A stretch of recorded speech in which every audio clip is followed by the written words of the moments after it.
In the long shadows cast by rebellion, some truths are whispered only in the darkest corners of existence. The tale of the 16th Legion is not merely one of war, but rather it is a chronicle of betrayal, ruin, and rebirth. Once, the peerless champions of the Imperium, they were led into damnation by the mightiest of Primarchs, and from the wreckage of their disgrace, a darker, much more raw force emerged. And thus, driven from Holy Terra, they would reside forevermore in the underworld. The Sons of Horus, the treacherous 16th Legion, would become the Black Legion. From shame and shadow, they would be recast in black and gold reborn. The Luna Wolves, once designated as the 16th Legion during their formation as one of the original Space Marine Legions, were one of the premier, if not the single greatest, legion forged within the crucible of the Great Crusade. Their reputation was forged through relentless conquest and peerless loyalty to the Imperium. Their unmatched martial prowess, alongside their gene-sire, Horus Lupercal, allowed them to rise swiftly within the Emperor's favor.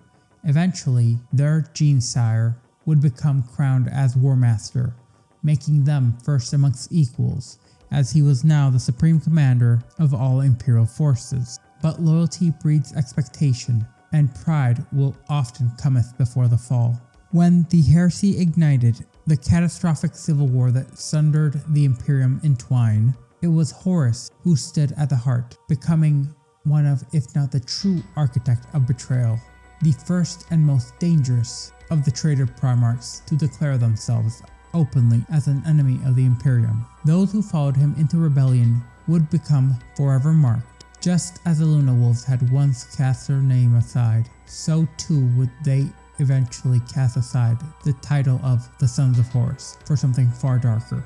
And this would come in the wake of the Horus Heresy, just after his death during the Siege of Terra, which led the Legion to flee into the Eye of Terror, an unstable region of overlapping warp and real space, known for its impossibility to chart and its corrupting influence. There, the Sons of Horus fractured under the weight of their loss, and the madness of the warp did them no favors. This would lead to the so-called Legion Wars, a series of internecine conflicts amongst the traitor legions, scattering their forces further still.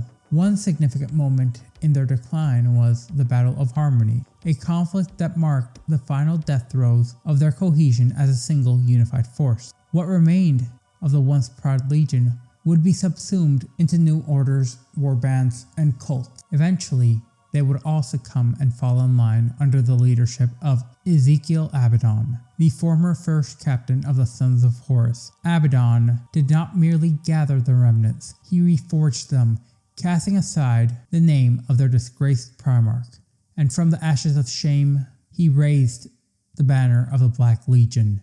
Yet not all bent the knee, as a scattering of warbands chose independence and freedom, refusing to relinquish their old name, their titles, their battle honors. These survivors, remembered and reviled as the thrice cursed traitors, continue to operate under the Sons of Horus identity even to this day. Their motives, allegiances, and numbers remain fluid, as they were never fully absorbed or ever truly erased. Before their fall to chaos, the Luna Wolves marched under the cry of the Lupercal, or even the oath of for Horus and the Emperor. Their current battle cry, in contrast, is a rather chilling one, as it has become inverted as "Death to the False Emperor." This slogan would carry on to the void winds across the blood-soaked stars of all reality. This, along with the Eye of Horus, a once proud symbol of the Warmaster's command and his allegiance to Terra, would become twisted and perverted, and they now stand as symbols, emblems even, of the Black Legion's eternal war against the Imperium and humanity as a whole, as it still to this day remains one of the most feared insignias across the galaxy, a mark of nigh uncompromising vengeance. The origins of the Legion, at least their culture, can be traced back to Chthoniya, a planet so near to Terra that it fell within the grasp of non-warp travel. This was a world stripped bare by millennia of mining. Its surface and the depths of the world were a lattice of tunnels and collapsing spires, a veritable bevy of industrial decay and biological benediction of the environment. Ancient texts suggest that Chthoniya had at once exhausted all its resources even before the discovery of Horus,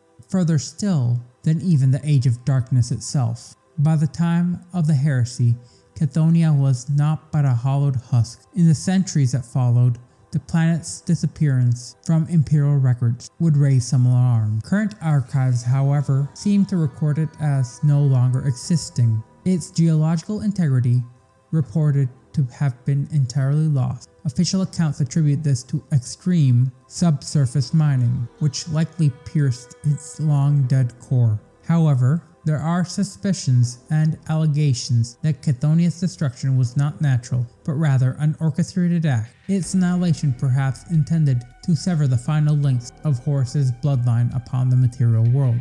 However, no name has been officially attached to such theories, as no confirmation can be granted. Remarkably, the evidence suggests that even during the Unification Wars, prior to the Primarch's rediscovery, some natives of Chthoniya had already made their way back to Terra, joining what would become the first formation of Luna Wolves. Their influence, though rarely documented, is a haunting footnote in their origins, and one of the Imperium's most impactful interactions prior to the Great Crusade with the wider galaxy. I never wanted this. I never wanted to unleash my legions. Together we banished the ignorance of old night. But you betrayed me. You betrayed us all. You stole power from the gods and lied to your sons. Mankind has only one chance to prosper. If you will not seize it, then I will. So let there be war from the skies of Terra to the galactic rim. Let the seas boil, let the stars fall.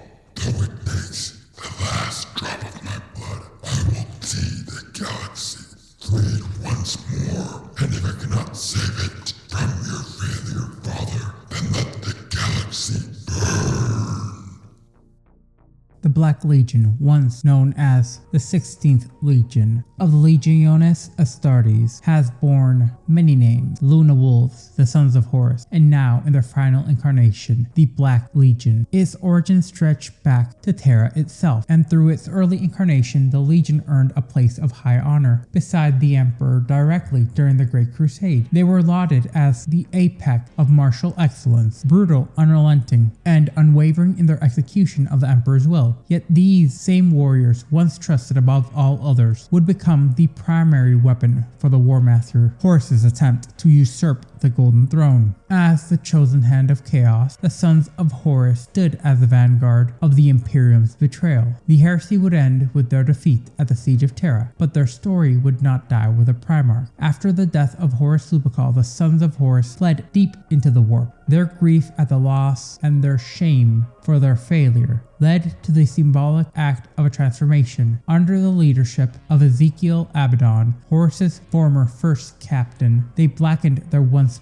proud warplate in mourning and fury. They erased the name of their fallen Primarch from themselves, and in the form of this self-imposed exile, they were reborn as the Black Legion. This act of renaming stands alone amongst the traitor legions, where others clung to their original designations and their proud histories, refusing to abandon their identities even as they fall deeper and deeper still into damnation. The 16th Legion chose reinvention, rebirth if you will. This was not a mere act of symbolism, it was the foundation of a new era under Abaddon's direct command. They would no longer serve the memory of a dead master. They would forge their own legacy in the name of Chaos Undivided. It is critical to remember, before their fall, the Luna Wolves stood as the Emperor's favored legion. Following the Ulnar Crusade, a campaign in which Horus believed the Imperium's greatest victory had occurred over the Orc Empire, the Emperor himself would go on to propose the renaming of the Sons of Horus, in recognition for Horus Lupercal's showing of brilliance. Horus initially resisted, as it was only after the fateful conversation with his favored brother Primarch Sanguinius Indomitus, and the fallout from a violent clash with the Interact that Horus reluctantly accepted the honor. This moment marked a turning point, and should have been seen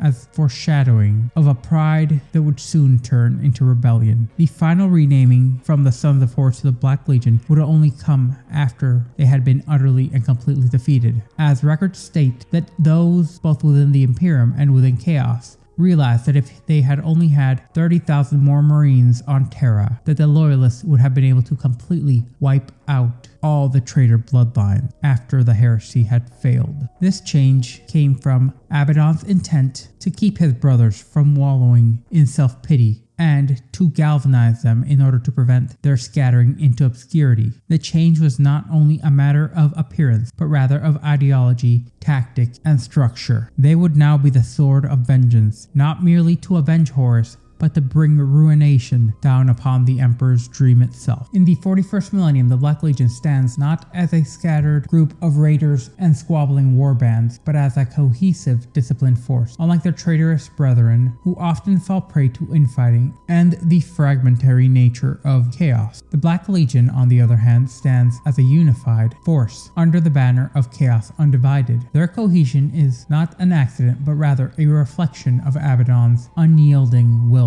as he has the strength of iron within. Every time the Black Legion musters in full, it marks the beginning of what is known as a Black Crusade. These campaigns, launched with meticulous planning and precision, unleash relentless fury, and despite what they may seem like, they are not random acts of destruction, but rather deliberate strikes at the Imperium's heart. To this date, these crusades number in the dozens, each one a reminder that the Long War never ended. In the echoes of their past, one sees a paradox that defines the Black Legion. They were once exemplars of the Emperor's vision, disciplined, loyal, and unyielding, but now they are his most dangerous enemy, fanatical, unrelenting, and utterly devoted to his downfall. Their Primarch, Horus, born closest to Terra, was the brightest of the Emperor's sons, and the one who fell the furthest. Today, the Black Legion walks the galaxy, bearing the scars of that very fall, wielding them both as a weapon and a warning. They are inheritors of the greatest victories of the Great Crusade, and the architects of its greatest betrayal. From Terran birth to the Chaos God's newfound favorite, the Black Legion's journey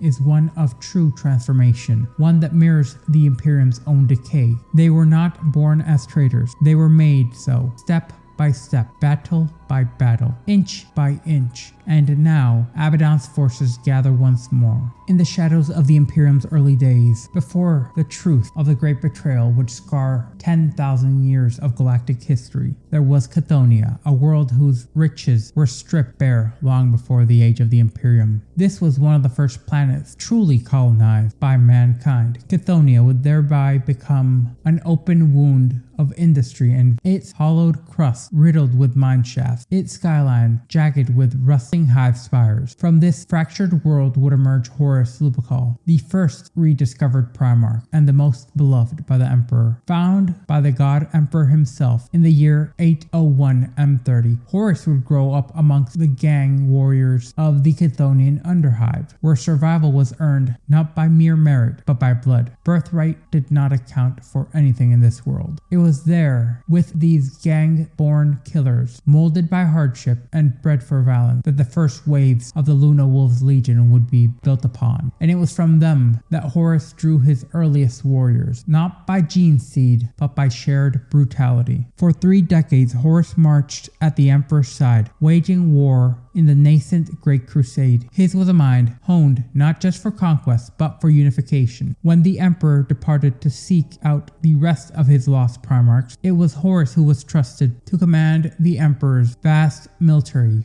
As one by one the scattered Primarchs were found, and their legions reassembled, Horus rose above them, not as a mere commander, but as the commander, the true first amongst equals, a general without peer, where the others mastered a specific craft, discipline, or area of warfare and or governance, be they guerrilla tactics, siegecraft, armored assault, lightning raids, shock assault. Horus garnered a level of mastery within all of them. More importantly, he wielded the loyalty of divergent forces like a sculptor sculptor shaped stone. He unified not just soldiers, but cultures, treating each newly encountered world with a calculated respect for its tradition. In doing so, he brought billions into the imperial fold willingly. But this very talent, his ability to bridge human, Terran, and alien alike, may have been what sowed the seeds of damnation within half of humanity's legion. As following the Ulnar Crusade, Horus achieved what none other had: the complete destruction of the largest Orc empire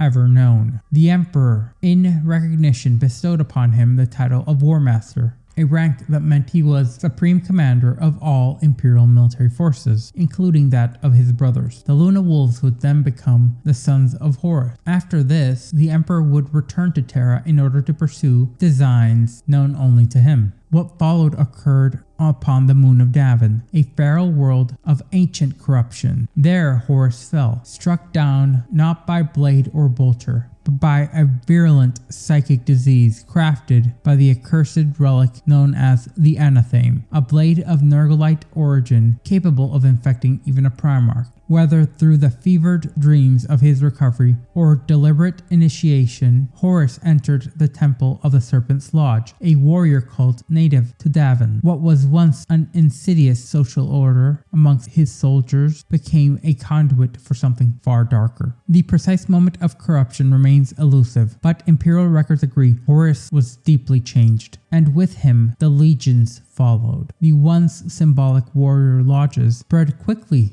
through the Astartes legions, ostensibly as brotherhoods, but in truth they carried with them a poison that had touched the very Warmaster. Within years, the balance of power within the Imperium had begun to shift, imperceivably, inexorably, and imminently, as Warmaster Horus possessed the loyalty of many of his brothers, and this was accomplished through precise calculation, emotional manipulation, and surgical deception, allowing him to secure the complete loyalty of those closest to him: Mortarion, Angron, Fulgrim, and others. Meanwhile, he deliberately undermined and isolated those who might resist: Rogel Dorn, Reboot Guilliman, and Sanguinius, along with the Lion. Every Primarch found themselves at a crossroads, often due to the inexplicable circumstances they were handed, or strategic misfortunes that conveniently aligned with Horus's ascension. In the aftermath of this subtle corruption and whispered treason, the Warmaster's long orchestrated schemes would finally erupt, with the fires of rebellion burning brightly. The crucible of this would occur on Isfahan III. There, under the guise of quarreling insubordination,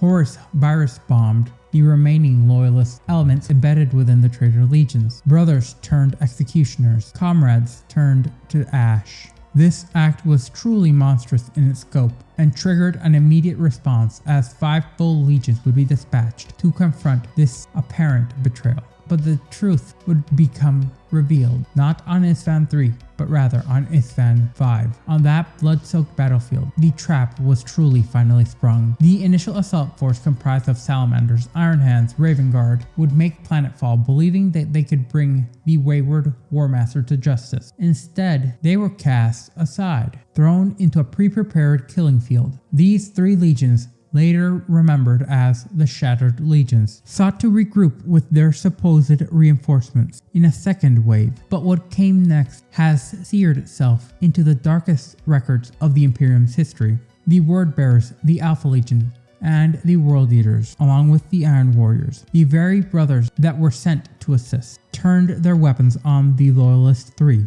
What followed would become known as the Dropsite Massacre, a calculated betrayal that transformed the battlefields of Isfahan V into a slaughterhouse, and the true first opening salvos of outright rebellion that was the Horus Heresy. The civil war that followed was a war of utter and complete annihilation, and it spread like wildfire, consuming world after world, star system after star system, entire sectors. The corruption unleashed by Horus and the warrior lodges does not stop at the legions. It penetrated deep into the Imperial army, turning soldier against soldier, fleet against fleet. Even the loyalties of the Imperium's god machines, the Titan Legions, those sacred engines of the Mechanicum, fractured into rival factions. What had once been a unified Imperium now became a house divided, where no world was truly safe and no bond truly sacred. Billions upon billions would perish in the years that followed, and always the shadow of Horus loomed larger than life. As the traitor forces surged across the stars, loyalist legions, not trapped or destroyed, made their way through the warp, converging on Terra itself. Their objective was to defend humanity's cradle and the Emperor's final bastion. As the traitor hosts encircled the Imperial Palace, a final confrontation would become inevitable.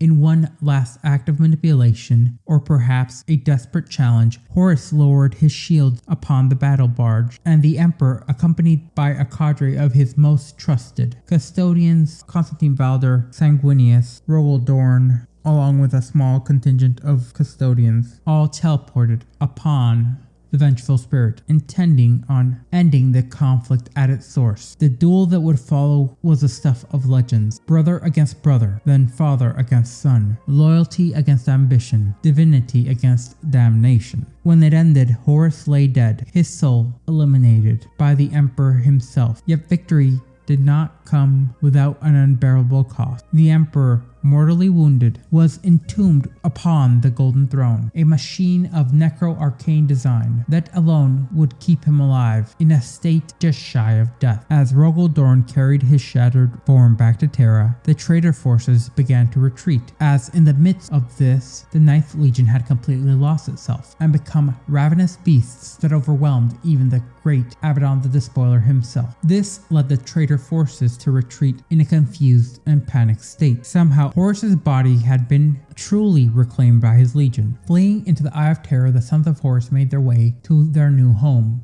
upon a twisted world that would serve both as a fortress and a tomb. But without their Primarch, the Legion faltered. They turned one by one to the Chaos Gods, seeking the strength that they had lost, seeking belonging, as they embraced demonic possession and the cruel bargains of the thrice damned craven gods. However, their suffering had only just begun. During the savage infighting of the so-called Legion Wars, the Emperor's children launched a daring raid, intent on stealing the corpse of Horus. Their motives to this day remain unclear, but it is believed that Fabius Bile sought genetic samples in order to clone each of the Primarchs, and at least in this it is believed that he intended to form a new Warmaster, one that would succeed where the first had failed. What was certain was that it was not until the intervention of Ezekiel Abaddon, Horus's most formidable captain, that the Legion's fate had changed. Abaddon led a brutal assault upon the Emperor's children, destroying the body of their Primarch and symbolically severing the path. With this act, he ascended to new heights as the leader of Legion, in particular after having slain a clone of him, then donning the claws that had already slain one Primarch. Under Abaddon's ruthless command, they would be reborn, not as relics of failure, but as avatars of vengeance. The long war had now begun, an eternal campaign to complete the work of Horus, to burn the Imperium to its bones, and to cast the Emperor down once and for all. Across millennia, their war bands have gathered time and time again under the banner of the Despoiler, with a goal that yet remains unclear. When the Emperor first cast his gaze beyond the confines of Terra, he did so with intent, not of exploration, but of domination. As the Great Crusade was born in the wake unification wars, he forged new armies, not merely from loyal Terran stock, but from the conquered and broken. Amongst these earliest instruments were the conquered that stood as the 16th Legion, those who would later bear the name Luna Wolves. The 16th Legion was seeded with warriors drawn from almost every speck of soil on Terra. From the outset, the recruitment was as pragmatic as it was ruthless. Many hailed from bleak industrial underworld such as Samisten subplate slums or the brutal survivalist enclave of the Justaerin Bowl. These individuals were hardened by deprivation and living on the edge of extinction. Feral survivors shaped by violence, deprivation. It was precisely this crucible that forged men suitable enough for the Emperor's gene implantation process. Implanted with a genetic legacy of their lost Primarch, Horus Lupercal, the early 16th Legion displayed an almost instinctual aptitude for calculated aggression. Their battlefield doctrine was defined not by attrition or siegecraft, but by velocity and terminal impact. Where diplomacy faltered or resistance was expected, the Luna Wolves would be the ones who struck first. If there was ever a hammer in the Emperor's arsenal, it was the Luna Wolves, but they were also quite capable of being scalpels, executioner blades, and on occasion messengers. Imperial accounts are fragmentary, but as they cite the first pacification of Luna being the clearest demonstration of the Legion's capabilities. The moons of Terra did not yield through negotiation, but rather through a show of overwhelming unrelenting force. The Luna Wolves made the residents of Luna yield through shock, brutality, and precision. The victories against the Crolincious enclaves and the Fire Winter left scars on Terran society, so deep that even now, millennia later, the ancient numerical 16 is whispered among those of the Corporatin Sinks under the epitaph, the Counting of the Wolf. Contemporary testimonies from that era, few though they may be, describe the arrival of the 16th Legion as indistinguishable from divine wrath, descending upon a bevy of stormbirds, storm eagles, and drop pods, escorted by screaming passage of lightning claws. They struck in the half-light of dawn or under the cover of night. Often, they were already face to face with their enemy before the echoes of the first volleys had faded. The attack itself was not merely physical, it was psychological, a calculated move in order to ensure that resistance would break as soon as possible. The warriors who made up this legion matched the ferocity of their doctrine. They were cold, proud, displaying little patience or want of ceremony, mysticism, or even camaraderie with the mortal elements of the Imperial army. They were not human soldiers in any recognizable sense, but a creation apart, post-human, entities bred for conquest and honed for violence, governed by the iron restraint of purpose. Their command structure, devoid of unnecessary ritual or affection, thrived on merit, decisiveness, and lethal clarity. They asked for no quarter, and they gave none. Yet despite this fearsome disposition, it was control, not chaos, that defined them in the early days. The aggression that seethed within each and every one of them, chained directly and released only to serve the Imperium's needs. In this, they reflected the intent of their sire, that war was not something to indulge in, but rather an instrument. The 16th Legion would then become legends, long before they became traitors. They were born in blood, shaped by Terra's unforgiving underworlds, and unleashed to bring a galaxy to heal.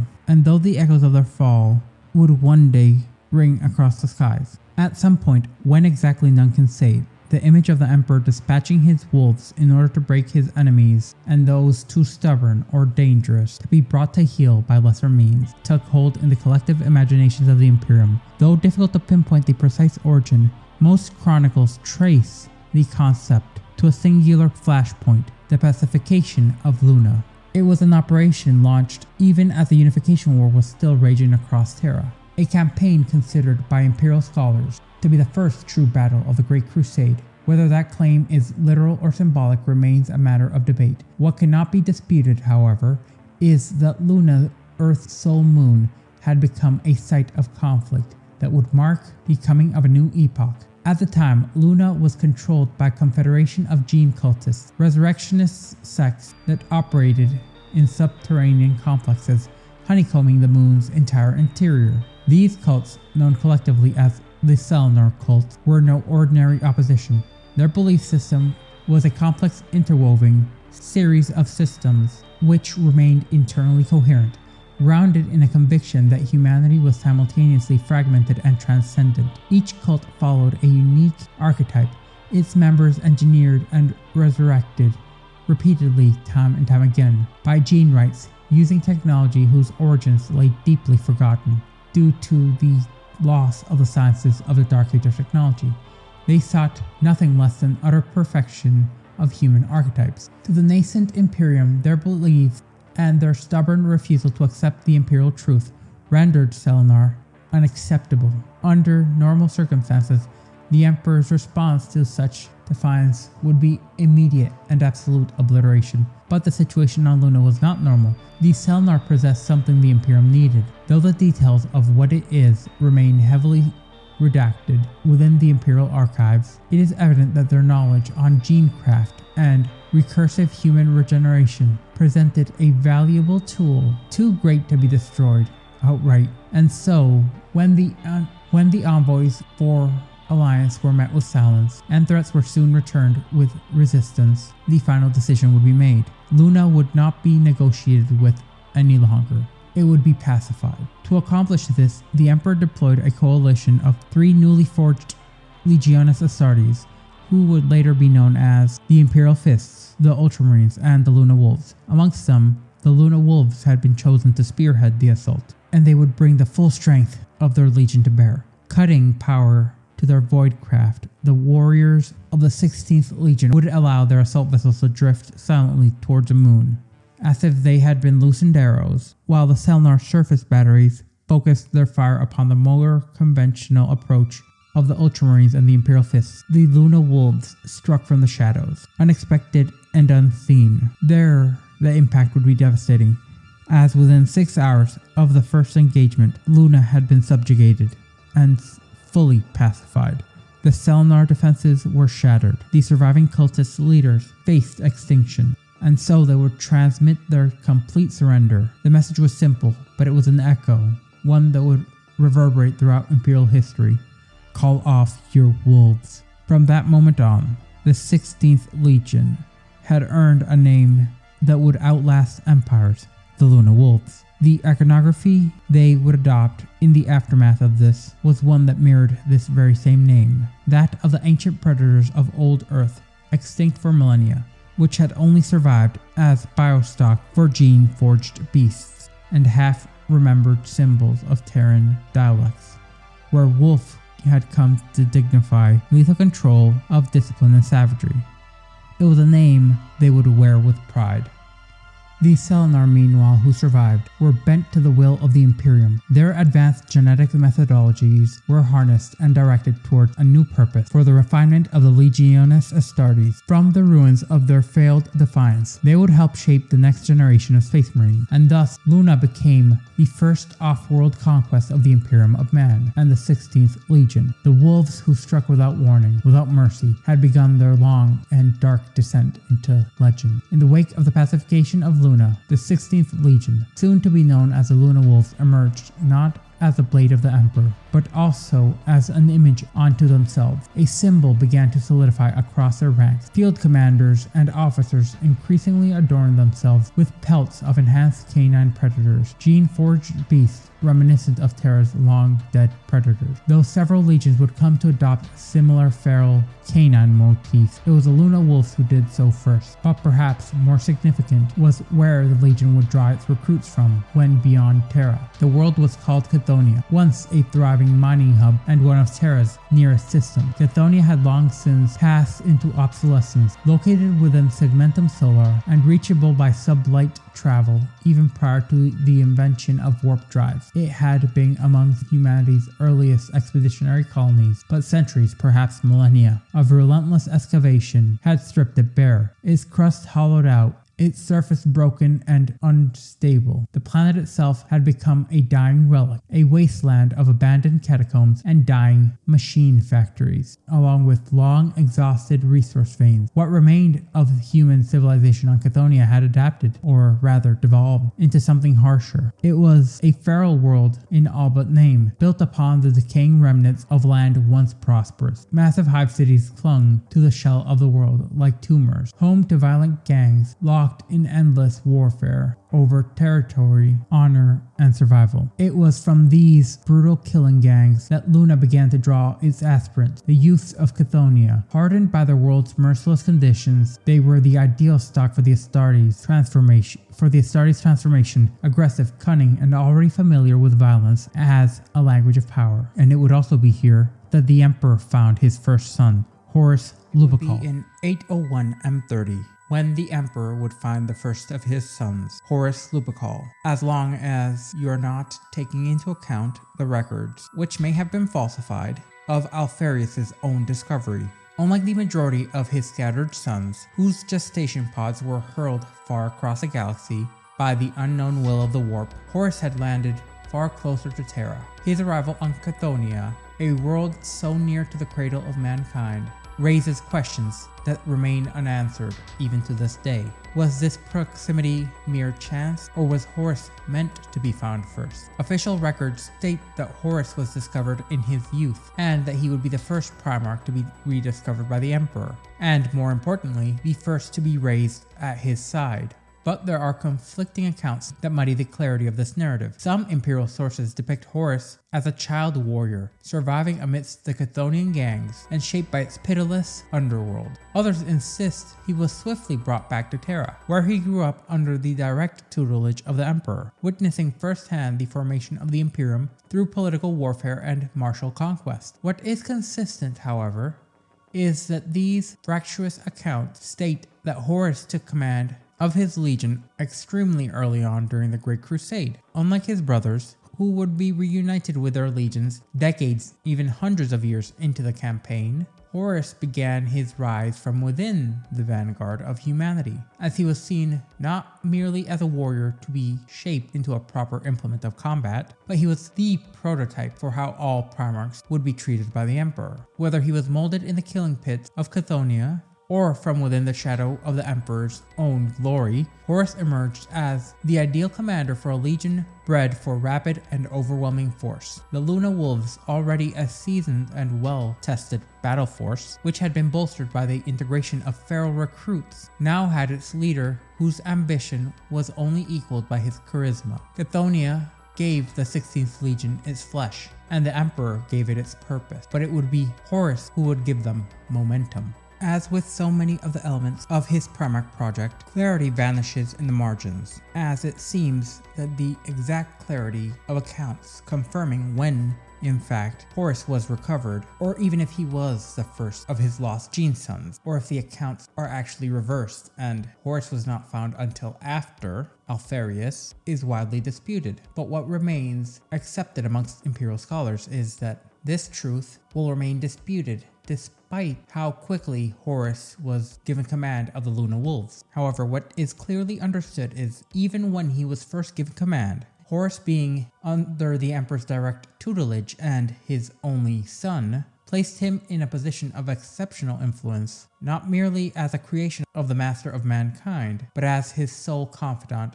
companion, and heir during the formative years of the Imperium. There was, by all reliable accounts, a genuine bond between them. The Emperor was even recorded to have devoted extensive time to his protege, educating him personally and shaping him while preparing the Primarch not only for war, but for command on a scale the galaxy had not seen in over 10,000 years. And when Horus was granted command of his Luna Wolves, he took complete control of a force of 10,000 transhuman warriors crafted from his own gene template.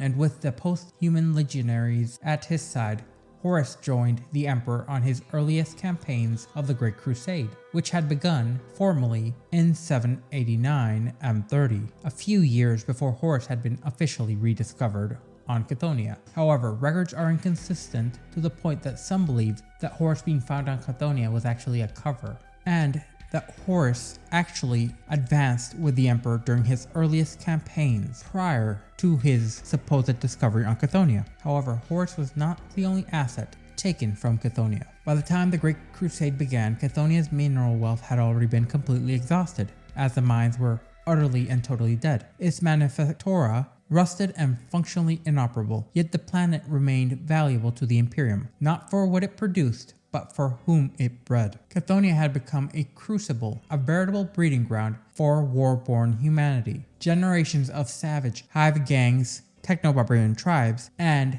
degenerate reprobate militias had evolved into something the nascent Imperium needed far more than plasteel or ceramite. It needed war-hardened killers, survivors, men and youths raised without mercy, without human empathy, stripped of fear and forged by endless struggle. Its proximity to Terra allowed it to sustain limited contact, even throughout the worst of the Age of Strife. And so it was one of the first worlds marked for conscription by the early fleets of the Imperium. Imperial recruitment squads arrived with terrifying efficiency. At least one archived report describes tens of thousands of adolescent gangers being chained together in the holds of prison shuttles, shipped straight to the Selenar vault beneath Luna's very surface, where the gene rights of Luna, ancient allies of the Emperor, converted this raw, nubile flesh into legionnaire stock. However, not all those who had been taken would become Astartes, as the majority would be pressed into the Imperial Army, including the elite detachments created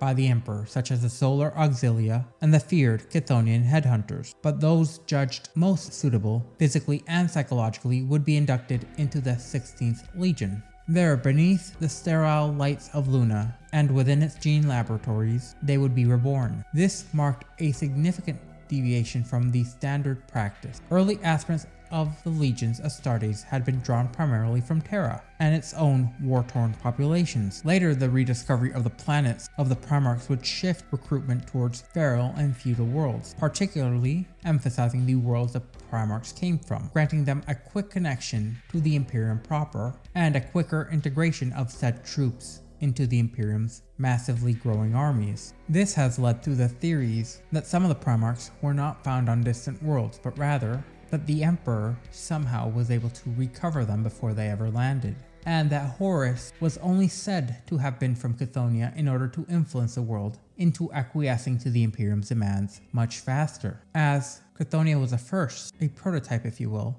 where its harsh, hollow world, whose surviving youth would require little indoctrination to become killers, especially after going psychohypnotic treatment and neural conditioning, would require somewhat of a push to be as guaranteeably loyal as those from a world with a Primarch. So these, the Sons of Chthоnia, would emerge not as hollow men, but as the Sons of Horus, linked not only to Terra via a compact, but through being the fertile ground upon which one of the Emperor's sons was raised, allowing them to quickly become highly disciplined space marines of exceptional loyalty. And it was said that they bore no illusions about the horrors of the galaxy. They had, after all, been born to them, and thus the Luna Wolves would be reborn, not merely in the image of their Primarch, but with the blood of this feral, savage, yet powerful world running through their veins. Following the full and proper absorption of Chthonia's gene stock into the 16th Legion, the Luna Wolves underwent a fundamental transformation, not one of numbers, but of spirit. The integration of these new initiates did more than bolster its ranks. It infused the Legion with a different rhythm, a different vocabulary of war and survival. The Terran-born Astartes who had formed the foundation of the Luna Wolves found themselves fighting shoulder to shoulder with warriors who bore an imprint of 1,000 generations of brutal gang warfare,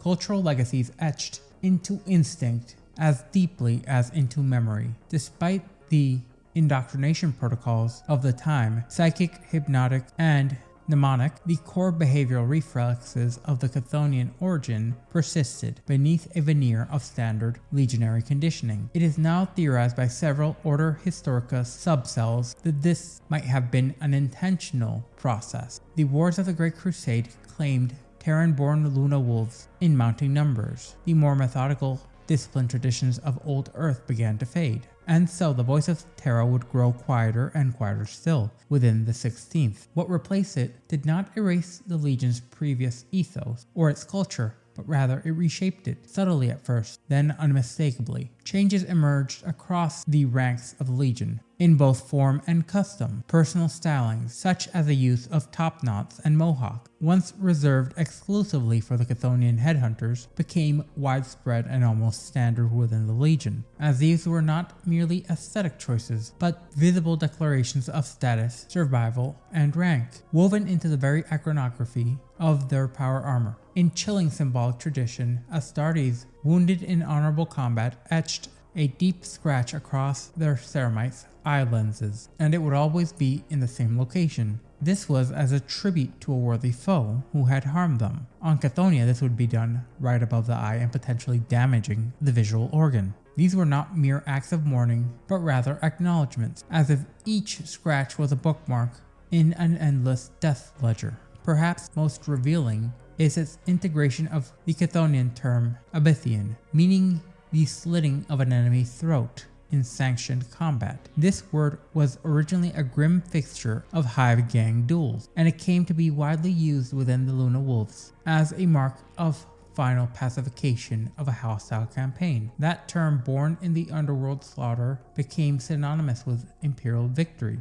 And this speaks volumes to the impact that integrating a world like Chthonia did into the Imperium. Leadership too was no longer judged solely by tactical acumen or honorific rank. Instead, it began to mirror the hierarchical structure of Chthonian gang culture, where charisma and reputation were tantamount to law. A commander's influence extended far beyond formal chains of command. It became a personal, even tribal affair. This trend would reach its zenith with Horus's personal cult, which was absolute, as his charisma supernaturally eclipsed even reason, and the reverence the Legion came to hold with him bordered on religious awe, as it was not merely loyalty, it was an identity, and it would one day cost them everything. Yet in terms of raw combat efficiency, the transformation did not weaken the Luna Wolves, quite the opposite. The inclusion of Chthonian warriors only sharpened the Legion's edge. Their tactical doctrine remained flexible, able to prosecute almost any war across any theater,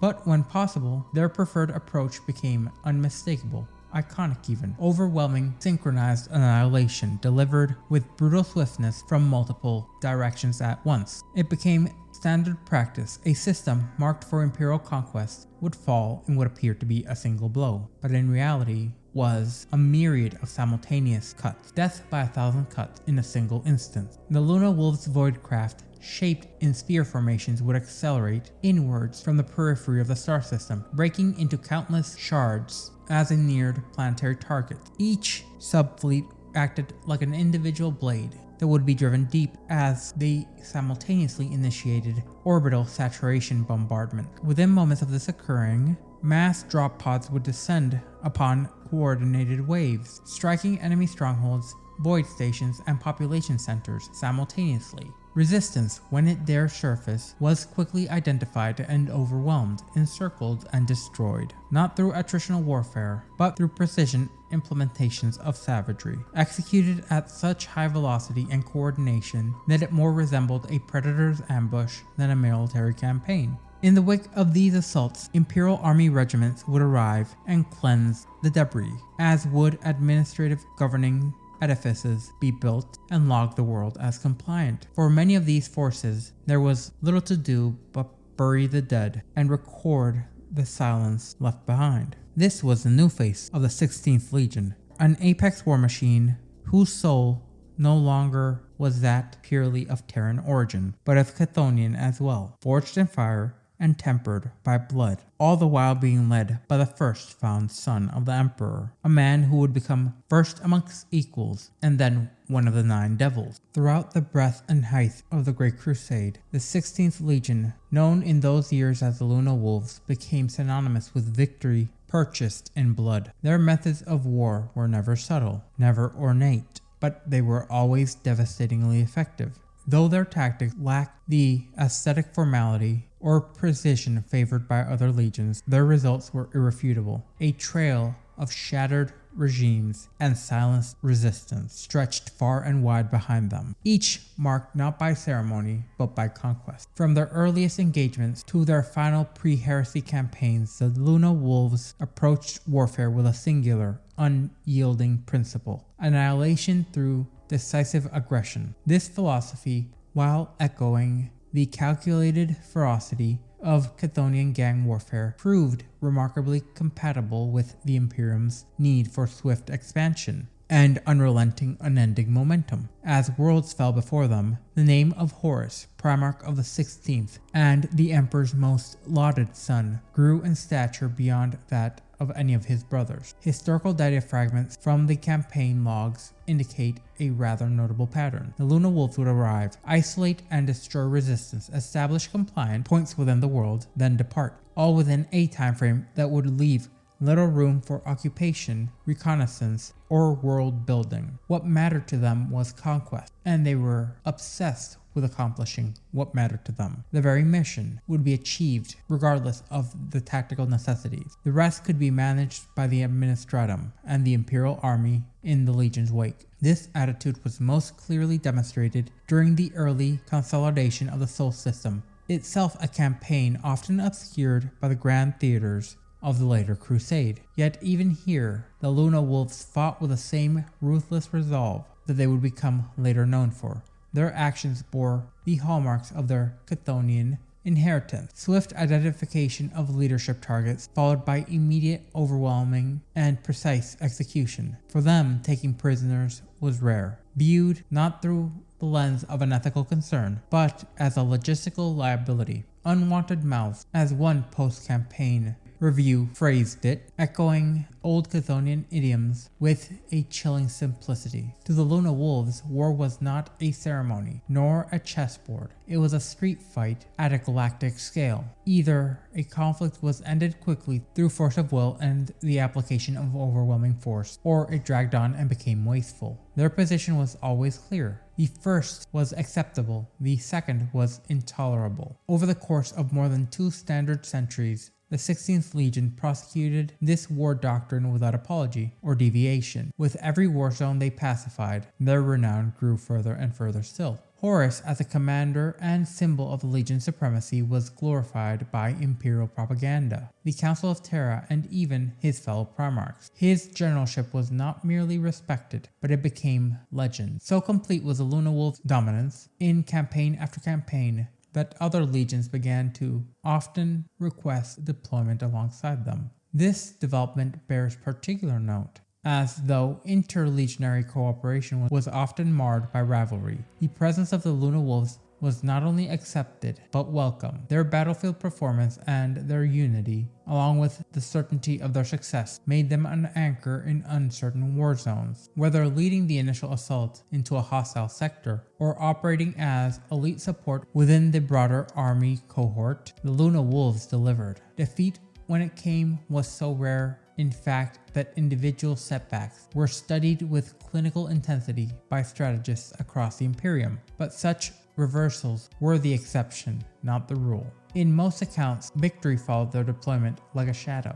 The Luna Wolves were more than soldiers. They were instruments, refined, sharpened, and unleashed. Instruments not of diplomacy or occupation, but of fire, steel, and the relentless will of mankind to reclaim its right to inherit the stars. In the closing years before the dawn of the 31st millennium, their legacy was secure, their strength unchallenged, their faith in Horus absolute, and unfortunately that would prove the most dangerous victory of all. The hunting of the Akerheth is a little known and rarely spoken about event, hidden within the halls of the Ordo Xenos. The Akerheth, known in frontier vernacular as the Bone Drinkers, represented a singular threat, not through sheer force, but through applying a method of predation. These parasitic fungoid organisms existed not as individuals, but as interconnected biological clusters, through which contagion and will were both shared in equal measure. The true horror lay in their sustenance, the slow extraction of bone marrow from sentient living hosts. Death for their victims was neither swift nor clean. The Akerheth were first encountered during the initial crusade push into the western fringes of Segmentum Solar. Bereft of their own technology, they had survived by infesting void ships scavenged from other species and preying upon isolated colonies, especially those on feral-classed worlds, too primitive to mount a coordinated defense. Their intelligence, if it could be called such, was adaptive but craven. They would strike from the dark and retreat the moment resistance presented itself. In the early years of the Crusade, extermination orders were jointly executed by the Luna Wolves and the 8th Legion, not yet bearing the moniker Night Lords. These early campaigns were believed to have driven the Xenos into extinction. However, fragmentary sightings and void distress signals would later suggest a chilling truth. The Akerheth had not been destroyed, only greatly dispersed. By 986 M30, survivors of remote outposts and merchant crews began reporting a series of attacks, isolated incidents at first, but bearing oh so familiar signals. Skeletal remains drained absolutely of bone marrow, and void ships left hollow, like chitinous husks. The Imperial Command recognized the resurgence of the species, and so they would act decisively. The Alpha Legion, newly reunited with the Primarch Alfarius, and untested in campaigns of extermination, was thereby dispatched under sealed orders. The campaign lasted only 3 standard years, operating deep within stellar waste near Olmec. Deception, infiltration, and misdirection, methods native to the Alpha Legion, were weaponized to isolate, purge, and eliminate the remaining Ankarath blooms. No central hive was ever found, no singular greater intelligence uncovered. Yet by the end of the campaign, no further sightings of these beings would ever be recorded. Whether the Bone Drinkers were truly eradicated or merely driven deeper still into the shadows of the void remains unconfirmed. Next would be the fall of Raelius, occurring at an unknown date in M30. As some of the episodes within the early life of Horus Lupercal seem to defy the formality of standard military records. Instead, they are preserved in the oral traditions of Space Marine chapters, retold as lessons of loyalty, ferocity, and sacrifice. One such incident unfolded on Raelius, a fortified human city that refused to yield to the Imperial truth and denied the unity with Holy Terra. Over 30 years after his rediscovery, Horus would often fight with the Emperor, and Raelius would become one of the foundation stones for this bond. During the siege, Imperial forces faced protracted resistance, yet the true danger would come not from frontal assault, but from subterfuge. Beneath the city's surface lay a network of tunnels unknown to Imperial strategists, and through them, hundreds of shock troops launched a coordinated ambush against the Imperial command encampment.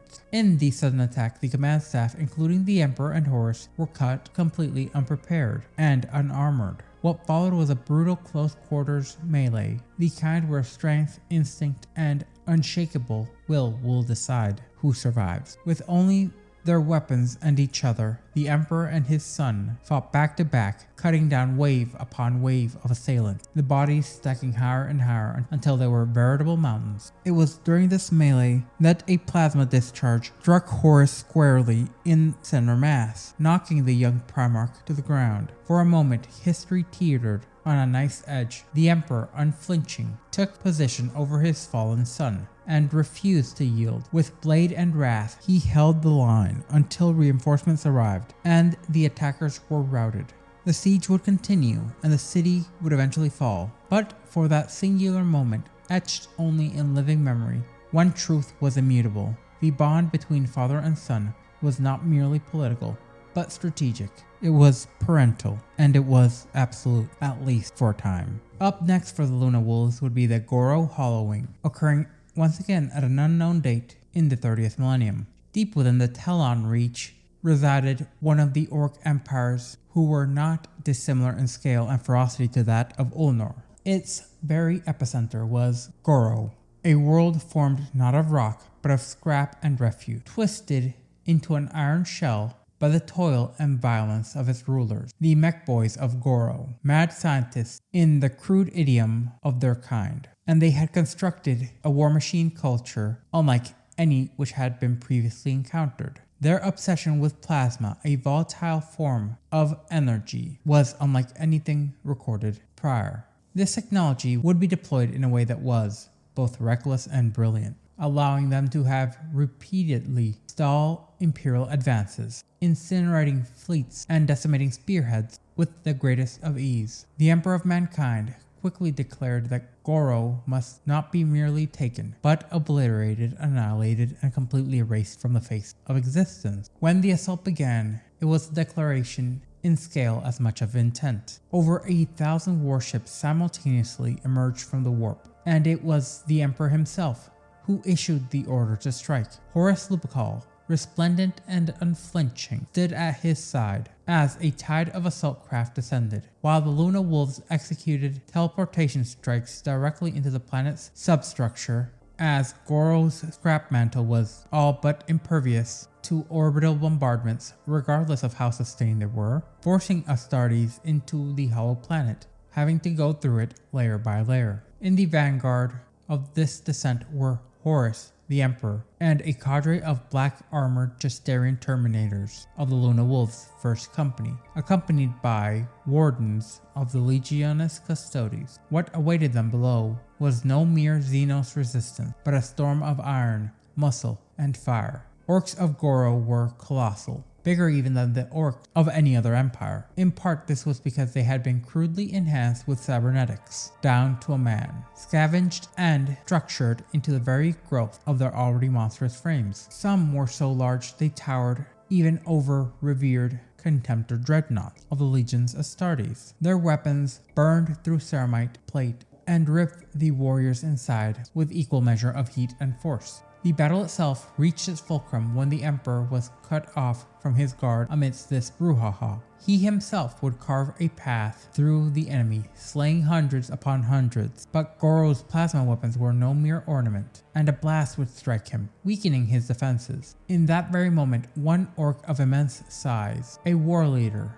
almost incomparable to any other, surged forward, gripping the Emperor in both his augmented fists with such force that it buckled the warplate of humanity's leader, and began to crush the life from him. Then Horus came. He burst into the fray, his blade flashing once, twice. In said process, he sheared the arms from the orc beast before he could finish. With the momentum of this act, the reunited father and son drove the force deeper and deeper still into the metal world. There, at the planet's core, the Emperor enacted his true design. Goro's power was delivered from a plasma sphere encased in a warp-fold envelope, creating a self-sustaining, perpetual engine of destruction. To resolve the issue of the world, he decided just to collapse it. The implosion itself shattered the planet's structural integrity, causing a cascading effect that forced Goro to fold inward upon itself. What remained was a hollowed shell of oxidized debris drifting in the vacuum, an eternal tombstone of an empire extinguished in a single,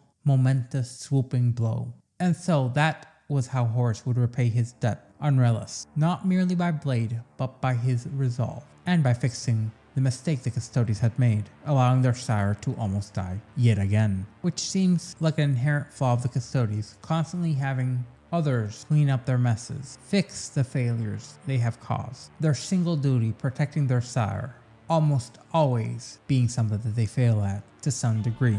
When Imperial forces first advanced into the turbulent systems of the Ordoni cluster, they found that it was under the rule of Tentrus, a warlord of exceptional cunning and restraint. Unlike many other petty kings or void lords before him, Tentrus saw the inevitability of his situation. Facing the inexorable advance of the Great Crusade, he chose survival by bending the knee, which led the Imperium to not destroying him. Instead, they elevated him. The Emperor, ever the pragmatist, would see a place for men like Tentrus, leaders with ambition, drive, and ruthlessness, but who knew their place. Granted a modest fleet and a small contingent of Imperial Army regiments, Tentrus became a tool for the Great Crusade's expansion, and wielding him, the Imperium enabled his legend to be built. Over 5 decades, he carved a swath of compliance all around and about the Halo stars, conquering worlds not merely for Terra, but for his own legacy. His campaigns grew in scope and savagery as time went on. Imperial tacticians whispered of his victories. Reports note his audiences with Malcador the Sigillite, and even the recognition of several Primarch. By all extents and measures, he was a man trusted, perhaps even admired by all those within the Imperium. But Tentrus would not remain loyal. At the height of his power, he ineptly chose to betray the Imperium. One by one, he turned compliant worlds into his personal vassals. Systems once brought into imperial compliance were absorbed into his self-styled dominion. No longer an agent of unity, Tentrus raised the banner of his own cause. His fleet multiplied, vastly swelling as his armies grew out of control. Tens of millions followed him, as 100 human-settled worlds acknowledged only his rule, ringed by fortified bastions and garrison worlds, in essence built to the standards of the Imperial Fist. Tentrus' rebel empire carved out its own realm amongst the stars. The Imperium, now forced to reckon with such a defector, responded with finality, and they sent Horus to deliver this end. In this conflict, the Warmaster did not act alone. While the Luna Wolves formed the vanguard, Horus dispatched personal requests to his brother Primarch, and he received reinforcements, arriving in strength nigh uncomparable to any other that Tentris had faced, as the Shadowed Night Lords arrived, followed by the unyielding Iron Hands, and the always watching, yet silent and elusive Alpha Legion also joined in the fray,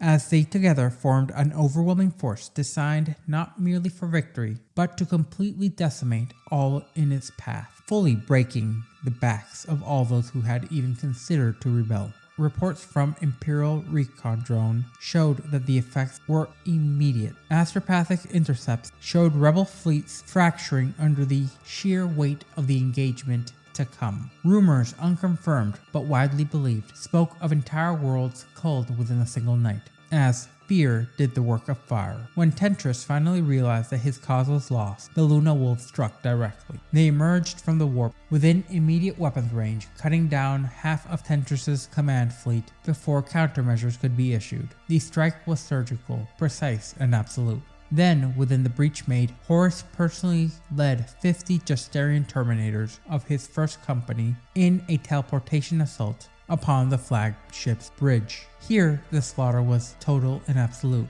Not a single soul was left. But the campaign would not end with Tentris' death. It merely intensified. Horus, it is said, took the betrayal personally. Tentris had been given trust, recognition, and command, only to turn. That insult demanded not only retribution, but a great scouring. The Night Lords were ordered to decimate every world of the rebel dominion. The Iron Hands, with elements of the Ordo Redactor, unleashed industrial annihilation. Fortress cities were razed, planetary crusts fractured, atmospheric toxins were deployed in saturation volley. No stronghold would remain intact, no rebel remained whole. Once this castigation was complete, Horus dispatched a final message to Terra. A gold-dipped soul, once belonging to Tentris, arrived under heavy guard. The custodian who bore it spoke only one sentence: so perish all traitors. Before the tempest of the heresy, before the names of worlds like Isfan and Kalf became bywords of ruin, there were signs, patterns even, preserved within deeper stratas of imperial history. 3 such events were separated by time but linked by consequences, and they stand as subtle preambles to the tragedy of the Warmaster. One of these events would be the compliance of Moloch, the night world of Moloch, a jewel of martial lineage and buried secrets. Its compliance was unlike any other, and it occurred in 869 M30. This uniqueness was not merely for the scale of the force deployed, but for the presence of the Emperor himself, a rare occurrence noted with reverence and unease in Mechanicum record. The Luna Wolves fought alongside the Dark Angels, the Emperor's children, and the White Scars. Titan legions also marched in tandem with the Mechanicum and the thousands upon thousands of Imperialis auxiliary regiments that were deployed.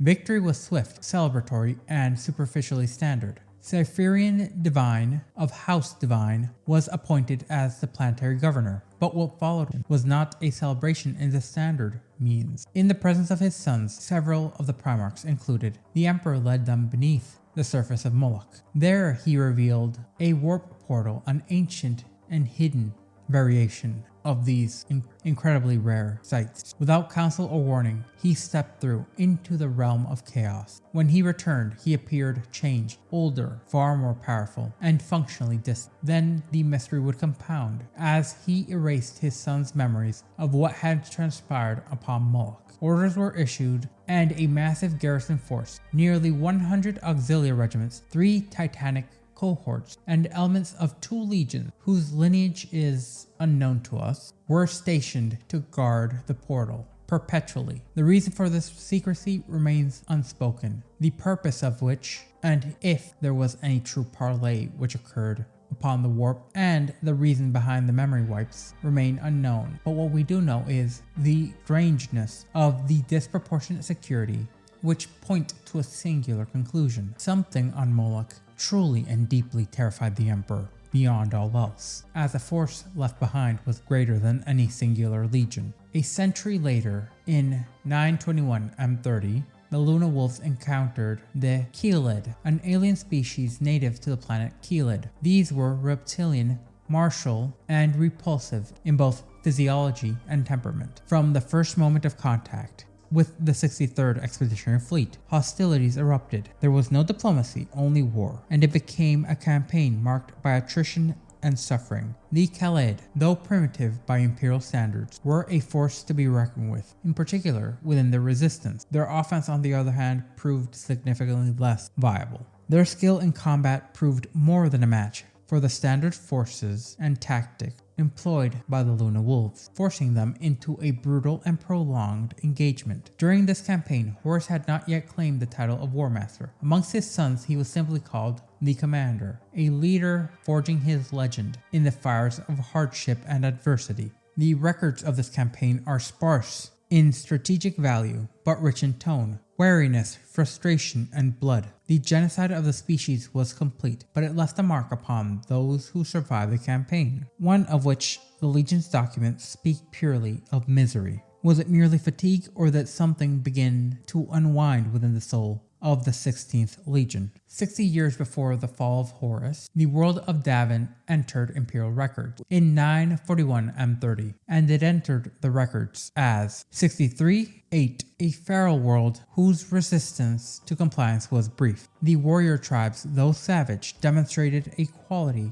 that Horus found compelling. This quality was a combination of courage, adaptability, and above all else, total, nigh dogmatic loyalty. Horus allowed the Davinites to retain much of their culture, yet he did more than conquer. He embraced them. In return, they gave him something that would outlast battle, the concept of a warrior lodge. And it spread rapidly amongst the Luna Wolves, taking root as an unofficial brotherhood. But this cultural exchange bore seeds of future disaster. To oversee the world's integration, Horus left behind a detachment of the 17th Legion, known as the Imperial Herald, under the command of Captain Cor Ferron. Alongside them, Governor Eugene Temba, a close, longtime companion of Horus, would be assigned as the planetary command. What followed, however, was not stability, but slow and unceasing corruption. The people of Davin's moon rejected imperial authority, but over time, refusal would grow malignant. Sorcerers'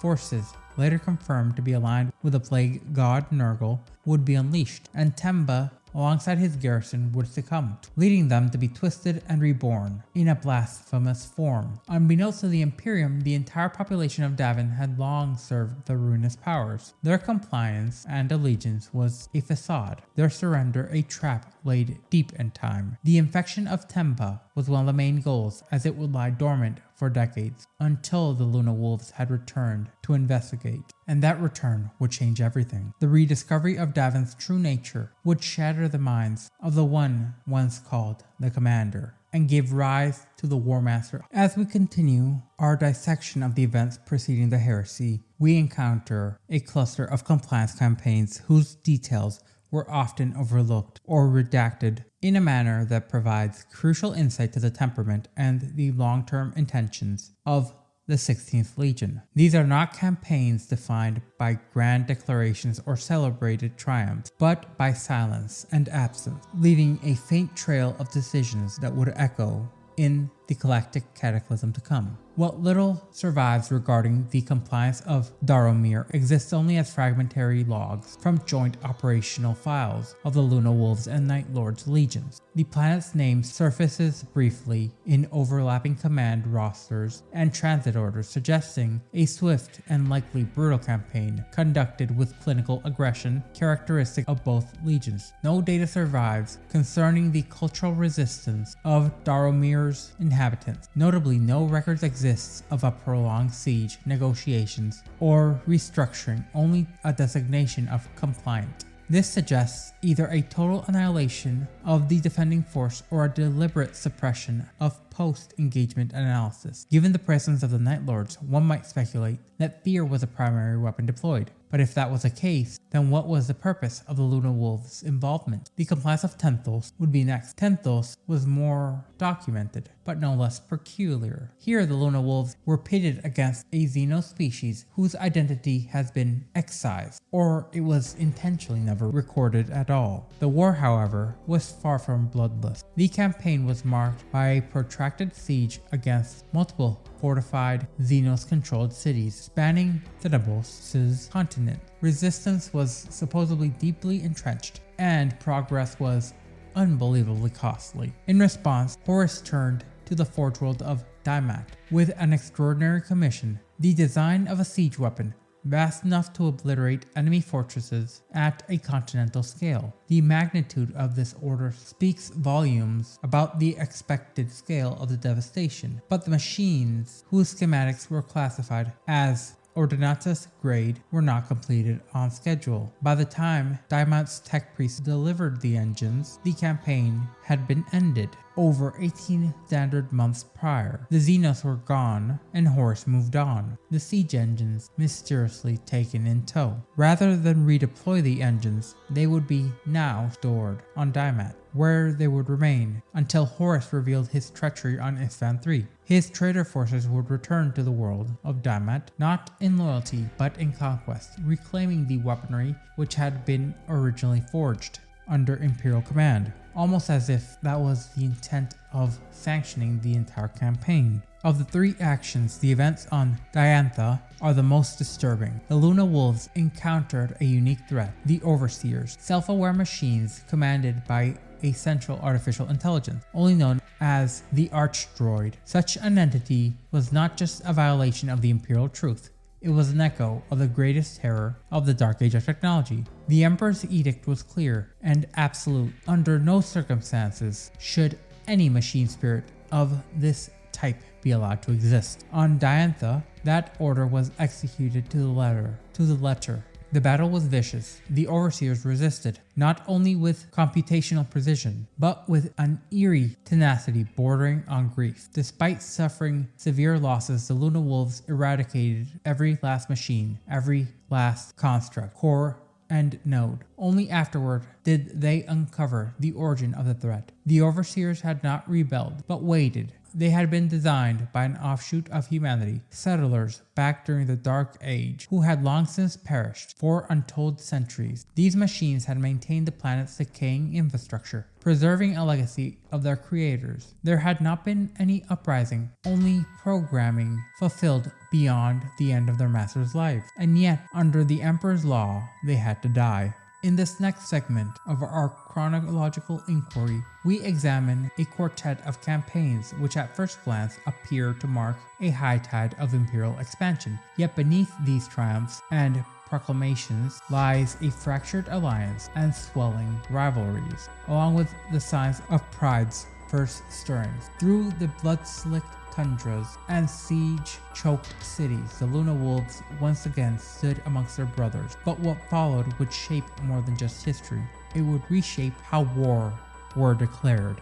The Gyros Thrivian campaigns stand alone, not just for their scale, but for their near collapse of Imperial forces, despite their formidable strength. The Luna Wolves, the Imperial Fists, and the Death Guard, known to be three of the most relentless and unyielding Space Marine legions, were deployed against the Orc warlord Garkul Blackfang, whose rising wog had consumed entire subsectors. By the time they reached its crescendo, Garkul's horde numbered in the millions upon millions, perhaps even billions, anchored by titanic gargants and driven upon by orcs of unmatched and strange brilliance. Despite the legionaries' might being deployed against them, the Imperium had its forces near ruin. Only then did the Emperor directly intervene, an event that was so rare in recent times it was etched into Imperial memory. Arriving upon his flagship, Bisiphus, the Master of Mankind descended alongside with his personal cohort of Legio Custodes. The Custodians, clad in their armite, bearing the sigils of his will, tore through the orc masses with clinical precision. The Emperor himself confronted Garkul Blackfang upon the top of a massive gargant. The Xenos warlord then fell by the Emperor's own hand. The slaughter that followed was unprecedented. Over 100,000 orcs were slain. The Legio Custodes suffered only 3 casualties, which, looking back upon Imperial records, seems to be less common than one would normally be led to believe. So profound was the Emperor's respect for the sacrifice of said casualties that he inscribed the names of the 3 fallen Custodes into his armor, an act without known precedent. No other campaign during the Great Crusade saw such a direct intervention, and the implications are still debated to this day, yet this was a humiliation for the future Warmaster. Up next would be the pacification of Skyrian. Skyrian skies burned with atmospheric bombardments as 4 legions, the Luna Wolves, the Iron Warriors, the Emperor's Children, and the Imperial Fist descended upon the Xenos Abaddon, while the Luna Wolves conducted shock assaults and the Emperor's Children advanced with a methodical grace. The Iron Warriors would be the ones who truly turned the tide. During the final phases of this campaign, it was Perturabo and his legion that cracked the last bastion of Abaddon. Their siegecraft breached the enemy's citadel, allowing the remaining legions to pour forth and in through the opening in order to finish the fight as quickly as possible. During the ensuing victory feast, Horus publicly proclaimed Perturabo the greatest siege master of the Great Crusade, a rare moment of acknowledgement from the Warmaster. However, this praise perhaps unintentionally ignited a fuse that would never be extinguished. Fulgrim, with a lilt of jest but the edge of calculation, turned to Rogel Dorn and asked whether Perturabo could breach even the defenses he had created upon Terra. Dorn's response was measured, but rather defensive. If well planned, I regard them as proof against any assault. What followed was a silence and then fury, as Perturabo erupted, hurling accusations and contempt at Dorn. What might have been brushed aside in calmer times had instead calcified into a long-lasting, nigh eternal resentment. From that moment on, the Iron Warriors and the Imperial Fist never again would fight side by side for the remainder of the Great Crusade. One cannot help but note, was this rift born in battle, in victory, or by the machinations of those who were unintentionally already being taken down the path of chaos? Up next would be the compliance of Crypt. The world of Crypt was a frozen wasteland. Its oceans turned jagged glaciers, and its skies a constant swell of blue storms. Here the Luna Wolves and the Death Guard executed a swift compliance campaign against orc forces entrenched across the tundra. For more than a week, the legionaries fought side by side, staining white ice black with the blood of greenskins. Luna Wolves Captain Gabriel Loken of the 10th Company fought in tandem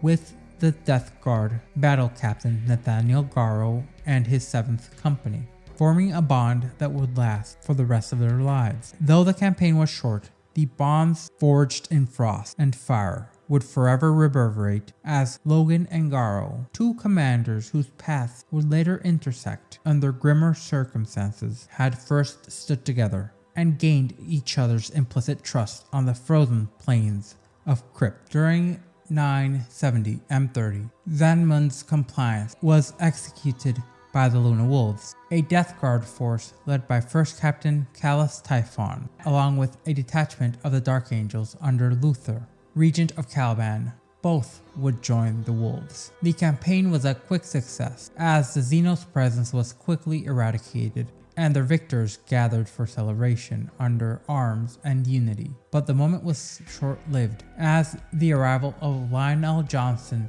shattered the illusion.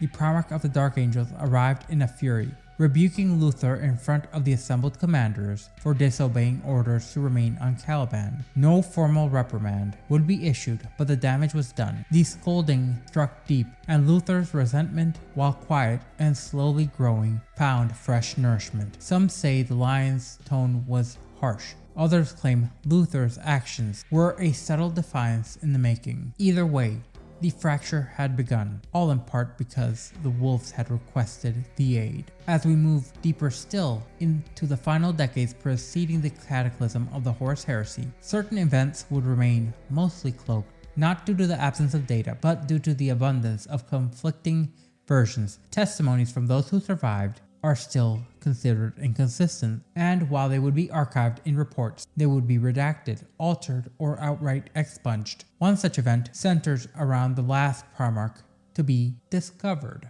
a reunion which was so steeped in contradiction that its very authenticity is not questioned. Of all 20 Primarchs scattered amongst the stars, it is Alpharius, Lord of the Alpha Legion, whose discovery remains the most suspect. According to the most commonly cited account, the Luna Wolves, under the direct command of the Warmaster, responded to a distress signal around late 970s of M30 from one of their own battleships. Upon approach, they found the vessel adrift, seemingly abandoned, as this appeared not to be a rescue, but rather a trap. Horus's flagship, the Vengeful Spirit, came under a sudden assault by an unknown hostile force. Amidst the chaos, a lone assassin infiltrated the ship's interior defenses, and then penetrated as far as the command chamber. By all records, no figure had ever come so close to slaying the Warmaster aboard his own vessel. What happened defies normal military explanation. Rather than executing this intruder,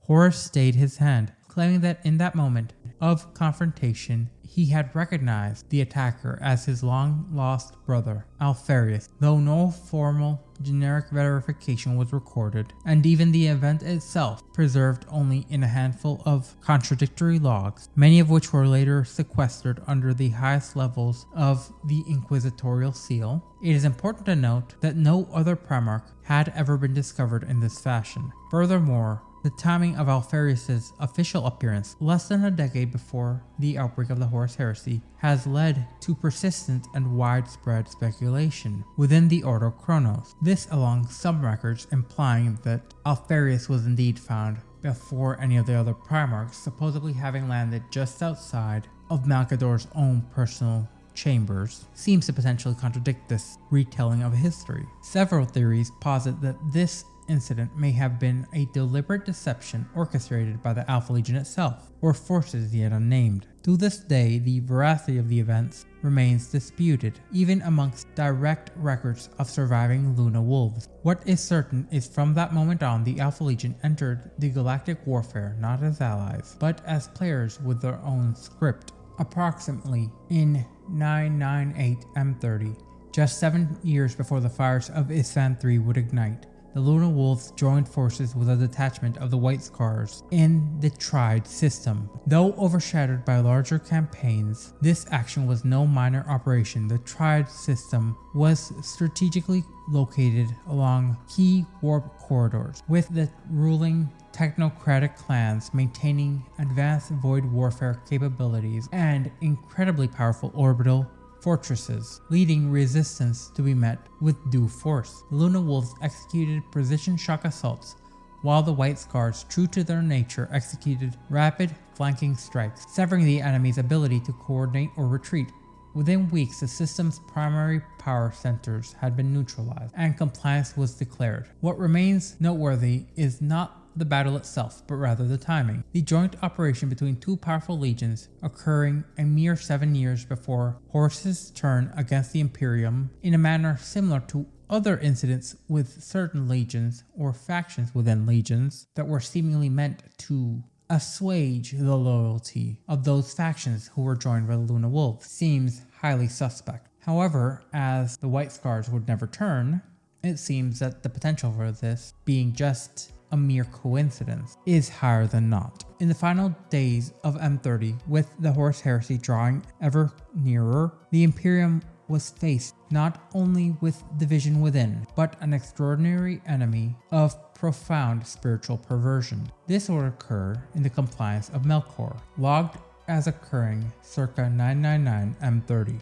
This was not simply a standard military operation. It was a calculated extermination, a last reckoning of a species that had stalked the Imperium's frontiers like phantoms, preying not merely upon flesh, but upon belief itself. The 16th Legion, known as the Luna Wolves, and the 9th Legion, known as the Blood Angels, were deployed in concert for the execution of the compliance of Melkor, a world described in classified materials as the final sanctuary of an alien species known only by the human-appropriated name of the Nephilim. The Nephilim were immense, vaguely humanoid entities whose presence defied easy classification. Smooth as soapstone, their limbs and torsos bore abstract contours that only approximated the anatomy of mankind. Their heads, domed without necks, rose directly from their shoulders and were encircled with arrays of ocular nodules and olfactory slits. In the light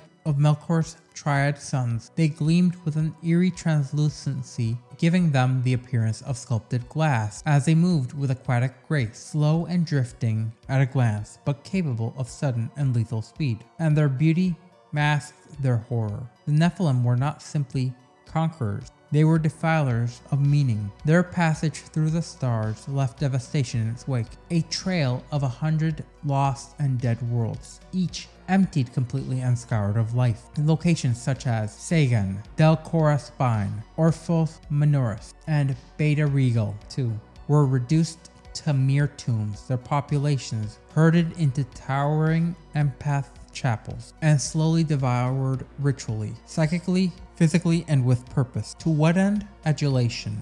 The Nephilim fed not on matter but on belief. Their doctrine was blasphemous salvation, promises of transcendence, elevation beyond the flesh. They whispered of eternal life for the devout and unspeakable sorrow for the doubtful. They selected vulnerable, isolated, and the mournful, offering communion. Their thralls bore living masks of Nephilim flesh, implants meant to bind them deeper still into subservience. This was not indoctrination, but rather consumption. The Blood Angels and their Luna Wolves scout reconnaissance confirmed the true nature of these chapels. They were, in essence, mausoleums of withered corpses, bodies desiccated within hours, aged decades upon decades, by siphoning their very essence. The Nephilim did not merely destroy, they harvested the very soul, and the soul of humanity's dream. In the stratagem of the Vengeful Spirit, Horus Lupercal laid out his battle plans to Sanguinius, Lord of the Blood Angels and Master of Wretches. The Warmaster's strategy was as blunt as it was grand, a twin-pronged assault to overwhelm the Nephilim through awe and force. Horus envisioned the legions advancing side by side in full strength, an unstoppable tide of post-human might, crashing down upon the Xeno stronghold. Like the oceans these vile things sprang from, Horus declared, "We will roll over these aliens, drag them down, and drown them." Sanguinius, ever the tactician and artist of equal measure, was hesitant. The plan was brutal, direct, but it seemed better suited for brothers like Russ or Angron. Horus was persuasive, but Sanguinius consented only when he recognized the necessity of the shock and momentum in this particular engagement. However, he suggested something slightly different. The battle occurred on Malchior's radiant crystalline flat, known in naval charts as the Silver Desert. There the Nephilim emerged in full force, meeting the Luna Wolves across open terrain. Before hostilities commenced, Horus offered a parley, issuing his final demand for a complete and total surrender. The reply from the alien commanders was characteristically confident. Humanity could not win, to which Horus responded, it was the Nephilim who would fall. And the Nephilim questioned, with what army? Horus displayed his own forces, and the Nephilim, underwhelmed by the size of the forces displayed, looked upon him with confusion, to which he would reply, "We are the anvil, and they," pointing upward, "they are the hammer." With that, the sky screamed open as hundreds of ceramite drop pods streaked from orbit in a burning descent, hammering into the desert with a fury that turned reflective sand into glorified glass. Legions of stormbirds and thunderhawks, engines wailing, burst from the clouds, twisting through the sky, each one brimming with warriors of the 9th Legion. The Blood Angels fell like angels of the Old Testament, beings of vengeance, bypassing the aliens' core and striking their weakened flank. The Nephilim had committed their mass forces to the Luna Wolves and stretched their line. Their reserves had been thinned greatly, and once this trap was sprung, it was too late to retreat. Swift and unrelenting, the Blood Angels soared through the skies, tearing through the enemy's defenses. Caught between two hammering forces of Astartes, the Nephilim formations disintegrated quickly. Even their thralls, those wretched human puppets, could not halt the advance. This alien war machine, once terrible in its theological precision, was shattered completely by a combination most dangerous amidst the legion. And on the sands of Melchior, the last of the Nephilim would be put to the sword. The compliance of Melchior was more than the liberation of a world. It was the extinction of a spiritual predator. In their destruction, the Nephilim served as a grim reminder to all those within the galaxy that the Imperium and humanity was built to resist not merely external threats, but internal collapse of reason, identity, and of truth.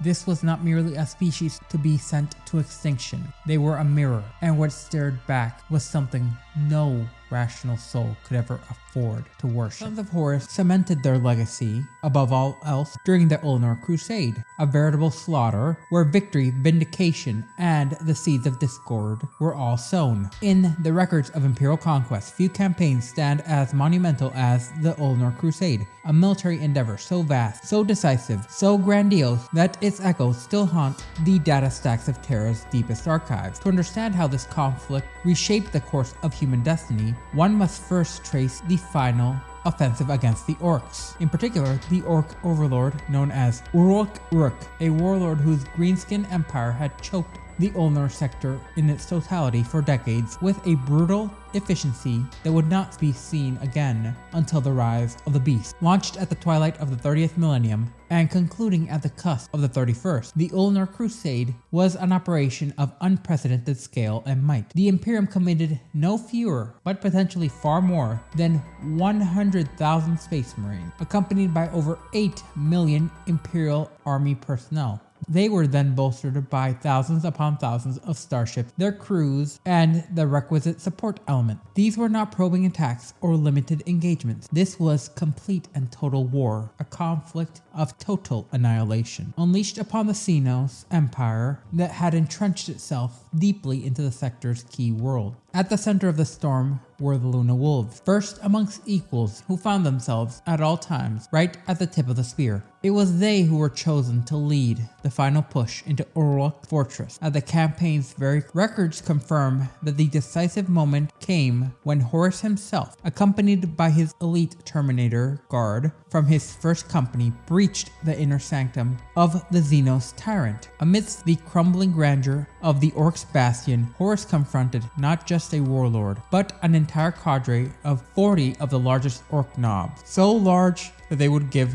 Gazgul Maguruk Draka a moment's hesitation. And without any pretense, the Primarch charged. His lightning claw tore through the mob in a frenzy of violence, carving a path straight through the green tide. That is until he stood face to face with Uruk, and the duel between the two was beyond belief. Uruk, for all his monstrous size and savagery, proved no match for the speed, precision, and intellect derived from the Primarch's inhuman biology. Once crippled, the Overlord was hoisted bloodily and hurled from the battlement of his very own fortress by Horus himself. His screams were lost in the din of battle below, as he splattered on the ground, his body barely just bouncing off the ground once, dead. The sight of this act broke the will of the Greenskins. Leaderless and disoriented, the Orcs faltered, attempting to retreat, only to find the outer walls of the fortress completely compromised by the Luna Wolves. The rout would then turn into massacre as thousands upon thousands of Greenskins died where they stood, caught between the hammer of the Terminators and the anvil of the encircling Astartes forces. When the bloodletting ceased, silence seemed to reclaim the shattered palace. Horus surveyed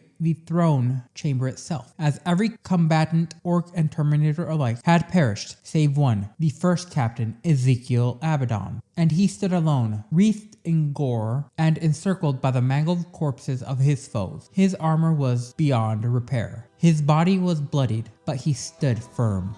And that fact alone is often cited in internal commendation logs submitted following the battle. It is no coincidence that Abaddon's ascent began here. The Ulnar Crusade became the symbolic pinnacle of the Great Crusade, as it was an undeniable demonstration of the Imperium's unmatched might and the triumph of its unified vision. The Orcs of Ulnar represented the most concentrated Xenos threat yet encountered, and their destruction marked the strategic victory for the Imperium of truly incredible value. But this victory, like many others, was rarely without a cost. Following the campaign, the Emperor departed the field of war for Terra, and he would go on to entrust the stewardship of the rest of the Crusade directly to Horus. With this shift came a seismic reordering of power. Horus was not only first amongst equals in thought alone, now his position factually above that of his brothers, as Horus was now elevated to the rank of Warmaster and placed in command not only of the Luna Wolves, but the entirety of the Imperial war machine, including his fellow Primarchs. This was not a suggestion, this was an Imperial decree. While many offered loyalty, like Sanguinius, some amongst the Primarchs struggled with the Emperor's absence. To them, he left them without sufficient explanation before retreating from the war in order to pursue a mysterious project deep within Terra's sanctum, all the while being cloaked in those vexing twins, secrecy and silence. The emotional rapture that would follow, and the perceived abandonment, allowed veiled resentment to simmer to the surface, and it would in time fester into something far more dangerous. And yet, despite this mounting tension, the Emperor still sought to honor Horus, as words were sent from Terra that in recognition of his deeds at Ulnar, the Luna Wolves were to be renamed as the Sons of Horus, a title meant to immortalize their Primarch's glory. In a telling gesture of humility, Horus would decline the honor, choosing instead to retain the Legion's name. That restraint perhaps was truly humility, or perhaps it was something else entirely. And it wouldn't be until Sanguinius convinced Horus that he had truly earned the right to have a legion named after him that he would justly acquiesce to the Emperor's gift. Though the Luna Wolves carved their legacy in countless campaigns across the stars, no single triumph would so thoroughly redefine their identity or the fate of the Imperium as the Ulnar Crusade, for it was not merely a victory, but rather the apex of the Imperium's ambitions, as it was the largest coordinated military operation of its era, and its target was the most powerful Orc empire ever to have existed. However, even throughout the entirety of this campaign and having gained these honors, Horus is known to have commented that Sanguinius, it should have been him, that he had the strength and the vision to carry us to victory, and the wisdom to rule once victory was won. For all his aloof coolness, he alone has the Emperor's soul in his blood. Each of us carries a part of our father within us, whether it is his hunger for battle, his psychic talent, his determination to succeed. Sanguinius holds it all. It should have been his. This was in regards to his ascension to the rank of Warmaster. However, said words would not be unearthed until cycles later, and it was found out that they were never truly spoken aloud. However, they do offer a chilling lens into Horus's actions in the heresy, in particular his targeting of his brother Sanguinius and his fear of being replaced by him. As the Great Crusade returned to its surge across the stars once the Emperor had left for Terra, it brought with it not only conquests and compliance, but revelation. Amongst these most troubling truths unearthed during the expansion was the undeniable reality that the Primarch, though engineered by humanity's paragon, bore within them the very weaknesses they were designed to rise above. Crafted by the Emperor himself to embody idolized aspects of humanity, the 20 Gene Sons were most definitely godlike in both mind and form, but yet beneath their transhuman veneer, these beings carried the shadow of their predecessors: pride, ambition, envy, fear, jealousy, a hunger for purpose and recognition. These were not accidents of design, but rather failures of control. They were not machines, they were sons, and like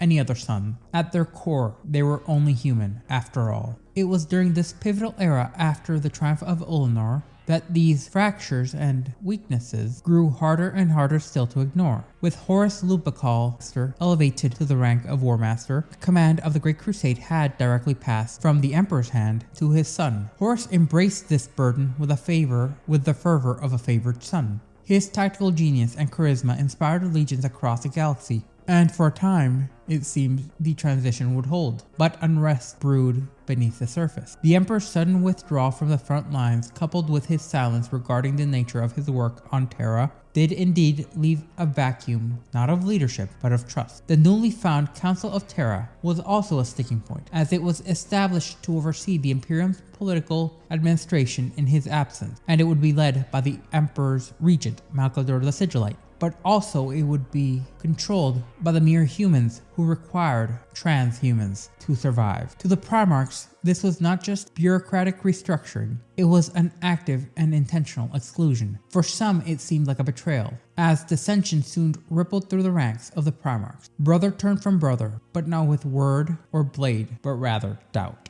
The unity of the Space Marine legions, once forged in the fires of the Unification Wars and tempered by the Great Crusade, now strained beneath the weight of questions left unanswered. Not all chose the path of patience. Amidst the turmoil, one name stood out above the others: Lorgar Aurelian. Publicly, the word-bearer's Primarch appeared utterly and unquestionably loyal. Privately, however, his mind churned with theology, ambition, and Machiavellian schemes. Lorgar, ever devoted to higher powers, almost by design, be they divine or imperial, aligned himself with Horus during the period of his rising discord. Whether out of faith or calculation, potentially even a deeper allegiance yet to be revealed, his support would be pivotal in what was to come, as records show that only a handful of Primarchs stood with Horus during these tense days by choice. Most suffered in silence, harboring resentment in solitude. Yet a select few, like Lorgar, watched closely. The Warmaster had taken command, but the fault lines beneath his authority had already begun to shift, crack, crumble, and break. And in the halls of the Imperium, echoes of a coming fracture and the potential need to eliminate the Astartes and the Primarchs could already be heard. What seemed to truly claw at the ire of the Astartes was that the Council of Terra was hastily formed and populated by nobles and bureaucrats rather than warriors, who instituted sweeping reforms aimed at consolidating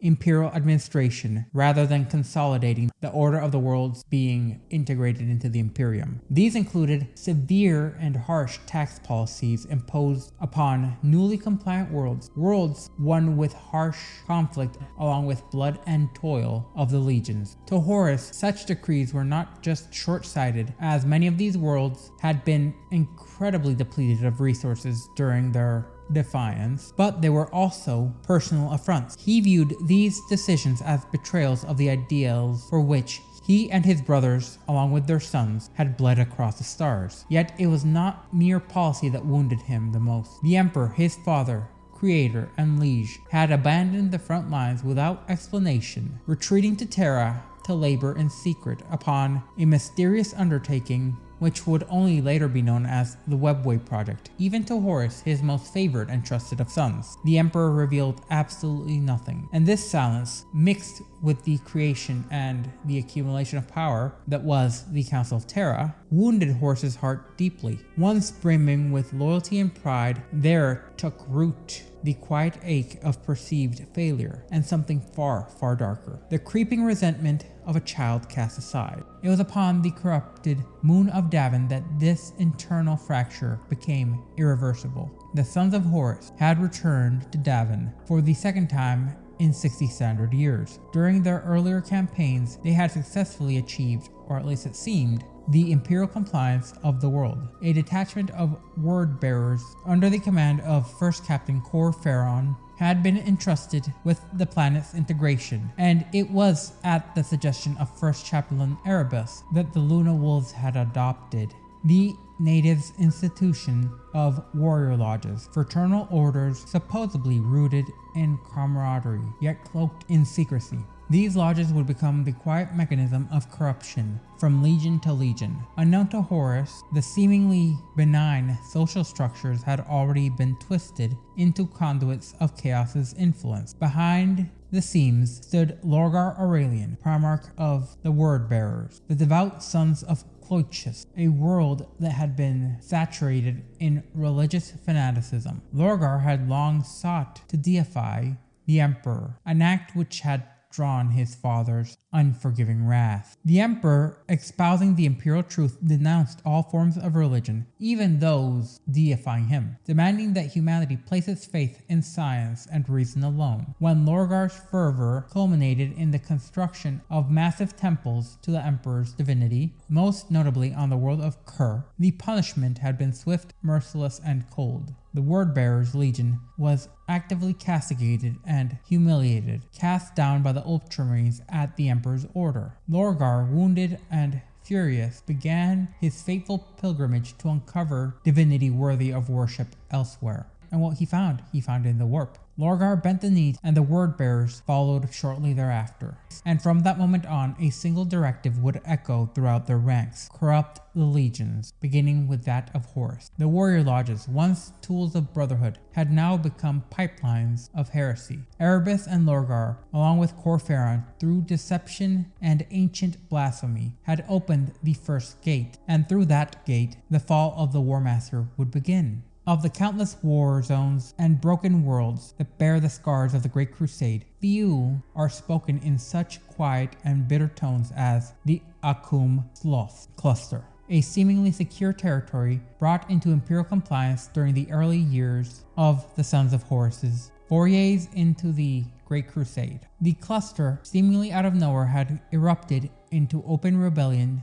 during the closing decades of the Great Crusade, under circumstances that continue to provoke scrutiny amongst imperial scholars and military tacticians alike. Intelligence recovered during this insurrection indicated that the true instigators were not men but Xenos, a parasitic breed that had infiltrated the political elite and installed themselves within the bodies of the ruling class, going so far as to direct the cluster's subversion from within. These alien hosts would come to be known as the Unsighted Kings. Warmaster Horus Lupercal, ever mindful of infrastructure and future utility, devised a rather bold plan. Instead of committing to a long attrition campaign, he envisioned a swift and overwhelming strike, combining the assault of no fewer than 4 legions in a single decisive stroke. Those said legions would be the Sons of Horus, the Iron Warriors, the Space Wolves, and the Raven Guard. The objective was the fortified sanctuary of the Unsighted King, a central bastion buried within the strongest of the rebels' holds. Once it was taken,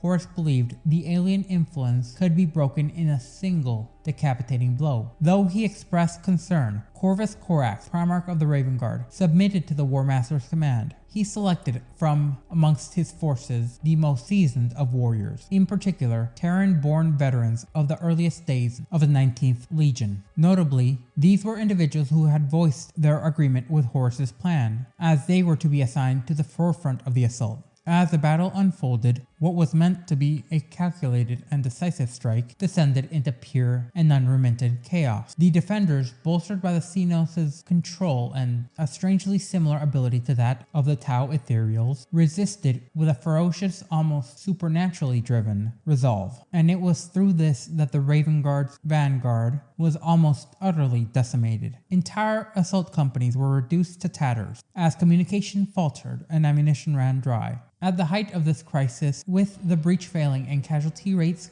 rising to unsustainable levels, Corax himself would enter the fray directly, leading a final plan, a veritable desperate push, a forlorn hope in order to have his legion's resolve reignited. His battle cry over the Voxnet cut through the tantamount despair like a blade. The Raven Guard would then surge forward with a renewed fury, and Gate 42, the linchpin in the enemy's defense, would finally be seized. The Unsighted Kings were now cornered. Horus, wielding the authority of Warmaster, claimed the right to the final strike. At the moment of their destruction, the Xenos' psychic grip upon the minds of the cluster's population was shattered, proving the Warmaster's strategic assumption correct. The worlds of Akum Soth were rich in infrastructure and industrial potential. Having not engaged in a protracted siege, they were quickly reclaimed and reintegrated into the Imperium with minimal collateral damage to key assets. Yet the price remains written in the blood of the Raven Guard. Thousands upon thousands perished in the assault, most of them being Terran-born warriors who had served since the dawn of the Legion. Though the strategic objectives had been achieved, the operational toll raised questions. In particular, why were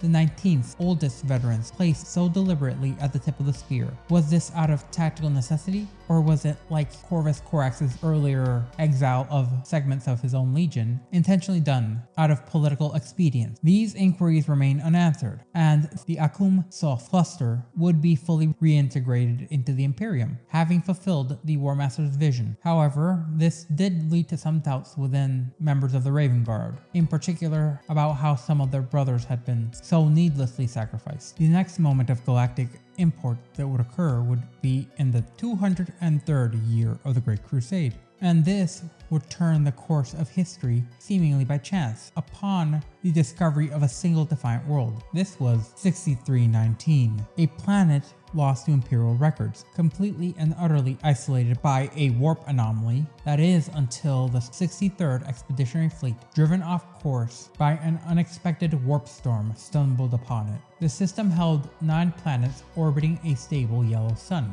and it was on the third world, known as 6319, that a remarkably advanced human civilization had taken root, one ruled by a figure who styled himself as the Emperor of Mankind. This pretender claimed divine right and galactic manifest destiny, declaring himself the one true ruler of the scattered remnants of humanity. To the Warmaster's fleet, he sent a message, not of defiance, but of summons, a request for parley and recognition of his sovereignty. In an act of measured diplomacy, Horus dispatched his favorite commander, Captain Hastur Sinjaris of the Mournival, accompanied by his elite Glory Squad. The initial meeting appeared to proceed without incident, yet negotiations collapsed with a shocking swiftness. When Hastur spoke of another emperor, the Emperor Pretender took it as heresy, verbally stating it as such, leading to the diplomatic being slaughtered, thanks to being unarmed and unaware. Hastur's death deeply shook Horus, as it was not only the loss of his trusted officer, but as a personal wound, as he was truly the favored son of Horus Lupercal.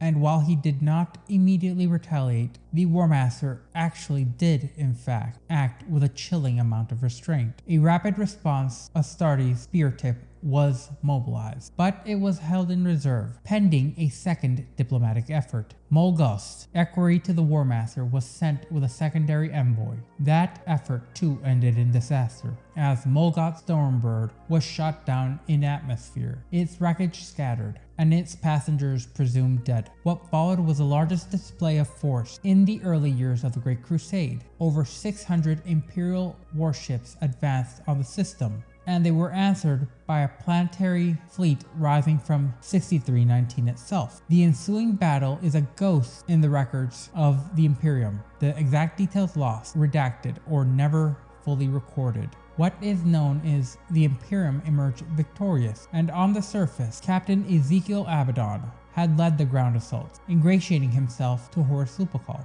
as the Sons of Horus had been deployed en masse, supported by a demi-maniple of Titans, escorted by close air support. Their objective had been to capture the city's core, and the Sons of Horus breached the walls rather quickly, advancing on the throne room, where the so-called Emperor offered to surrender, but only to Horus himself. This was an incident where Gabriel Loken, acting commander of the 10th Company, sensed a large amount of deception. Much like he would later sense it, the demand was, to him, obviously not a formality, but rather it was a trap meant to lure Horus into a kill zone, as then the Kulturan Reavers under Captain Kalos Ekerdon executed the man before he could act. But this deception ran far deeper, as the true false emperor revealed himself, striking down multiple Luna Wolves in a manner that quite frankly resembled more of the gap in strength between a Primarch and a Space Marine than that between any Xenos and an Astartes, as he would go on to also severely wound both Gabriel Loken and Ekerdon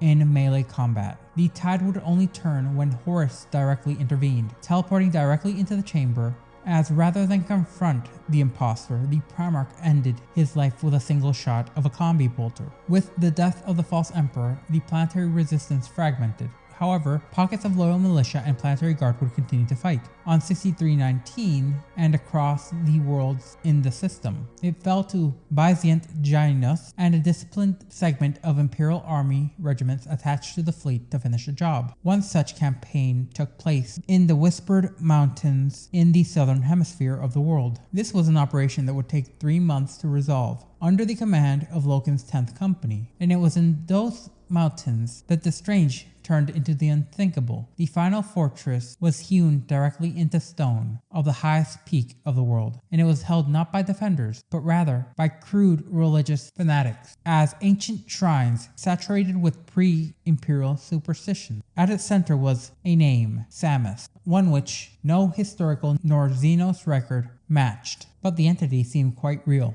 as during the breach, a sergeant of the 10th Company was possessed by this warp being, and through him, Samus was made manifest. In the resulting chaos, over a dozen Astartes and multiple remembrancers were slaughtered. The horror would only be ended with the combined firepower of Captain Loken and Sergeant Nerovipus, as over 90 bolter rounds were spent, followed by multiple canisters of purifying flame in order to eliminate this threat. This would be the first time in recorded history that a warp entity was confirmed to be able to possess an Astartes. The implications of it were staggering, and it was classified at the highest level. Horus himself ordered those records sealed from everyone, including his brothers. The very truth that even the Space Marines could be turned against humanity was too dangerous to reveal. In the aftermath of this, planetary governance was transferred to General Rikas of the Byzant Janissaries, as civil restructuring fell to Egon, and 6319 was fully brought into heel and entered the Imperial fold. But its legacy would rear its ugly head at the cusp of the heresy, when more and more Astartes were being influenced by beings of the warp, much like Samus. The next episode of Galactic Precedents that would involve the Luna Wolves would be during the costly compliance of a world designated as 14020, a brutal campaign etched into Imperial records with a far simpler name, Murder. The death world of Ulzrash was not marked on any Imperial chart when the 140th Expeditionary Fleet under the command of Captain Kaitas Forum of the 9th Legion, the Blood Angels, entered its orbit. Awaiting them were ancient satellite beacons unknown to Imperial Auspex systems. Their warnings lost in translation, and unbeknownst to the fleet, these were relics that belonged to the Intrex, a highly advanced human civilization that had worked with Xenos in order to advance at a higher rate. And the message they had was rather direct, at least to those who could understand it. Stay away. The Intrex had designated Ulzrich as a sealed quarantine zone for a deadly Xenos race known only to them, but Captain Frem, unaware of the beacon's meaning, proceeded with standard compliance protocols, as 3 full companies of Blood Angels began atmospheric descent only to be cast far off course by the planet's near impenetrable storms. Communications fractured, Vox chatter would be broken into static, as Imperial forces found themselves scattered and isolated. Then the siege began. Initial surface reports were garbled and desperate, described their opponents as arachnoid creatures of considerable size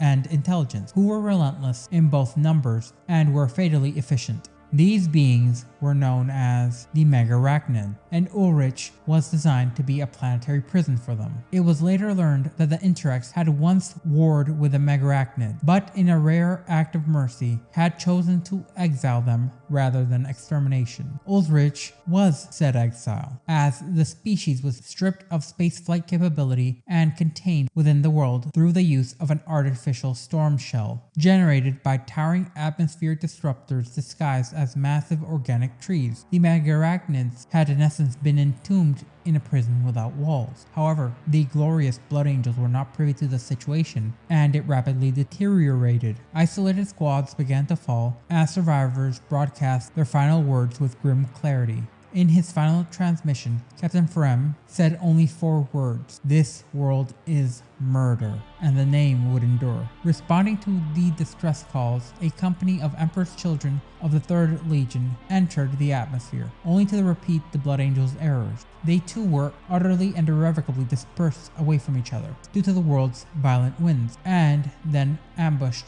by the Xenos swarms. Their casualties mounted swiftly as the fleet loomed ever on the precipice. Then came the Luna Wolves, as 10 companies of the Sons of Horus Legion, drawn from the Warmaster's 63rd Expeditionary Fleet, arrived in full force to support the legions with the aid of the Imperial Army's Byzantine Janissaries, along with a contingent of Legio Mortis Titans, and they struck through the atmospheric veil with a force and coordination unknown to the Xenos within. Pushing into the dense biochemical forests of murder, every tree they destroyed peeled back the storm's curtain, allowing greater and greater cohesions from Imperial forces. It was due to this, along with the Primarch joining in the war zone, that the campaign would turn. The Warmaster observed from offensive orbit upon the vengeful spirit, reportedly pleased with the relentless progress. A withdrawal was considered for a time. That was until an unexpected rival changed the equation. Primarch Sanguinius, the angelic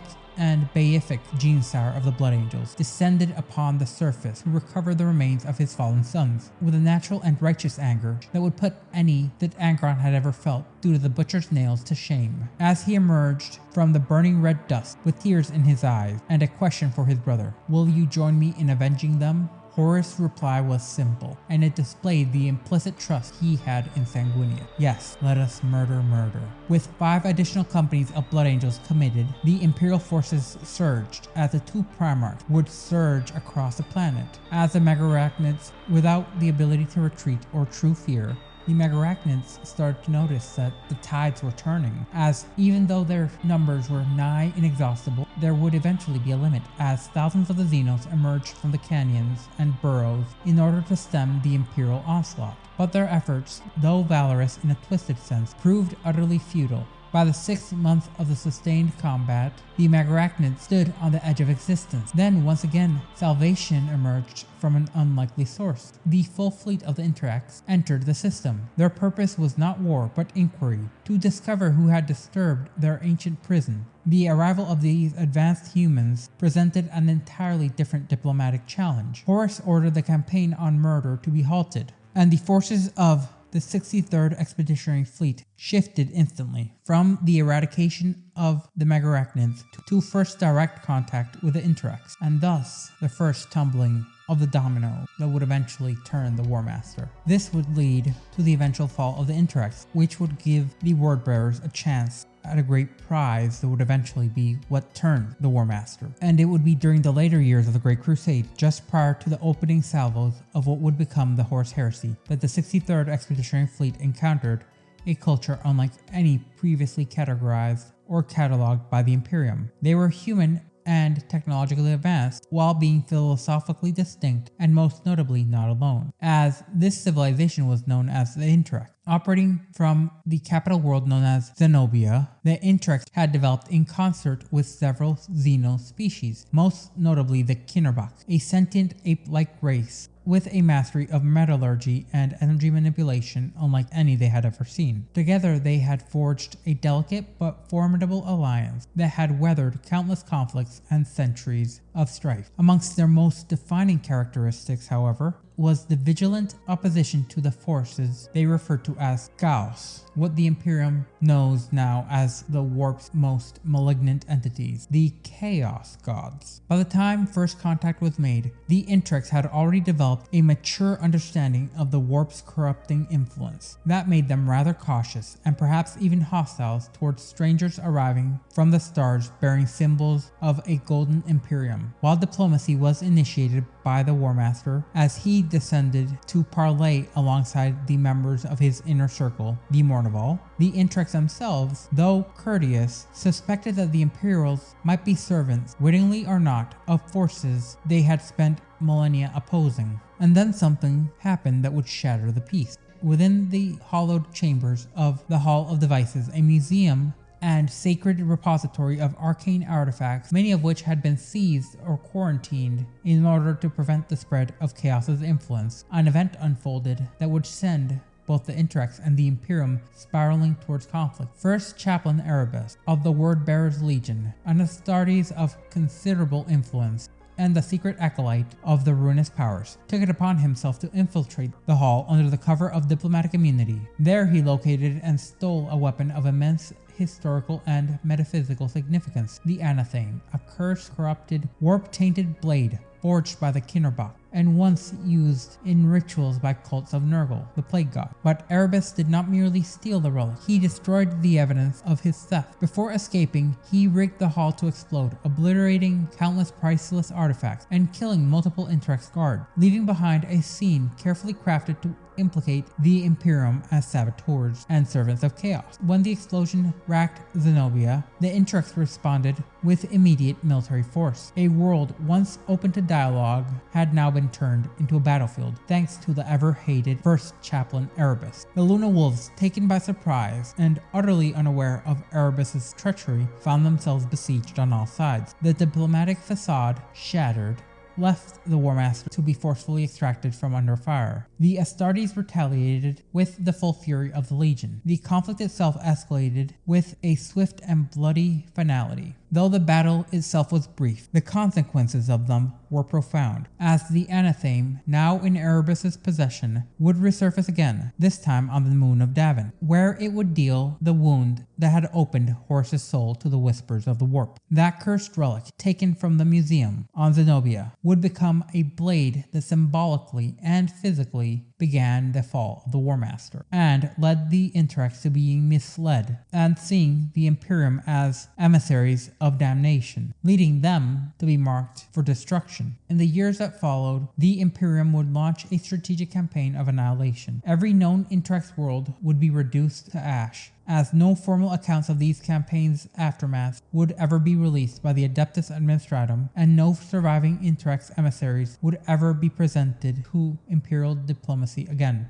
What knowledge they held, what warnings they might have had, all due to pure serendipity occurring thanks to the incidents on murder. Then one theft, one lie, and one blade, and with it a fracture in fate that may have damned the galaxy to endless years of civil war. By the dawning of the 31st millennium, 60 Terran years had passed since the world of Davin was brought under Imperial compliance. Official records classified the system as stable, pacified, productive, and loyal. But records, like anything else, can lie, or worse, be rewritten in order to obfuscate the truth. The truth itself would be returned in 004 M31 in the form of a single name whispered by a rather familiar voice to the Imperium, Eugene Temba.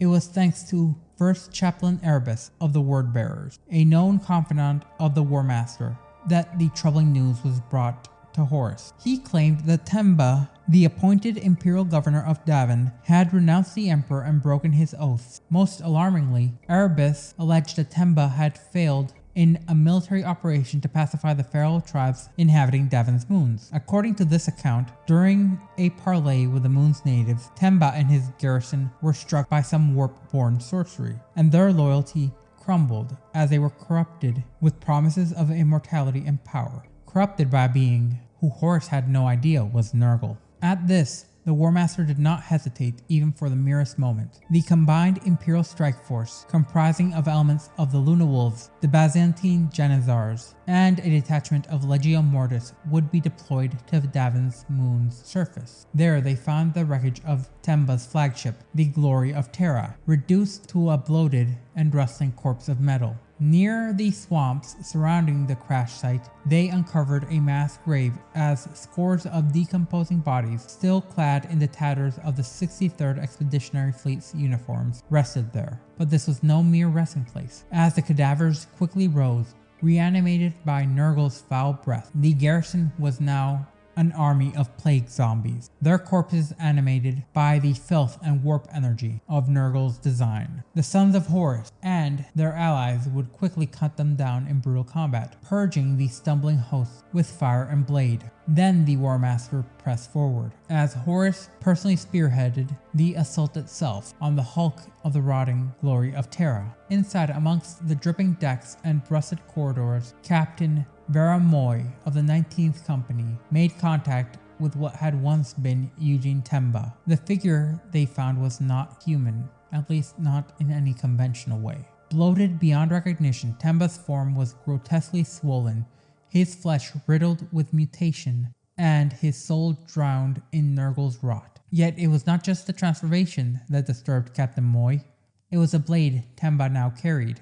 The anatheme, the implement forged by the Xenos Kinnerbrock, is metallurgical technology utterly forbidden even by the Interrex. The anatheme was a weapon attuned to one target, a creation steeped in malice bound by the will of Nurgle. Weeks earlier, this had been the same blade that had been stolen from the Hall of Devices. Sometime earlier, this had been the device that had initiated the conflict between the Interrex on Zenobia and the Imperium. And it seemed somewhat clear to the Luna Wolves upon the planet that the thief had been Erebus. With an impossible speed and skill, Temba struck. Moy resisted the governor's attempts at conversion as much as he could, in an attempt to maybe spread the message of what he had understood. Unfortunately, he was slain. Horus arrived shortly thereafter, and what followed was a duel that would alter the course of human history. Despite Temba's bloated form, he moved with a shocking agility and precision, bladesmanship entirely foreign to the man Horus had once known. was possessed by this foul beast, as every strike tested the Warmaster's nigh infinite battle prowess, as it was not Temba's strength, but rather that of the anathema that gave the corrupted governor this edge, as it was designed to harm its victim at a molecular level, allowing the blade to bypass any armor and cut through any defenses, leading Horus to be struck deep. Horus was wounded critically, as his shoulder was pierced straight through, thanks to his power armor failing him, but in the end he prevailed. The corrupted Temba would collapse, and in a final moment clarity returned. Racked by guilt and torment, Temba attempted to confess what had occurred, but he was only able to give the merest of warnings. Only you, Horus, can stop it. A future of death, where the Emperor is a corpse bound in gold, and mankind is chained in madness. Then silence as Temba's soul was consumed by the warp. Horus, bleeding and broken, was retrieved and brought back to the flagship. No apothecary, no medicae, it seemed, could cure what now festered within his body. The anathema had done more than pierce his flesh, as it had infected the Warmaster. With a curse no science could mend, and so Erebus returned with another suggestion. In violation of imperial truth, Horus would be brought to the priests of the Serpent's Lodge, a cult disguised as a healing sect, rooted in Davon's ancient past. Under the guise of salvation, the Dark Gods would complete their work. Sorcery had been banned since Nicaea, and it would be what was used to reach Horus's soul, as they would not merely heal his body, they tainted his heart, fed him visions, instilled endless jealousy, resentment, and a supernatural ache of abandonment, all the while instilling an image of the Emperor who would leave him behind, as history would show us that in the shadowed temples of the Serpent's Lodge, deep within the cursed soil of Davon's moon, humanity's fate was eternally rewritten. After having been grievously wounded and tainted by the anathema, First Captain Erebus, architect of treachery, guided the desperate members of the Sons of Horus Legion to make a fatal decision, one that would lead to Horus meeting with the Dark Gods in his dreamscape, where they portrayed themselves as wronged beings, persecuted by the Emperor's psychic tyranny, as they forever cloak their intentions in honeyed lies, insisting that they had no desire to influence the material realm. Yet even within the depths of chaos, a voice had warningly cried out. Magnus the Red, Primarch of the Thousand Suns. This was another one of his great failures, as he had entered the warp in order to intercept Horus's journey, and he revealed to Horus what he had seen was merely one possible future, a future Magnus insisted they could have averted, but Horus had already been consumed by resentment and the influence of the Chaos Gods. Their offer was, to him, irresistible. Their pact was chilling in its simplicity. Give us the Emperor and we will give you the galaxy. Driven by the instilled jealousy, embitterment, and the perceived betrayal, he was seduced by the promises of ultimate unlimited power, leading Horus to accept the pact. The gods healed him and infused him with a profane might manyfold his original.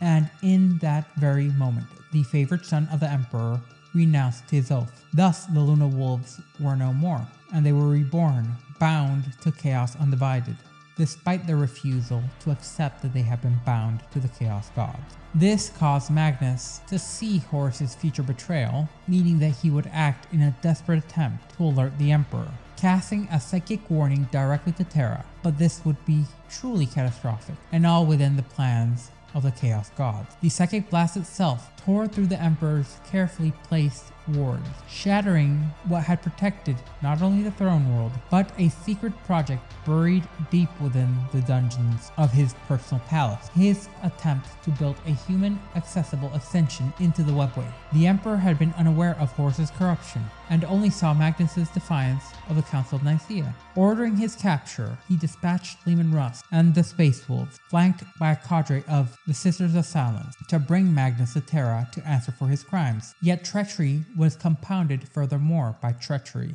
As they were en route to Prospero, Horus intercepted and deceived Rus as he exploited Rus's already building hate of Magnus, and he urged him that the Emperor had changed his mind, something which is honestly unthinkable, that the Wolf King was not to arrest Magnus, but to destroy him. Fueled by his own disdain for sorcery and convinced that the universe would be better left without Magnus, Rus decided to fully play into the self-appointed role as the Emperor's executioner, launching a full-scale assault upon the Thousand Sons' homeworld. Thus, despite the fact that Magnus had not only attempted to aid Horus from falling to chaos, and attempted to submit himself willingly to imperial judgment, upon realizing he had been manipulated, the road to damnation began to burn from all directions. Eventually, from this would be birthed the first official blow of the heresy, Isstvan III, which would forever be marked in imperial history as the Isstvan III atrocity. In the wake of Horus's recovery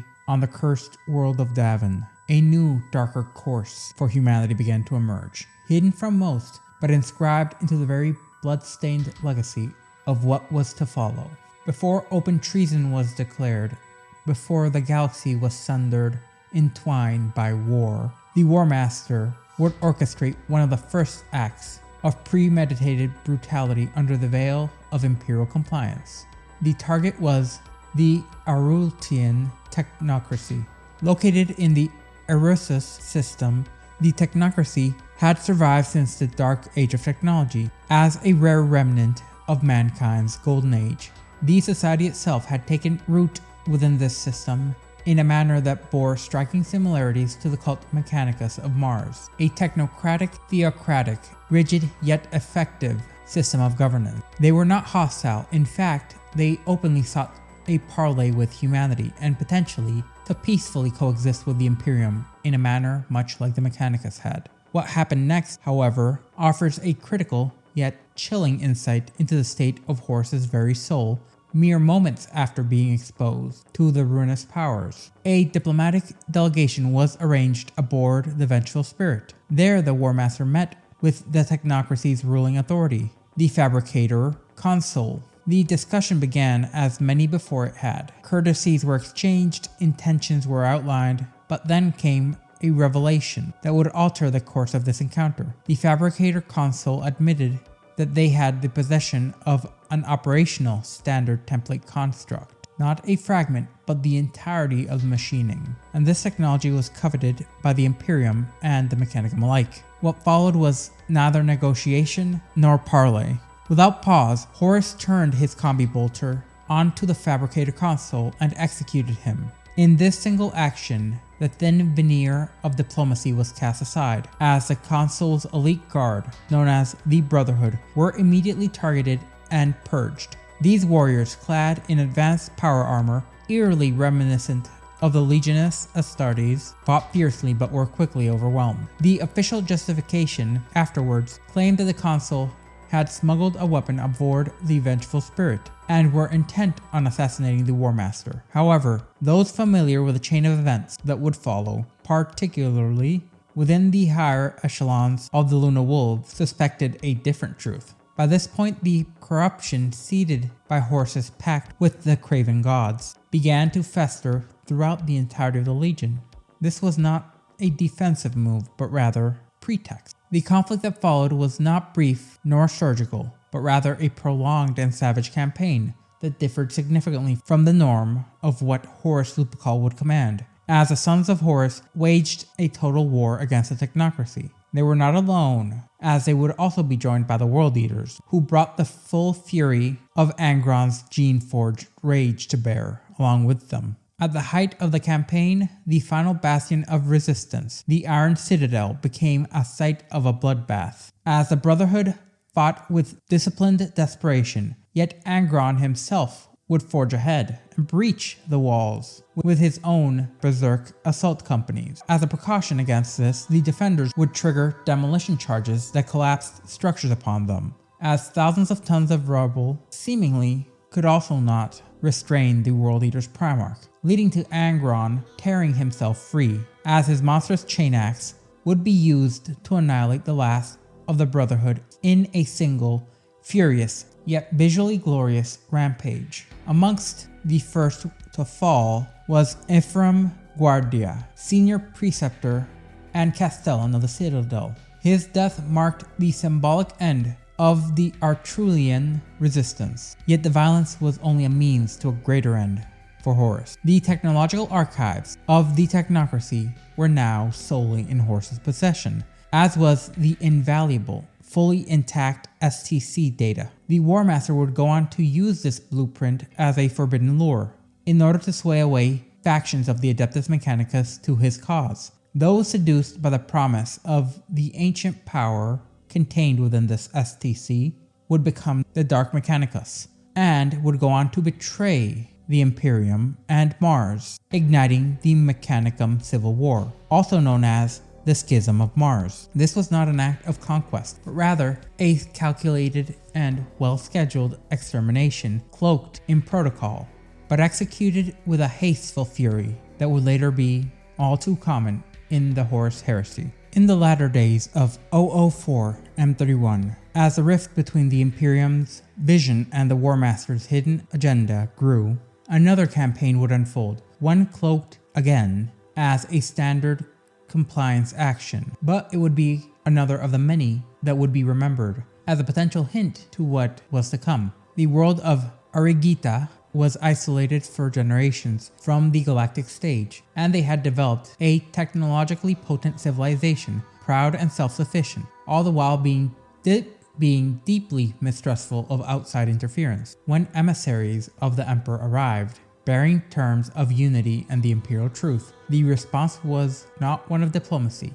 The envoys were executed, and their remains returned with a message, carved into their flesh: "We bow to none." Such defiance demanded an immediate response. As such, 3 legions were dispatched: the Luna Wolves, at this time the Sons of Horus, the Ultramarines, and the World Eaters. The command fell, as was increasingly common, to the Warmaster. The initial operations unfolded rather swiftly. The planetary defenses crumbled before the relentless advance of Astartes-led spearheads obliterated resistance. Yet one obstacle remained: the great citadel of Agrigita, a towering fortress complex where the ruling warlords had entrenched themselves behind insurmountably thick layers of void-hardened stone and arcane shielding. Their final bastion was nigh impregnable. Horus, ever focused on momentum, was unwilling to tolerate such a drawn-out siege, and so he gave Angron, Primarch of the World Eaters, specific instructions to utterly break the fortress, eliminate the leadership, and to do so with haste. And Angron, at hearing this, did not hesitate, as he was given an all-clear to use any methods and as much devastation as he needed to accomplish this goal. The assault began with the characteristic fury of the World Eaters, but Agrigita's defenders were far from cowards. The fortress's guns rained down fire and brimstone. Automated kill zones, shield arrays, and disciplined counterattacks slowed the World Eaters' advance to a crawl. For every inch they gained, a dozen legionaries were reduced to charred wrecks. What began as a glorious charge turned into a butcher's path, slow and inevitably crawling, as a slope formed from the fallen. And here we would see something utterly incredible. A literal ramp made out of the dead bodies of Astartes that led to the wall's breach. Through that narrow wound, the surviving World Eaters and Angron poured in. And there, within those final chambers, the fury of Nuceria was unleashed. What happened next was not an execution. It was not a battle. It was pure, undiluted, unbridled butchery. As the defenders, civilian administrators, officers, aides, and even cowering civilians were not spared. By the time the Ultramarines arrived, summoned to secure the site proper and establish order, they found the halls transformed into a blood-soaked, meaty labyrinth of mangled limbs, eviscerated corpses, and scattered viscera. Every corridor, every room bore the evidence of unrestrained, bestial wrath, as the walls were clawed, but not from within, but from without. The Ultramarines were utterly repulsed. Their own legion's doctrine, honed on Macragge, held fast to discipline and proportionality. This was, frankly, something else. They filed a formal writ of censure to the Emperor, documenting the indiscriminate savagery displayed by the World Eaters. But Horus, by now fully seduced by the whispers of the warp, did not reprimand Angron. Instead, he observed and calculated. In the World Eater's rising bloodlust, Horus saw not disgrace but utility. The Legion's descent into unrelenting violence would, in time, render them perfect vessels for the worship of Khorne, the chaos god of war and slaughter. And in their Primarch's berserk rage, Horus found an instrument well suited for war, not the one he had been waging, but the one he intended to wage against the Imperium. Not for compliance, but for conquest. The fortress of Agregita had been taken, but what had truly been claimed was something far more dangerous. In the aftermath of Agregita, as the tides of loyalty were tested and bent in secret, the Luna Wolves, now the Sons of Horus, began the irreversible descent into madness. Most within the Legion were already bound to the Primarch's will, by loyalty born of admiration, awe, and near godlike worship. As they would follow Horus without hesitation, the Warmaster's transformation was not merely tolerated, it was embraced. Oaths sworn to the Emperor of mankind were almost, in their totality, cast aside in silence, replaced by dark promises and whispered in the language of the warp. The corruption was insidious, as it did not confine itself to warriors alone. Through Horus's growing influence, tainted ideologies seeped into every institution he touched and communed with. Elements within the Mechanicum, sensing the opportunity or perhaps seduced by the forbidden knowledge offered by this warp-bound cabal, aligned themselves with the Warmaster. Amongst them were key Forge Fanes, Titan Legios, and Cybernetica cohorts. The result was a catastrophic fracture, and from this schism was the true birth of the Dark Mechanicum, a faction that would become the architects of abominable innovation and fell machines for millennia to come. This rift truly culminated in the historical records of what would become known as the Schism of Mars, a civil war fought not just with plasma and steel, but with ideology, technology, and heresy. Yet the Sons of Horus were not alone in their treachery. The Warmaster knew his Gene brothers intimately. They were, after all, more than just comrades. They were reflections of his own mythic origin, shaped in the Emperor's image and forged during the crucible of the Great Crusade. And Horus, ever the tactician, ever the diplomat, knew how to reach each one. Pride, resentment, isolation, bitterness of overlooked victories, or even ancient reprimands. He used all of them. Some succumbed easily, others required more tactful manipulation, favors called in, grievances intentionally inflamed, and by the end, Horus succeeded in turning half of the Primarchs against the very Imperium they were created to defend. As the betrayal did not begin on the battlefield, it began in brotherhood. But it would erupt in a great fire, one so massive it would consume half the galaxy. The Warmaster's next move was a decisive yet brutal blow, in a bid to purge potential dissent from his own ranks and that of his traitorous kin, and to test the resolve of those who had pledged themselves to him. He orchestrated a cleansing of the traitor legions. Loyalist elements within his own forces and those of his allies were gathered and deployed on Isstvan III under false pretenses, where they would be then subjected to a virus bombing that was designed to turn cities into ash and lungs into liquid. The survivors would undoubtedly attempt to hold on as they were hunted down in a siege of unmatched cruelty.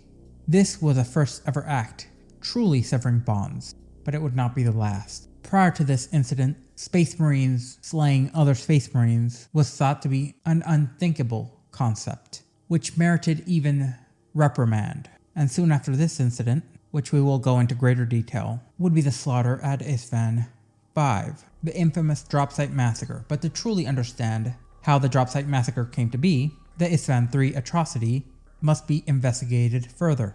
005 M31, within the Isstvan system, at the center of a carefully staged betrayal of lies, the world of Isstvan stood, a planet that until recently had appeared to have fallen in line with the greater Imperium. In truth, its planetary governor, Varaldus Paral, had long since fallen under the sway of She Who Thirsts, Slaanesh, whose profane cults had festered on the world of Isvan III, ever since before its imperial conquest, as they had been practicing sorcery from the warp. And in doing so, Paral's open declaration of independence against Terra caused the Imperium to act. The Council's decision would prove to be a fatal misjudgment, for Horus, now already deeply in the thralls of the ruinous powers, would use these orders as the final mechanism to trigger his long-awaited betrayal and rid all remaining loyalists from within his ranks. 4 legions stood assembled under the Warmaster's banner: the Sons of Horus, the World Eaters, the Death Guard, and the Emperor's Children. Though each had already pledged themselves to chaos, nearly 1/3 of their numbers remained loyal to the Emperor. These were predominantly Terran-born Astartes, recruited before the reunification with their Primarchs, skilled veterans who had directly served under the Emperor during the greatest and earliest years of the Great Crusade, and now they were a threat to Horus's vision. Under the guise of a legitimate military operation designed to quell rebels, Horus deployed the loyalist elements from all 4 legions, as they were ordered to secure the Coral City. Once the objective was taken, and under the pretense of celebrating victory, Horus enacted the final stage of his plan. Having the Astartes gather within the city to prepare for celebrations, he would then, from high orbit, launch virus bombs carrying the dreaded Life Eater virus. Within moments, the toxic winds howled across the entirety of the world, as it did not kill in the traditional manner, rather it just liquefied all organic matter. The loyalist Astartes on the surface were given no warning, nor were the remaining civilians. 12 billion lives would be extinguished in an instant, as flesh became bone and bone became airborne ash, as the incendiary element of the Life Eater virus erupted. The psychic detonation of that mass shrieked straight through the warp and even briefly obscured the Emperor's Astronomicon. But something went wrong. Captain Saul Tarvitz of the Emperor's Children, aboard the Andronus, uncovered the betrayal, alongside Battle Captain Nathaniel Garrow of the Death Guard, who both would work to ensure that Garrow could commandeer the Eisenstein, as Tarvitz defied all orders from his Primarch and broke through the blockade and fire, landing planetside, where he spread the warning to any loyalists. Some made it to shelter, most did not. Angron, Primarch of the World Eaters, learned that the virus strike had failed to annihilate all loyalists. Enraged by this, he led 50 companies of traitor world eaters in a direct assault, which would range between 50 to potentially 70,000 Marines. His warriors, gripped by the rising fervor and their unknown devotion to Khorne, lost themselves in the fury of the direct assault and abandoned all strategy in favor of frenzy. Horus was greatly displeased by Angron's impetuous action. Nonetheless, he sought to capitalize on the delay, as he reinforced the assault with his own troop and the 3 remaining legions. Resistance persisted for far longer than it should have, forestalling the Warmaster's plans. Amongst the defenders were Tarvit, Gavriel Loken, and Tariq Targaradon, loyalist captains who had refused to surrender or bend their will to the craven gods who had now turned their legion. And over the course of 3 long, harrowing months, they stalled the Warmaster's timetable far more than he had anticipated possible, but they could not hold on forever. Lacking air support and denied the power of Titans, or any real reinforcement of arms, their situation grew grimmer by the day. In one fateful engagement, the traitorous captains of the Sons of Horus, Ezekiel Abaddon and Horus Aximund, were dispatched to face their former brothers. In the confrontation, Aximund was able to behead Targaradon. Abaddon would go on to confront Loken, but their duel ended inconclusively when the building collapsed around them. Loken survived just long enough to witness the final bombardment from orbit. Elsewhere, Betrayal, Loken would survive long enough to witness the bombardments from orbit. Elsewhere, Betrayal took another form. Captain Lucius of the Emperor's Children, a famed duelist and former ally to Tarlvit, turned on the loyalist comrade turned on those loyalists around him who had believed him a comrade, in a calculated bid to gain favor with Fulgrim. Slaughtering those who had once called him brother, Lucius was welcomed back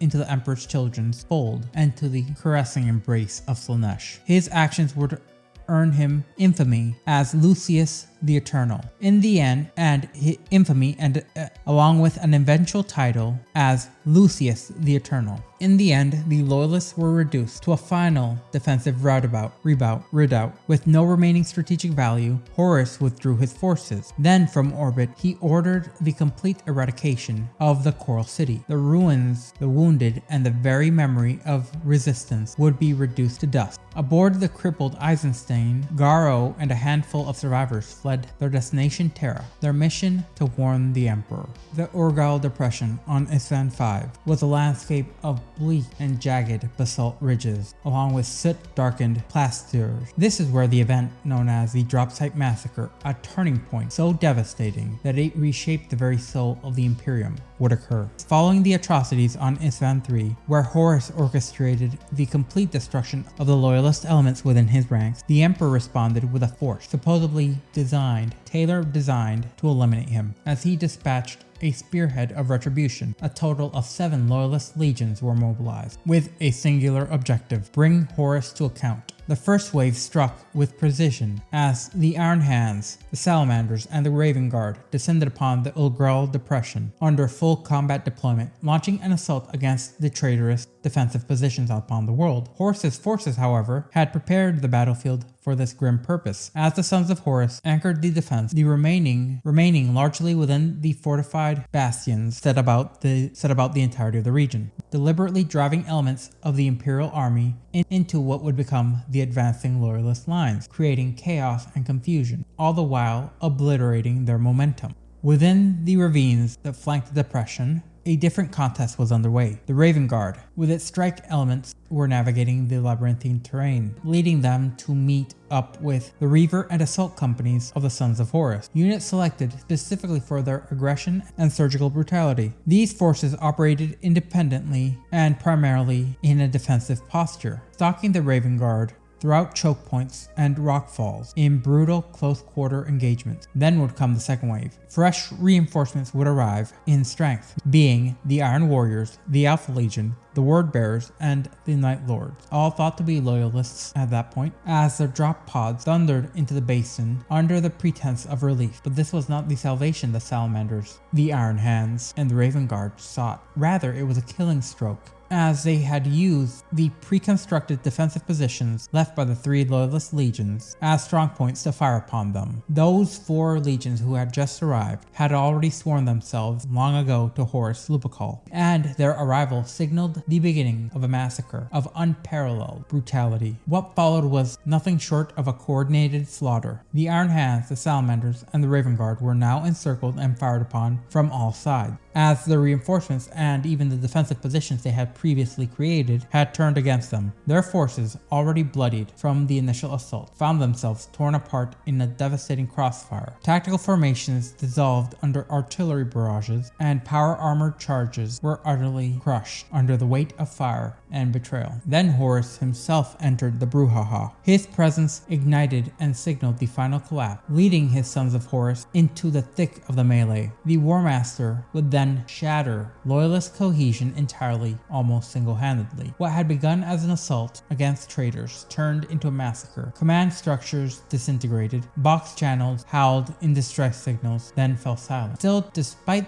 the overwhelming odds, remnants endured. Several thousand Astartes from each of the loyalist legions managed to extract themselves from the cauldron's worst conflict zone. Battered, scattered, and near ruin, they would flee off-world. These survivors, though valorous, would only play limited roles in the Great War to come. Their strength and, in some cases, their entire command structure had been irreparably diminished or shattered. Thus was the birth of the Shattered Legion. But the implications of this betrayal would reach far beyond Isstvan V. The rot had spread. The warrior lodges, once informal brotherhoods within the legions, had facilitated widespread indoctrination. By the time of the massacre, chaos had already sunk its claws deep into the institutions of the Imperium. The Imperial army would also fracture violently. Regiments turned upon regiments. Fleets engaged fleets. The very Titan legions of the Mechanicus, once paragons of loyalty, were likewise divided. The war had begun in secrecy, yet it now erupted across the stars. The Imperium was no longer merely fighting Horus and a handful of turncoats. It was fighting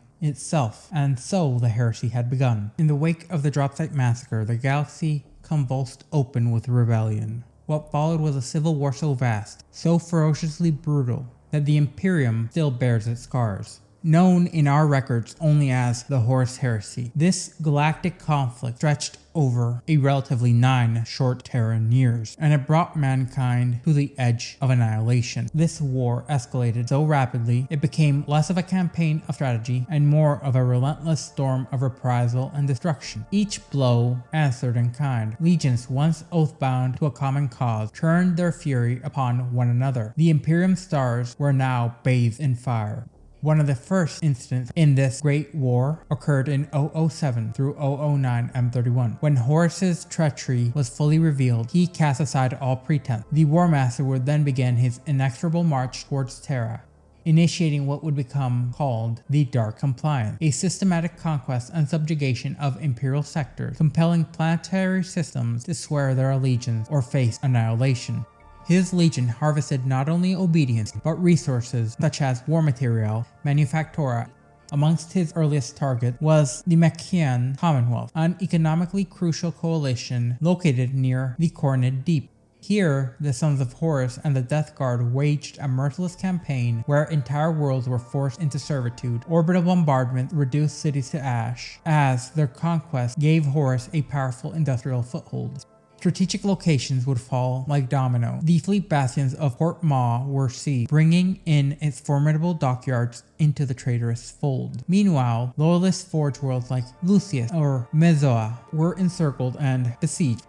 The forge world of Cyclothay aligned with Horus and began to expand out rapidly and aggressively, carving out a dominion in its own amidst a wider war zone. Up next would be the burning of Mat, which occurred in 008 M31. The conflict itself tore even the Mechanicus apart, as the forge world of Mat, located within the Ultima Segmentum, erupted in civil war. Its ruling synod Magos fractured in loyalty. Some would stand with Terra, while others with the Warmaster. Reinforcements eventually arrived from both factions, Sons of Horus and contingents of surviving Iron Hands from Isstvan V, resulting in a catastrophic apocalypse. The war itself ignited a fire that would consume the planet's infrastructure along with its silos. Orbital bombardments and internal sabotage rendered the planet nigh uninhabitable, as it remains ablaze to this day. Its surface an undying memorial to uncompromising conviction and ruin. Next, in 008 M31 would occur the Dagnit incident. Elsewhere, hidden within the clade masks of Terra, acting with the authority of Malkador the Sigillite, humanity would attempt a bold strike. They dispatched an execution force, an elite cadre of assassins, to the newly subjugated world of Dagnit. Their mission was simple: eliminate the Warmaster before he could further consolidate his power base. Unfortunately, the difference in power between an assassin and a Primarch is a bit too much, so they failed. This attempt revealed an unsettling truth. Horus now wielded powers far beyond even the enhanced powers of an Astartes, and though the assassins perished, their sacrifice yielded a critical nugget of information. Terra now understood that it was not merely facing a traitor. They had found that he had been imbued with powers from chaos. From 008 to potentially 011 M31, the strategic planet of Paramore 5 became another fulcrum of bloodshed. Once a loyalist bastion, the world had fallen. In a determined effort to reclaim it, loyalist factions launched a campaign that met stiff and unyielding resistance. The Sons of Horus garrisoned upon the world alongside the Word Bearers, and several Dark Mechanicum-aligned Titan legions stood firm. The defense was unshakable, and Paramore 5 remained in traitors' hands, its orbital defense grid and ground batteries battering any attempt at recapture. Then would come the Battle of Asisk in 009 M31. In the aftermath of Isstvan V, the shattered loyalist element had gone to ground under the banner of the Shattered Legion. Chief amongst them was the legendary, the beloved Shadrach Medusan, a war leader commanding the remnants of the Iron Hands, the Salamanders, and the Raven Guard. But the Warmaster would not allow these embers to reignite into a fire that could threaten to consume his force's flanks. And so, Captain Tybalt Mar of the Sons of Horus would be sent to pursue these loyalist elements with a dogged determination. At Arisk, he engaged and annihilated almost the entirety of their fleet in a decisive engagement, causing the Shattered Legions to once more suffer catastrophic losses. And so Medusan's resistance was effectively broken. Up next would be the destruction of Dwell in 009 M31. The world of Dwell was an ancient bastion settled during the Dark Age of technology, and it became the next stage in Horus's arcane pursuit of power. Originally seeded by colonists from the night world of Molech, Dwell harbored ancient data repositories which would unknowingly lead the Warmaster back to the secret of the Emperor's deception. Records indicate that Horus had taken part in Dwell's original compliance, but those memories had been locked away by the Emperor himself. Now driven by vengeance and this revelation, Horus sought to reclaim what had been hidden from him. The Sons of Horus descended upon the planet. Their objective was to secure the archive and obliterate any and all resistance. In the aftermath of Isstvan V, the 16th Legion was still reeling from some of its internal cohesion being fractured. Amongst the losses, the most severe was the dissolution of the Mournival, with Gavriel Loken and Tariq Targaradon declared lost. Seeking to rebuild their tactical disarray, Captain Horus Aximund approached First Captain Ezekiel Abaddon with candidates to refill their vacant seats. Debate would quickly follow, but they would settle on Falcus Ubre of the Cultian Reaver Squad and Sergeant Grail Nocta, each handpicked for their loyalty to the Warmaster and their cruelty. As the atrocities on Isstvan spread throughout the subsectors, so too did resistance. A retaliatory uprising was ignited in the Momed, Instar, and Oquith sectors, led by Shadrach Medusan, an Iron Hands war leader of the Sorgol clan. Arriving too late to stand on Isstvan V, Medusan now commanded a desperate alliance of loyalist forces, 58 battalions of Imperial Army from the Momed Voidhive, Siege Hulk from Naharan Instar, scattered salamanders, and elements of the Mechanicus alongside with a handful of White Scar's detachment redirected from Chondax. Dwell with its fortress cities, orbital defense network, and nearly 8 million trained soldiers became a linchpin in Medusan's defensive lines. He established command at Masulik Prinsek, a fortified complex overlooking the Sea of Enna and the city of Tween. When the Sons of Horus launched their planetary assault, they overwhelmed the mortal defenders, but not without severe complications. Medusan's loyalist Astartes, hidden within the system's defenses, had prepared.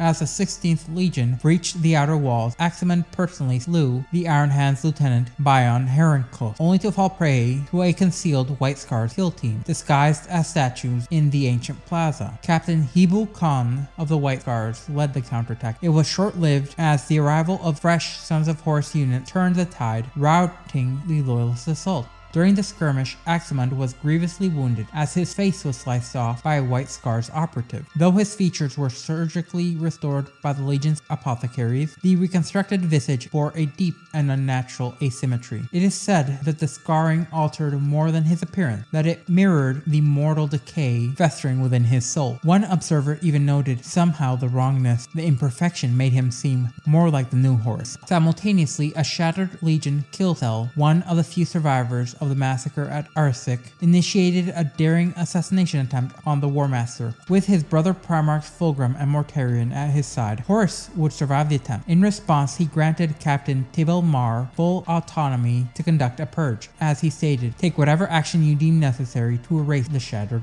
legions. With fragments of his memory restored, Horus turned his gaze to Moloch, the world that had once concealed a forbidden truth. Deep beneath its crust lay a direct pathway into the realm of chaos, hidden even from the Imperium's highest echelon. The Sons of Horus, alongside the Death Guard, launched an overwhelming assault as Moloch's defenses were caught unawares of the true nature of this assault, leaving them completely off guard. During the height of the conflict, the powerful Night House Divine betrayed their oath to the Imperium and defected, turning their guns against their own. In an effort to stem the tide, Malcador the Sigillite deployed a team, a veritable strike cadre of the Knights Errant, an elite loyalist order, were tasked with preparing the battlefield for a potential Space Wolves counterassault. Their mission was critical. It was to gain access to the Warmaster's flagship. Unfortunately, they failed. During the battle, Horus entered the portal and emerged transformed. Whatever had occurred beyond its thresholds remains an undocumented detail. What is known is that Horus returned, bearing the full favor of the ruinous powers. His strength became something otherworldly. A few of the Knights Errant, however, survived to take this truth to Terra. Those who did bore a chilling testimony. This war was no longer just for the Imperium's future. It had become a battle for the very soul of mankind. By the closing of the 31st millennium, the storm that had been been unleashed on Isfahan had swollen into a full-scale galactic conflagration, and at its apex stood Horus Warmaster turned arch-traitor. His legion, the Sons of Horus, led a war host the likes of which Terra had never seen, or never may see again. The culmination of his dreadful crusade would only unfold at the cradle of mankind itself. During the siege of Terra, the climactic crescendo of Horus' story,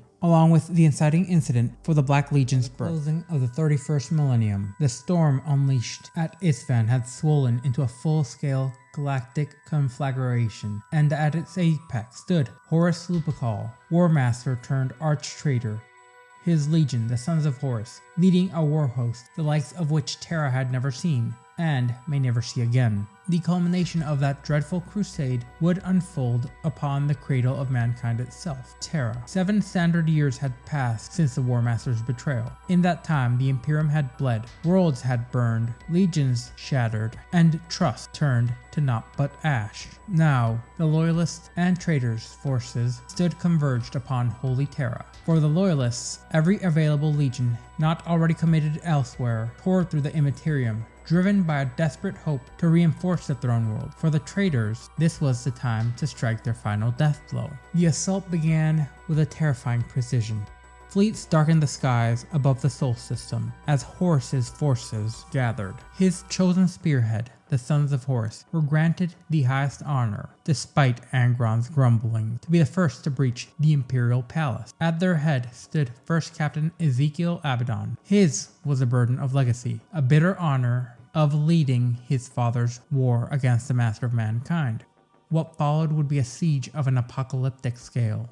Terra became a veritable furnace of war. Its surface became split open by constant orbital bombardment. Void war and attritional slaughter devoured millions upon millions by the hour. Abaddon led the 16th Legion's assault columns into the very teeth of the palace's defenses. The Emperor's custodians, unsuccessful as they seemingly are, his Praetorians, alongside the remnants of the Loyalist legionaries who were able to arrive, gave no ground without a pound of flesh and rivers of blood being spilt. Above this hellscape loomed the vengeful spirit, the personal battle barge of Horus Lupercal. It was here, amidst the echoing corridors of that abysmal vessel, that destiny reached its breaking point. However, there are a few moments that should be covered surrounding the siege, in particular, how the traitor Primarchs and their legions acted during different stages of the siege.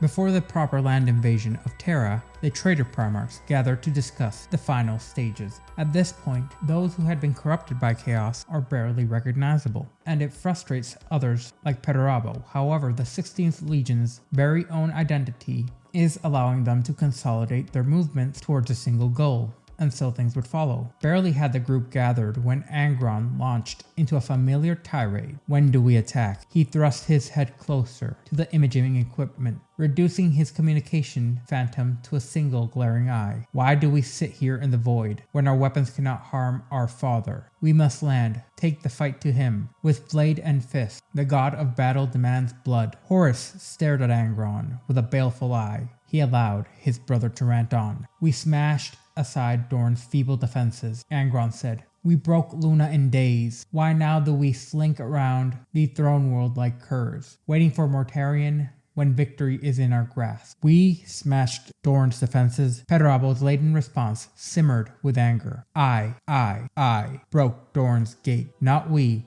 Your sons did not bleed to ensure our successes. You gave no plan to penetrate the system's defenses. I delivered the Sol system to the Warmaster. You claim the role in a victory you are not party to. Did you forget that I had to drag you back from your orgy of bloodletting to rejoin our brother? Were it not for me, you would not be here. Fulgrim would not be here. None of you would be here now. You have done your part, little digger. Angron scoffed. Land the legions now. Let me be the point of the spear aimed at our father's heart. Cease this game. Bombardment is a weakling's ploy. Perturabo stiffened, taking the comment personally, which was surely Angron's intention. Attempt to land and see how quickly father's guns tear you to pieces, said Perturabo. Silence, said Horus. His voice was hardly louder than a whisper, but it brought immediate quiet. You will be silent now. All of you. All proceeds to plan. Perturabo, explain, said Horus. Angron snorted when Perturabo began. Horus cowed him with a glance. 3 things stand in our way, Perturabo began. The palace guns, the palace aegis, and father's will, which keep the Neverborn at bay. These problems cannot be resolved at once and must be dealt with in order, beginning with the ages. The bombardment patterns I have devised have revealed multiple shortcomings in the palace's shields. Between the hours I spent each day fortifying the outer reaches against our brother's coming, tasks not one of you have taken upon yourself, he grumbled. I have been examining Auspex soundings of the Void Shield network. Then let us sit down and lead our warriors in a glorious charge against the walls, growled Angron. That would result in your total destruction, either on descent or on the ground, coward. Be patient, brother, said Perturabo. You will have your glory. The shields cannot be broken. They cannot be starved of power, but they can be weakened. Eventually, when the siege would be joined by other traitor legions, including the Third, some fractures within the traitors' cohesion would begin to appear more clearly, in particular those involving the Third Legion and the Sons of Horus. One of these instances would go as follows. Why do you wait? Lord Eidolon asked. Abaddon glanced at the Third Legion champion. Eidolon's retinue trailed him, wretched and gaudy, in their enhanced and augmented breastplate. Their faces, and in some cases their forms, had grown wildly misshapen. Their adopted color schemes hurt his eyes. They were the cream of the Phoenicians' men, the Emperor's children, grotesquely and excessively ornate. Haughty bastards, why did they preserve the name? Did Fulgrim fear offending his father somehow? Names could be changed. There was honor in that. When the time demanded, wolves became sons, sons of a better father.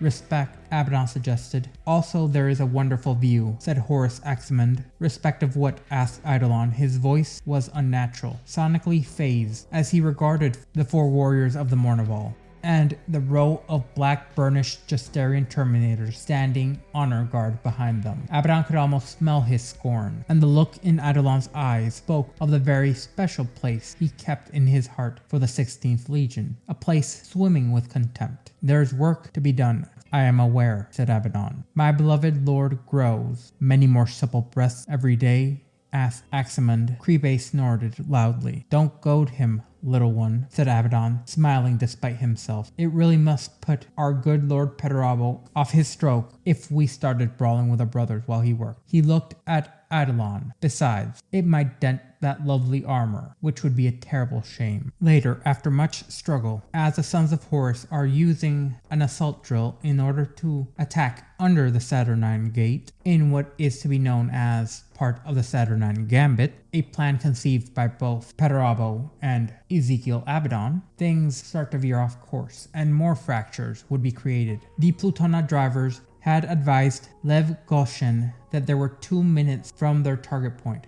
but those 2 minutes seemed to have stretched. The craft was floundering. It felt like it was in the belly of a dying fish that was too weak to swim against a current. Everything swayed and pitched, screeched and roared. The screech roar of the drill heads had become a muffled sputter. The motivators were straining, finding nothing to bite. It sounded as though they were gurgling uselessly through the mud. We're moving backward, said Gossen. How can we be moving backwards? My lord, said the tech priest. Tell me, Gossen snapped. The indicator systems, lord. They show we're submerged, the Magos said. In what? In a flow of viscous fluid, said one of the drivers. Like what? Magma? Mud? Sensors read an artificial substance, the Magos said. He had come to the prow in order to work at a cramped technical station beside the helm. His dendritic fingers had conjoined with the station's port, and he was reading off data off the insides of his eyelid that had been shuttered shut, analyzing structure, composition, properties. I don't need a scolium thesis, you turd, said Gossen. I require immediate delivery to the target vector. That is not possible, said the Magos. We are immobilized. Don't tell me what's possible, warned the captain of the 25th Company. We are immobilized, replied the Mechanicum Adept. We are suspended in a body of material similar to liquid form rockcrete. Our motivators and drills cannot gain traction. It is fast setting. Get us free. That is no longer possible, my lord. Open the damned hatches. We will flood. We are submerged. I refer you to my earlier answer. Gossen tried to think of another question, another demand he could make. He could not think of anything. The walls of the compartment seemed very tight suddenly. He was enclosed with 50 battle-ready space marines. There was barely enough room to move as it was. Plutona had stopped moving. The silence was the worst thing Gaussen had ever heard. How long, he asked. How long for what, Lord? Until it sets. It's already setting, my lord. Then, when it sets, when it's solid, can we dig our way through it? The Magos turned to look at him with stitched up eyes. The material is inside our fairing, our drill cases, and our engines. The beautiful mechanisms will never run again. The material has not penetrated this compartment because this compartment is a sealed unit. We cannot open the hatches. We cannot dig out. We will never move again. And no one can dig us out. No one is coming. Almost no one knows we're here. Lev Gaussen couldn't process what he had been told. He sat in his arrestor seat. He started with the basics. How long, Lord, will our power last? 169 days, said the Magos. With recirculation and given your gene-bred biology, said the Magos, effectively indefinitely. Gaussen nodded. How long do your kind live? The Magos asked. Why? Because that is how long you'll be here, said the Magos. As this was going on, 2 termite wrecks smoldered in Mortis Kappa, surrounded by the corpses of the Sons of Horus that they had tried to deliver.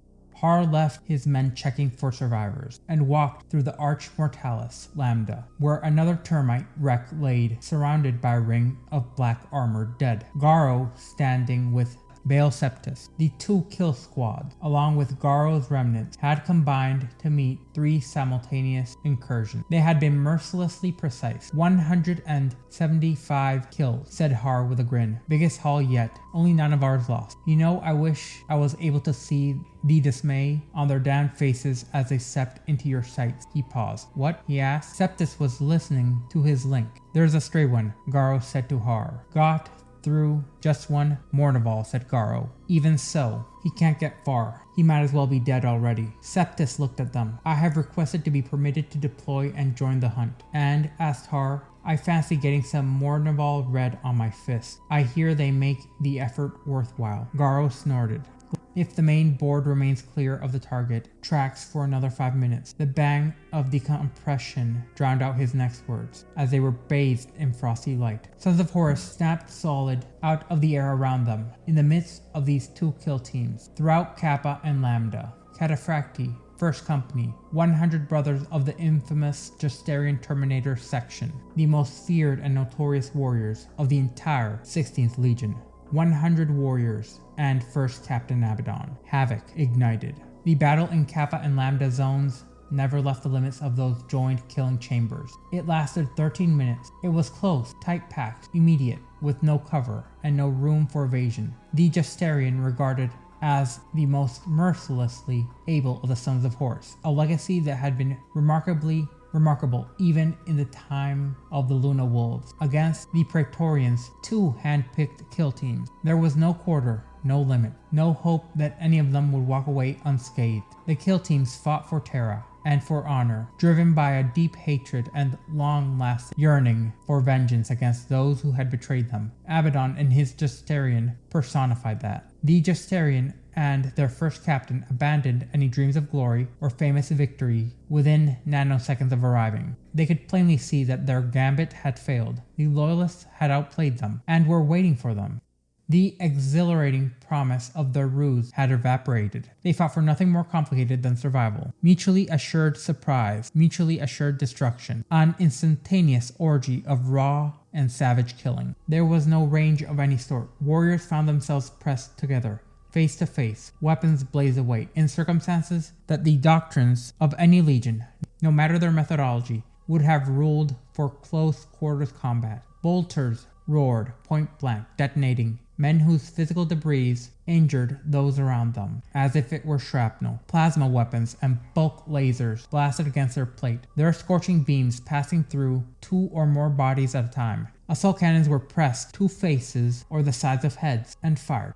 Space Marines died standing, Cataphracti plate locked out, frozen, smashed like statues. Space Marines died explosively, burst apart with such force only scraps of them remained. The Justaerin quickly tried to dominate through the brute power of their Terminator exoplate, swinging demolishing fists and scything blades at anything and everything, overpowering and smashing legionaries in more conventional suits of warplate. Heads crushed, limbs snapped, bodies tore. Some warriors died from 3 or even 4 simultaneous blows from as many opponents, but the kill teams had the likes of Garo amongst them, with the Libertas, which could cut anything, and Har, whose size and power fist wrecked Terminator panoply like foil. They had Bel Septus and his avenging Ketchon paladins, who did not flinch and who had longed for worthy combat. Bel Septus, in the thick of everything, believed he had found the glory his genes had predicted. He killed 2 Justaerin Terminators in the first second and a half with the gleaming edge of Perosia. Abaddon killed with astonishing speed and meticulous efficiency. For the first 5 minutes of the fight, he merely tried to center his thoughts and reconcile the sudden reversal of his fortune. For the next 3,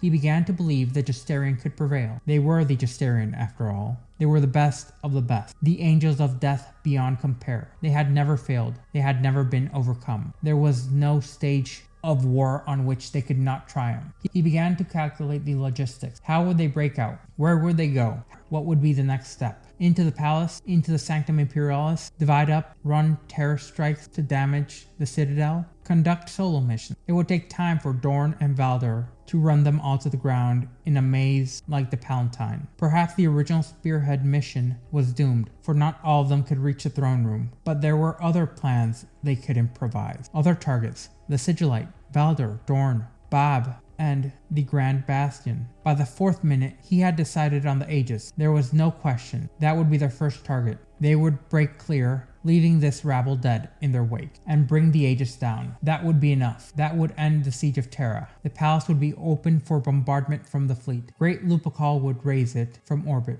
The vengeful spirit would send down monumental beams of high energy and annihilate the Palatine and the throne within. In the 5th minute, Urok Great was decapitated by one of the Ketachan. Abaddon quickly hacked this killer apart, but the loss was psychological. His schemes seemed to recede like ghosts, like dreams, departing at sunrise. His vision of the Palatine bombardment grew distant and smaller and out of reach. In the 6th minute, killing without pause, Abaddon began to reevaluate the skill and tenacity, the rationally brilliant approach to warfare that had carried him every step of his long career and made him first captain of the finest company in the finest legion, the first amongst first, a name taken seriously even by the Primarchs, censored him like an access. They were cornered. They were trapped. They were being killed by the dozen. Not even the Justaerin, not even they could prevail. Loyalist reinforcements would be coming, even if they killed every last bastard in the chambers. Their hopes were dashed. He voxed retreat to his surviving men. Activate homing beacons and get out. Pull back. Retreat now. Yes, the Sons of Horus were not above that. They were warriors, not fools. They knew to read the flow of a fight and act accordingly. They were no good to anyone dead. Damn the Imperial Fists and their simplistic, no backward step. Only a fool never took a backward step. The Sons of Horus were more like the barbarian White Scars. Those heathen primitives got that much right.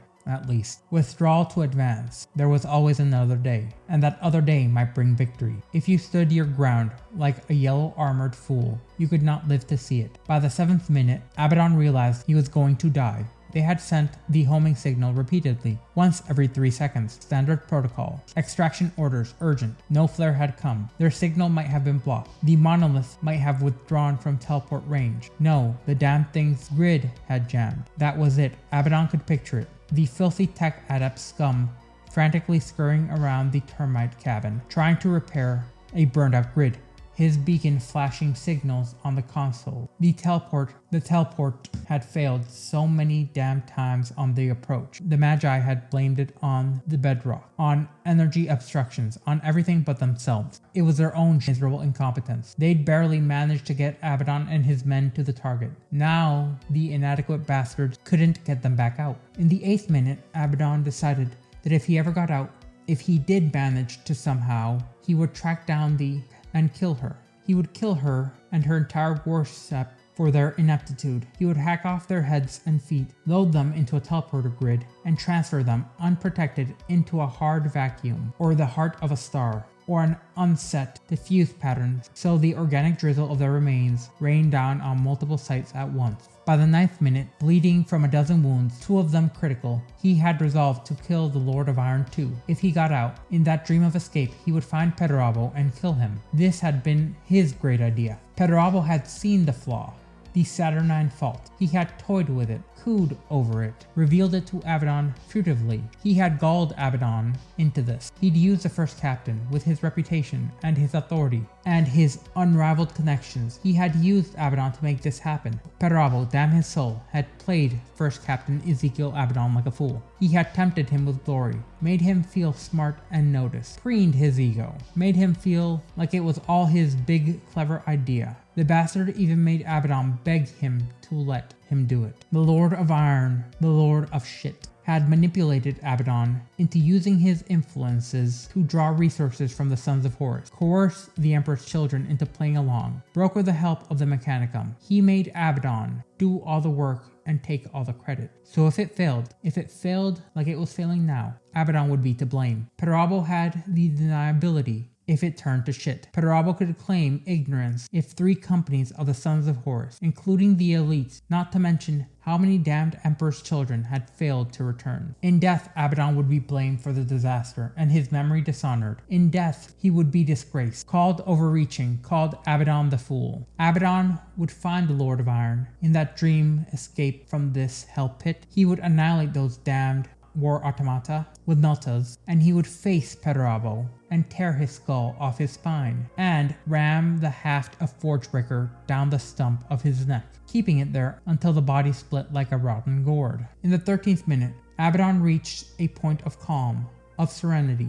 He accepted his onrushing death, which was surely only seconds away. It had become a game, a contest, like the old practice cages. How many of them could he kill before he was bested? Some, most, all. Some were fine warriors. Septus, he was magnificent. Har was a brute, but an interesting challenge. Garo, Abaddon fancied his own chances in an even match, but the man's sword was a piece of work, and so was Garo's skill with it. He realized he killed and killed and killed and killed, that he owed the Lord of Iron a genuine debt of gratitude. Abaddon was a warrior. He had always been a warrior. He excelled at it. The warp was a distraction. It was just another weapon. Those who knelt before it and pledged their worship, treating it like some kind of god, they were fools. All of them. Magnus, Lorgar, Fulgrim, fools. Horus was a fool. The warp was nothing.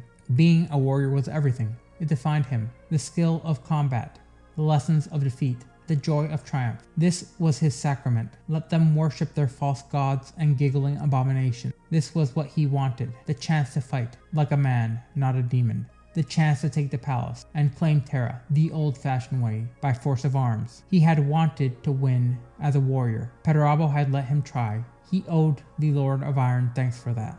This was everything, he realized. He entered the 11th minute, with almost everyone dead. This moment, its simplicity, skill, and courage tested to the limit, for no other reason, to serve no grand plan or devious ruse, just tested for the sake of skill and courage. This moment was his life in purest form, his life distilled. He fought Ketchan and the Imperial Fists, and Black Shield, and Cataphracti Terminators, and Tactical Space Marines, for no other principle than to find out who was best. There were no sides, no good or bad, no rebel cause or loyalist alliance, no Warmaster, no Emperor, no point to anything outside the broken, bloodied smears on the walls of the killing chamber. Just war, only war. The binary test of the galaxy. You passed in triumph or failed in glory. Death, rushing closer, was immaterial. How many could he take? How many more times could he prove his prowess? By the 12th minute, Nathaniel Garo had reached him, and cleaved through the last of the Justaerin. Eventually, Baal Septus also joined the brouhaha. Now it was a proper test, a dance of equals that carried them into the 13th and final minute, as their blades clashed and parried with such speed. The Blood Angel was amazing. The deftness of his skill, the precision of his strokes, the intensity of his address. Septus produced a nuanced swordplay that Abaddon could barely turn back. There were skills here to learn, tricks to appreciate and copy, and Kevon's attack was absolute. A miraculous degree of focus. Abaddon was sorry to kill him. His blade cut Septus in half. The Riven Hound slammed Abaddon into the wall. Bricks shattered, and Abaddon's organs began to rupture and bleed. Har's size and brute strength were what pushed him forward. There was no skill to speak of, Just a beautiful fury, like one of Russ's pack dogs, or Angron's thug Karn. One more blow like that, and it was done. But Har was dead weight, pinning him to the wall. Abaddon's blade had found Har's throat and slid up into the brain and through the back of the Rivenhound's head. Abaddon could not move, he could barely hear or see, as Garo was back on him. One slashed down from the sword whose edge cut everything. Abaddon wanted it to never end. Garo lowered Libertas. No, he punched the line in the wall. Har's enormous corpse fell away as the teleport flare faded. Abaddon had been teleported, and rather than feeling joy, he wept at the glory that had been stolen from him by the Mechanicus. Eventually, when news got back to Horus that Perturabo's team had cost him a significant amount of his Justaerin Terminator elite and uncountable numbers of Emperor's children, the fractures between the two began to widen. As the emissary for the Sons of Horus came to the Iron Lord, as he sat in the Dark Tower, obsessed with the macro host, Angonis strode before him into the command chamber. "I have orders for your Primarch," said Argonis, without breaking his stride. "From the Warmaster," said Frox. Argonis did not answer, but Frox thought he caught something across the legionary's expression, a shadow of an emotion that should not have been there. Frox recognized it. He had seen it before on the Vengeful Spirit, as they had entered Horus's presence. The stillness of the emissary's face had been sorrow. "Lord Perturabo, I bring word of the command from the Warmaster of mankind." Perturabo did not respond or move. The data cadral hummed and span about the Primarch. Flows of endless code blinked across the screens as the machines buzzed, but the eyes of the Lord of Iron did not move. He had barely moved in the last 12 hours. 3 hours into that time, the Lord of Iron had stopped calling up fresh data shifts and report streams. He had just let the data wash over him, in whatever format it came. In the last 4, he had stopped issuing new commands. In the last 30 minutes, Fox had not even been sure if his lord was assimilating the data at all. But he had not moved from the cradle. It was as though a finality was creeping into Perturabo, a dreadful passivity in the face of whatever he was seeing. It was terrifying. "Mass errors within the strategic data flow," said Perturabo. "So many errors, points of corruption, that I can barely see the war." He looked at Argus, who spoke. "Lord, the Warmaster commands. It does not matter," Perturabo snapped as the Lord of Iron stood from the cradle.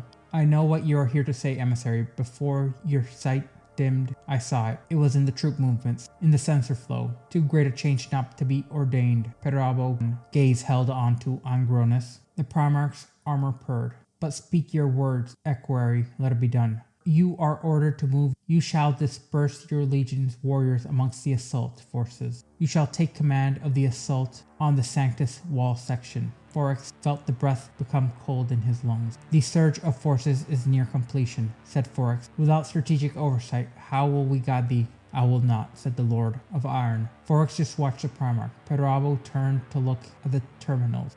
"Mortarion and the Death Guard are moving. They come here," said Perturabo. "Is that not so, emissary?" "It is the Warmaster's will. We are to be displaced." Forex could hear the disbelief cracked in the control of his voice. "We can see victory, and you would take its architects away just before it's complete. Who will order the battle?" "What are you saying, Lord?" asked Forex. "How long to stand here?" Perturabo asked in a low voice. "A lifetime, many lifetimes, as most mortals live them." He raised a hand. Servos whining. Exo-bracing armor plates shifting. His hand opened, metal-clad digits reaching delicately for distant towers of the unconquered palace. "I never wanted to be put to any of the uses you put me to, Father. All you have ever valued is destruction. All you have ever praised is weakness and pride. All I ever wanted has been taken." Perturabo's gaze distant, as though he were focusing beyond what he could see to some infinite distance. "He's just like you, Father. Horus, your bright son. You both made us want to serve you, and then you made us kill our dreams with our own hands. All the blood of your legion, all the red iron spilled. Was it worth it to go this far and go no further?" asked Andronis. "It was worth it to learn the truth. The universe does not care. We could bleed our last, and it would not matter. Pour the blood of my warriors into the earth, and it all grows, and all that grows is hunger for more." "If you go," Anjanus spoke, "if you defy the will of Horus, then your ships will be burned from the stars." "They shall not," said Perturabo, "just as you shall not draw your gun and shoot me now. Though you should. Horus has bartered your strength for doubt and false promises. But our strength is still ours, and our iron is still true. You shall be outcast. He will hunt you down once the Warmaster has taken the throne. Perturabo paused. So be it, said the Lord of Iron. Perturabo turned his back and walked from the room. At his side, his iron circle. And so Horus had lost yet another asset. As the siege went on, Horus would lose more and more, eventually forcing a final gambit, placing his ship in a vector with its shields down, allowing the Emperor to teleport himself directly to confront his fallen son. And he met Horus in personal combat, despite what had transpired. It is recorded that the Emperor had hesitated, but Horus showed no such mercy, and the battle that followed would scar reality itself. Ultimately, the Emperor could not overcome Horus once fully vested with the concentrated power of the four dark gods. However, he was clever enough to trick them once again, this time by creating a vision of one of Horus's most cherished sons, tricking him into surrendering the power of the dark gods in order to slay the Emperor by his own hand, truly claiming glory not for the dark god, but rather for Horus Lupercal. However, this had been the exact hope of the Emperor, as he slew Horus with one final gambit, one which not only injured Horus, not only ended Horus's mortal life, but also deeply wounded the Emperor, far more than he had been wounded during their duel, leaving him in a near-death state. The Master of Mankind had been mortally wounded, and recovered by his loyal guards, and interred within the arcane mechanisms of the Golden Throne, a techno-arcane sarcophagus sustained by the tithes of 1,000 psychers a day. With Horus dead, the traitor forces fragmented, and reeling from the loss of their leader, they began their chaotic withdrawal from the Sol system. In confusion, the shattered remnants of the 16th Legion had recovered Horus's body from the vengeful spirit, and escaped into the warp, vanishing into the Eye of Terror. In that warped sanctuary of unreality, the Sons of Horus built their tomb fortress, a world devoted to their slain Primarch, and from which they would persecute the next phase of the war. Thus began the Long War. Thus the first steps in the Black Crusades were laid. It was in this maelstrom of loss and betrayal that Ezekiel Abaddon stepped forward, no longer just the first captain. He became the de facto heir of Horus's legacy, though not by name, refusing to allow the memory of Horus to change the future. Abaddon renamed the 16th Legion to the Black Legion, and in doing so he cast off the shadow of his dead Primarch, and declared himself the new Warmaster, the Warmaster of Chaos Undivided. With the dark blessings of the ruinous powers upon him, Abaddon the Despoiler began his new campaign to finish what Horus had started, the eradication of the Imperium and the final fall of the Emperor. However, unlike his father, he did not view the ruinous powers as gods or deities, but rather tools or weapons to use. What he had realized in the Saturnine Gambit would shape how he would prosecute his war. Where once Horus had led a crusade born of wounded pride, Abaddon led one forged of cold resolve, and the Imperium, already scorched and staggering, braced for the long night that would follow. To this day, the true cost of the Siege of Terra is calculated, but never fully comprehended. The echoes of that apocalyptic confrontation still reverberate across the stars, and the throne upon which the Emperor sits remains both a beacon and a tomb. Eventually would come the second siege of Chthoniya. Chthoniya had once been the cradle of the 16th Legion, and it had become in time its grave. In the wake of Horus's death and the Loyalist victory at Terra, Imperial High Command identified Chthoniya as a strategic and symbolic target. As early as 006 M31, Rogel Dorn, the Primarch of the Imperial Fist and the de facto master of Segmentum Solar's defenses, had authorized a targeted assault on the traitor homeworld. The force deployed was considerable. The 9th and 14th battalions of the Imperial Fist, the 13th Grand Company of the Space Wolves, and several remnants of Terran Imperial Army, and no fewer than 3 Solidates of Legio Custodi. These formidable strike forces were placed under the authority of Lord Castellan Evander Garius of the Imperial Fist. The Loyalist objective was the swift decapitation of the Sons of Horus's hold over their homeworld, the operation known as the First Siege of Chthonian achieved a rapid success in its opening stages. The surface garrison of traitor forces was overwhelmed and forced to retreat, but the subterranean catacombs beneath the planet's scorched surface, vast, labyrinthian, and predating even the Great Crusade, became the staging grounds for an extended guerrilla war. Waged by surviving traitor elements, seemed victory remained elusive. It would be 7 solar years before the war for Chthonian ignited once again, this time with a fury magnitudes greater. In 013 M31, following the catastrophic defeat of loyalist forces at Beta Garmin, a renewed traitor counteroffensive surged towards Chthonian. The invading armada, led by Vaharin Ashurandon, a senior commander of the former Sons of Horus, and backed by a coalition of dark alliances which included the Wordbearers, Alpha Legion operatives, and the remnants of the Chthonian headhunters drawn from traitor-aligned Solar Auxilia, along with corrupted Dark Mechanicum forces from the Forge World of Voss. Loyalist fleets stationed in orbit were caught off guard by the scale of this assault. Despite the rigorous preparation, the defenses were decisively defeated in orbit, leaving them distraught and destitute, allowing the traitor forces to initiate a full-scale planetary landing. What followed was the Second Siege of Chthonian. Lord Castellan Garius refused to yield, reinforced by loyalist elements from the Shattered Legions, leaving thousands of detachments that had remained loyal to the Imperium. His forces launched a brutal counterassault. The conflict itself was ruinous on both sides, as though the loyalists succeeded in inflicting catastrophic casualties that would be inexcusable on the traitor Marines, they suffered equally grievous blows, with the loss of nearly their entire Titan contingent. By 014 M31, the war had descended into a grim stalemate. Traitor forces steadily gained territory, and Lord Castellan Garius prepared for a final stand at the Hive City, known as Traitor's Gate.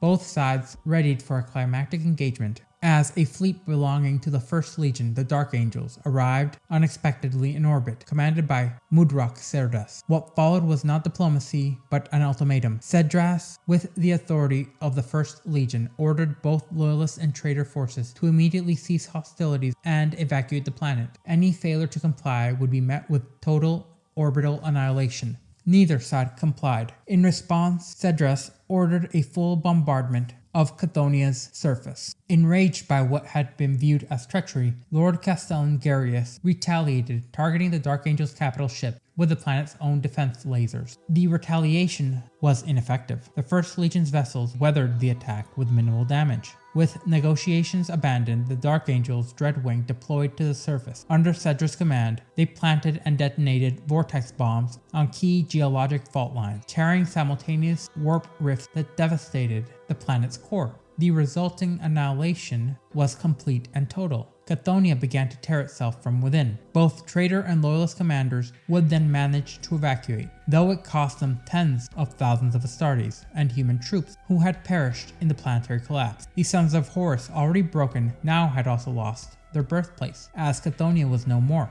Horus was weak. Horus was a fool. He had the whole galaxy and he let it slip. Abaddon the Despoiler, Warmaster of Chaos Undivided. The fall of the Warmaster did not end with his death, as it merely began a darker chapter. In the aftermath of the Siege of Terra, as the Emperor was entombed within the Golden Throne, and Horus' lifeless body was left laying broken aboard the Vengeful Spirit, his legion fractured. First Captain Ezekiel Abaddon, hardened by the betrayal and loss, led the shattered remnants of the Sons of Horus in a desperate escape, fighting their way clear out of the Sol system as they vanished into the void.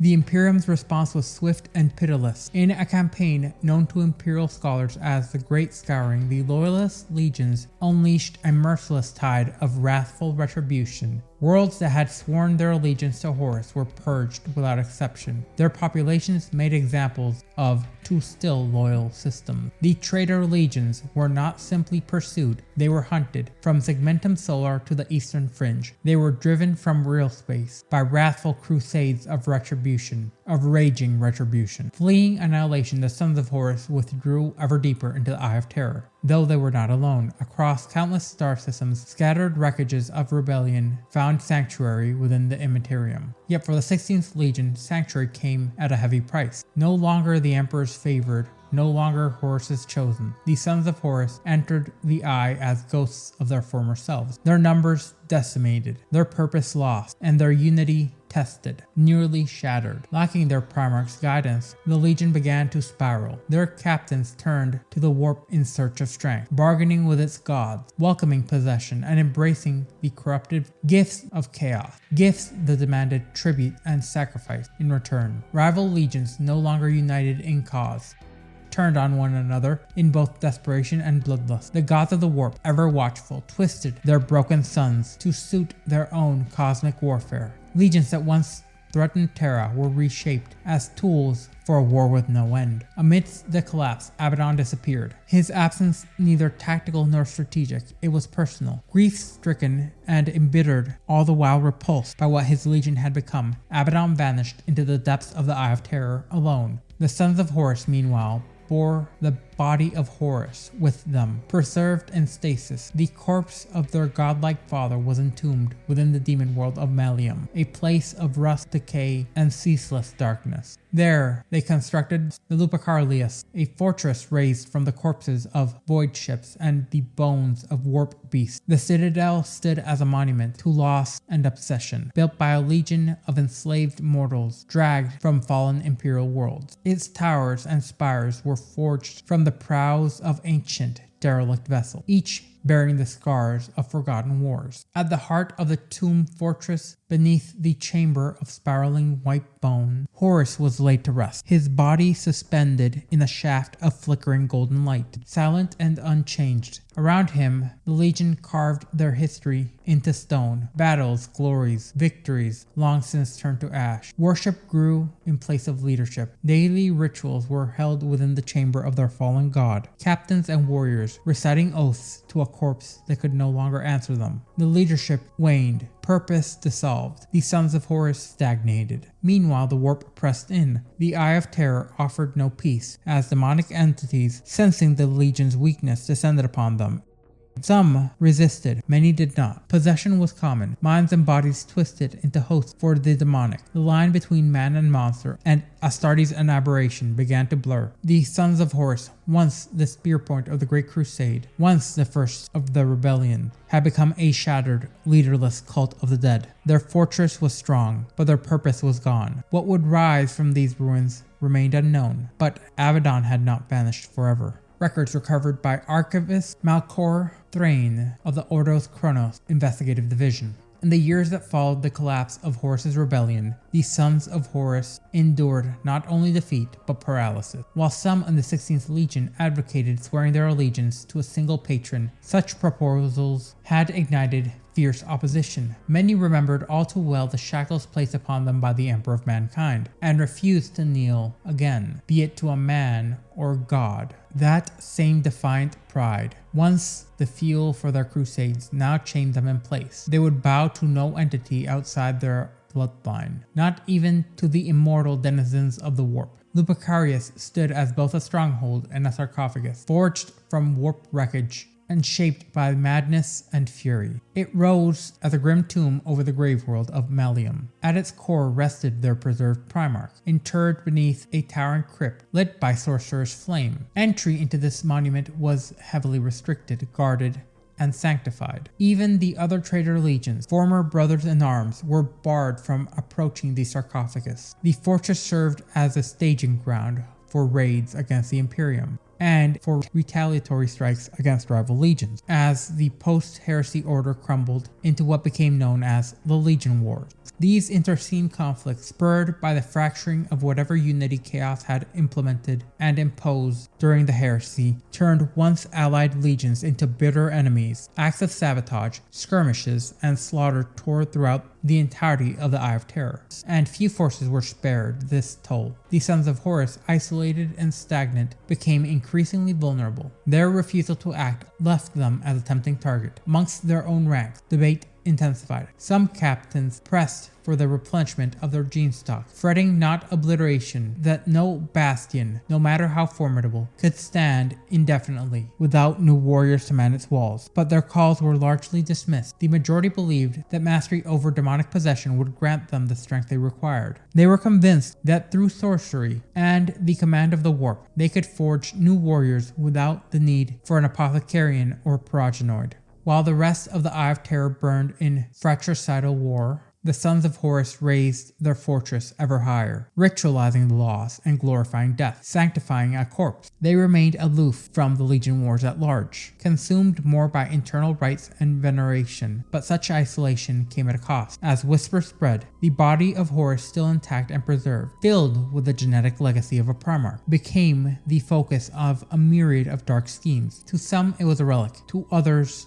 a weapon, and to certain parties, a means of resurrection. In a sudden and devastating strike, the remnants of the Emperor's children launched a full-force assault on Malium. No warning, no mercy, empowered by the unholy allegiance to Slaanesh, and armed with the blessings of the foul sciences and warp energies, they breached the inner wall of the sanctum of the Lupicarius. There, in the very heart of the tomb, they defiled the sacred halls and stole the body of Horus from the stasis crypt. Then the raiders quickly vanished as rapidly as they had arrived. Most disturbing of all were persistent reports that the body was delivered to Fabius Bile, the infamous apothecary turned genetic butcher. Some within this ordo suspect that Bile's goal was not mere experimentation but rather rebirth, that he sought to clone the Warmaster, to forge from the flesh of old a new Horus, one unburdened by the feet, intended to unify the fractured traitorous legion. Under his command, all the while he would be controlled by Bile and those whom held his allegiance. To this day,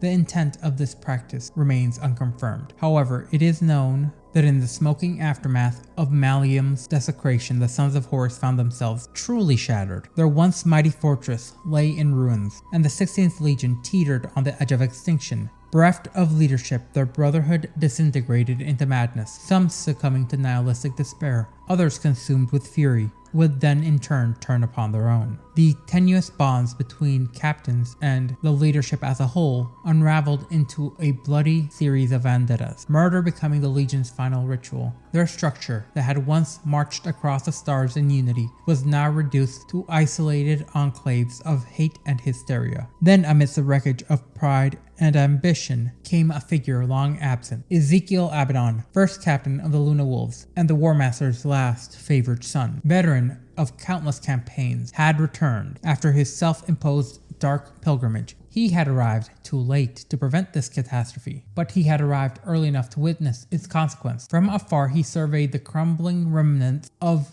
Malium, and what he saw was a moment that would reshape a legion. To Abaddon, there was no longer any question. Horus had truly failed. It was not the Imperium that had defeated them. It was the weakness of their fallen Primarch that had led to disgrace. In that final realization, it had all clicked. With a calculated fury, he descended into the ruins, but not as a savior, rather as a judge and executioner. One by one, he hunted down the surviving captains, silencing dissent with blade and bolter alike. Their screams echoed throughout the charred catacombs as he reclaimed leadership, not by decree, not by hierarchy, but rather by domination. When the bloodshed ceased, Abaddon alone remained amongst the Legion's former commanders, standing amidst ash and dust as he wiped his brow and he declared himself Warmaster of Chaos, a title once held by Horus Lupercal, but now reforged in Abaddon's image. His oath was not to restore the past, but to destroy it. He rejected the worship of Horus and swore to succeed where the Primarch had failed,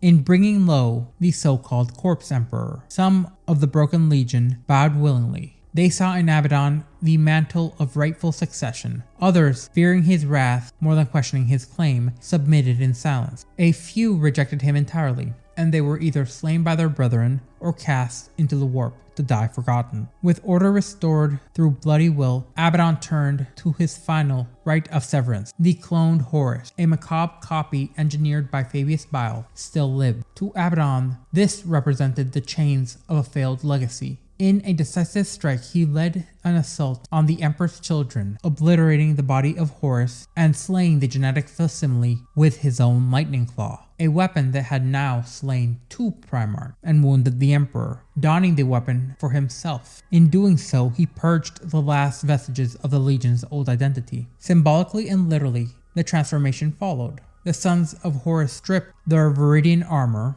repainting it black, the hue of mourning, defiance, and vengeance. The name Sons of Horus was also cast aside. In its place rose a new force, the Black Legion. No longer would they be chained and shackled by the shadow of a fallen god. The Black Legion emerged reborn, united under Abaddon's iron rule. The Despoiler's message was unmistakable. The traitor legions were not relics of the past, but architects of the future. His Black Legion would lead, and the galaxy would kneel. And so, when the banners of chaos were once more raised, when the warbands converged within the wrathful eye of Abaddon the Despoiler, he would unleash a Black Crusade. One phrase would resound like a war chant across the ranks of the damned: let the galaxy burn. Who pledged his loyalty? The Warmaster. Whom did we serve? The Warmaster. From who did we take our name? The Warmaster. Who was denied to us? The Warmaster. But whom shall we remake? The Warmaster. And who shall lead us to victory? The Warmaster. With the command of the Legion now absolute, Abaddon the Despoiler did not hesitate. He began his task of reforging the 16th Legion, not only in name, but in number. The Black Legion, as it was now called, would not linger in memory or rot in shadows. It would grow, it would strike, and it would conquer. Word spread swiftly, howling across the depths of the Eye of Terror. Any Space Marine, regardless of Legion, who bent the knee to the Despoiler would be granted a place within the Black Legion, and with it share his vision of retribution against the Imperium. For many, this offer was not merely temptation, it was a promise, a chance to reclaim purpose in a galaxy that had long since abandoned meaning. Their responses were varied. Some mocked him, veterans of the Long War, embittered and prideful, derided Abaddon as nothing more than a usurper, a shadow pretending to cast one. They whispered that he was playing at being Warmaster, a title they believed died with Horus, but not all were so dismissive. Amongst the traitor legions, a slow, festering hunger had taken root. Centuries of interscene warfare, the futility of raiding, and the hollow gift of the warp had left most disillusioned. The promise of order, unity, and vengeance spoke louder than mockery. For these warriors, the defeat that they had suffered during the heresy still burned like a brand. They remembered the sting of betrayal and the fires of defeat at the hands of the loyalist legions. Now a leader stood ready to strike back, and not as a pawn of the gods, but as a conqueror with a vision. Others came with darker reasons. Some traitor warbands cared little for ideology or revenge. They came because Abaddon led them to slaughter, to plunder, to destruction without end. For them, the Black Legion offered endless campaigns, a chance to make worlds scream. Blood was currency, and Abaddon, the chief banker of death, promised in abundance. And then there were those who respected only strength. To those merciless warriors, Abaddon's might, wrath, and command were the only arguments that mattered. They saw his rise, the corpse of his rival champions strewn in his wake, and deemed him worthy. In a realm where weakness is a death sentence, Abaddon was undeniable. His legend grew faster than his army, but with power comes challenge. Many sought to use the Black Legion as a tool for their own ambitions. Champions of chaos infiltrated his ranks, weaving lies of false pledges, whispering corruption into the ears of those who had sworn loyalty. Others tried to fracture his command, offer forbidden power, or secret pacts in the dark. None survived. Each betrayer was hunted down and punished with ruthless precision. The Despoiler's response was not simply execution, it was an extermination. As the heads of Chaos Lords and demon-bound champions were nailed as war trophies within his own hall, their warbands were shattered and their fortresses reduced to rubble and ash. He left no ambiguity. Betrayal would be met with annihilation. Treachery would not be tolerated, only crushed. Over time, only the truly deranged, self-terminationally arrogant defied him. Thus, the foundation for the Black Legion was laid, not in ideal, but in fire, blood, and uncompromising will. Through it all, the Black Legion's catechism echoed throughout their ranks in a heartbeat. Who shall lead us to victory? The Warmaster. As the Black Legion's ranks swelled, Abaddon turned his fury outwards. With his fleet, he carved a path through the Eye of Terror, enslaving, conscripting, and conquering worlds. Aboard the Vengeful Spirit, the same battle barge once commanded by Horus himself, Abaddon orchestrated wars not only against the Imperium, but against rival traitor factions and demonic princelings. In time, his personal war host grew into a force that could rival the legions of old. Yet for all his ambition, Abaddon understood the nature of the traitor legions, fractured, distrustful, and volatile. No warlord could hope to rule them, but perhaps unite them. This was the vision, a goal not of an empire, but of destruction. He called it the Long War, a campaign not of months, not of years, but of eras. A war not to conquer, but to annihilate, to finish what Horus had begun, to succeed where Horus had failed. Terra would burn, the Imperium would be cast down, and the corpse upon the Golden Throne would be finally unseated. Thus, the Age of Retribution began. Across M32 to M39, the Long War persisted, each generation of the Imperium facing more and more incursions, each invasion more brutal than the last. Administratum records show a steady increase in incursions traced to the Eye of Terror with each passing decade, confirming what so many had feared. The Despoiler was not finished, he was just beginning, and his crusades would be the stuff of legend. 81 M31. 5 centuries had passed since the bitter end of the Horus Heresy, and from the shadows of the Eye of Terror, a black tide surged forth. Its architect, Abaddon the Despoiler, once the first captain of the Luna Wolves, now self-proclaimed Warmaster of Chaos Undivided. This would mark the beginning of the first of the Black Crusades. At the helm of this newly formed Black Legion was Abaddon, as he launched a brutal offensive against the Imperium of Man. His target was the Cadian Gate, the only stable route bridging the warp-choked Eye of Terror and the material universe. But Cadia held, towering bastions and unwavering resolve from the Cadian shock troopers staved off the initial assault, denying Chaos a clear passage to the throne of the false emperor. But this invasion, this First Black Crusade, was much more than a test of arms.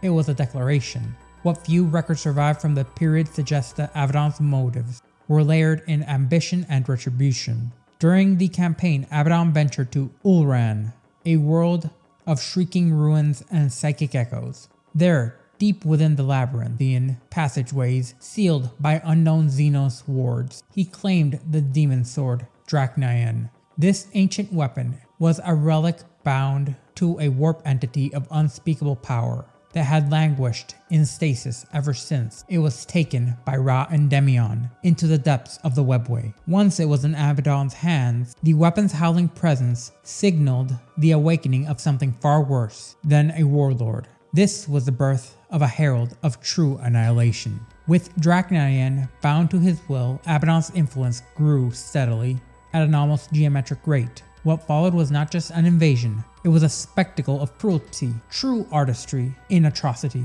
Zargothian the Broken, a name now synonymous with horror, led his warband to the agri-world of Valessa.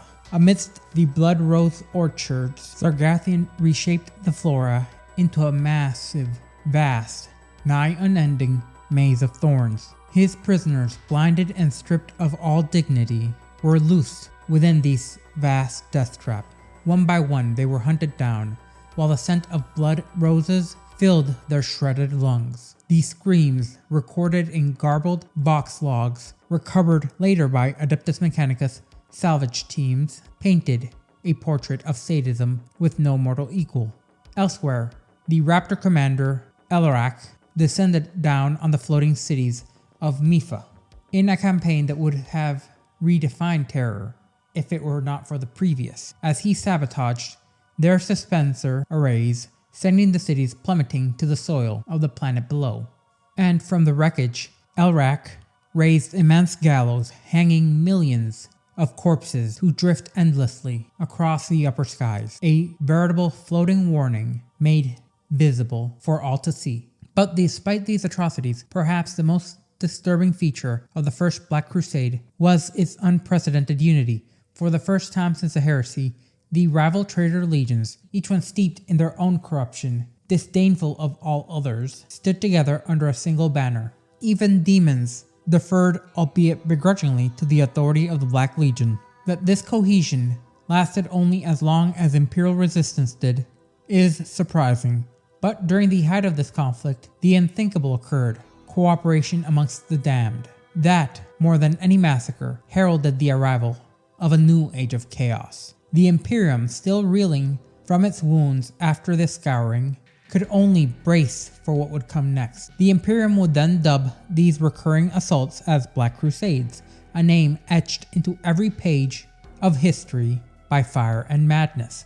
Abaddon's legions would pour from the Eye of Terror again and again and again, each time with greater force, devastating entire sectors and enslaving entire populations, leaving naught but ruination in their wake. Then, as suddenly as they appeared, they would vanish back into the void. Throughout Segmentum Obscurus and increasingly far beyond, this cycle of invasion and devastation, followed by withdrawal, became the black rhythm of the Long War. And in each of these forays, Abaddon would make his point. He was not Horus. He would not fail. Eventually, the crusade would end, but the true war, the Long War, had only begun.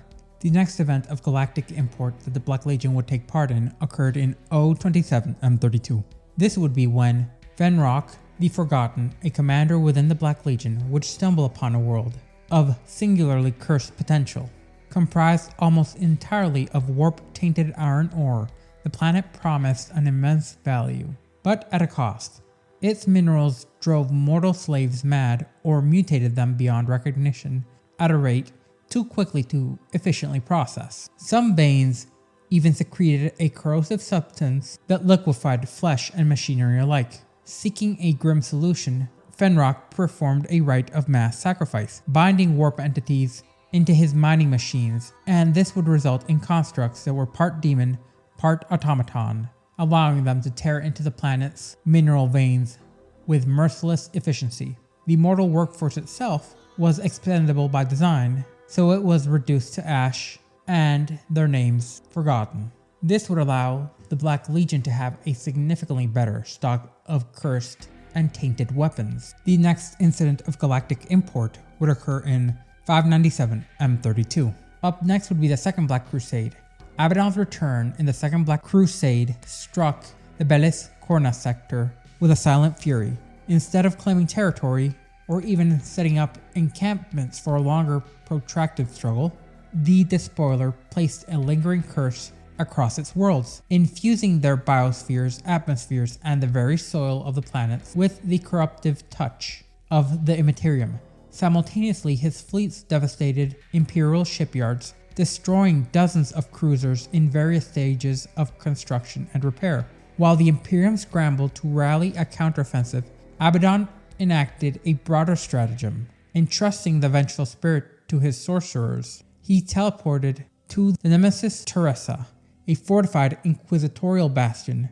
There he melted down the hexagrammic eldritch needles designed to ward against psychic intrusion, reducing them to slag with a continuous and sustained meltafire. The Inquisition would later discover that their secured vault had been breached, and its occupant, a demon whose name was erased from most records, was now gone. The fortress that had been meticulously designed, crafted, and built to contain that very entity had proven useless in said task, as it was now free. And this all occurred in 597 M32.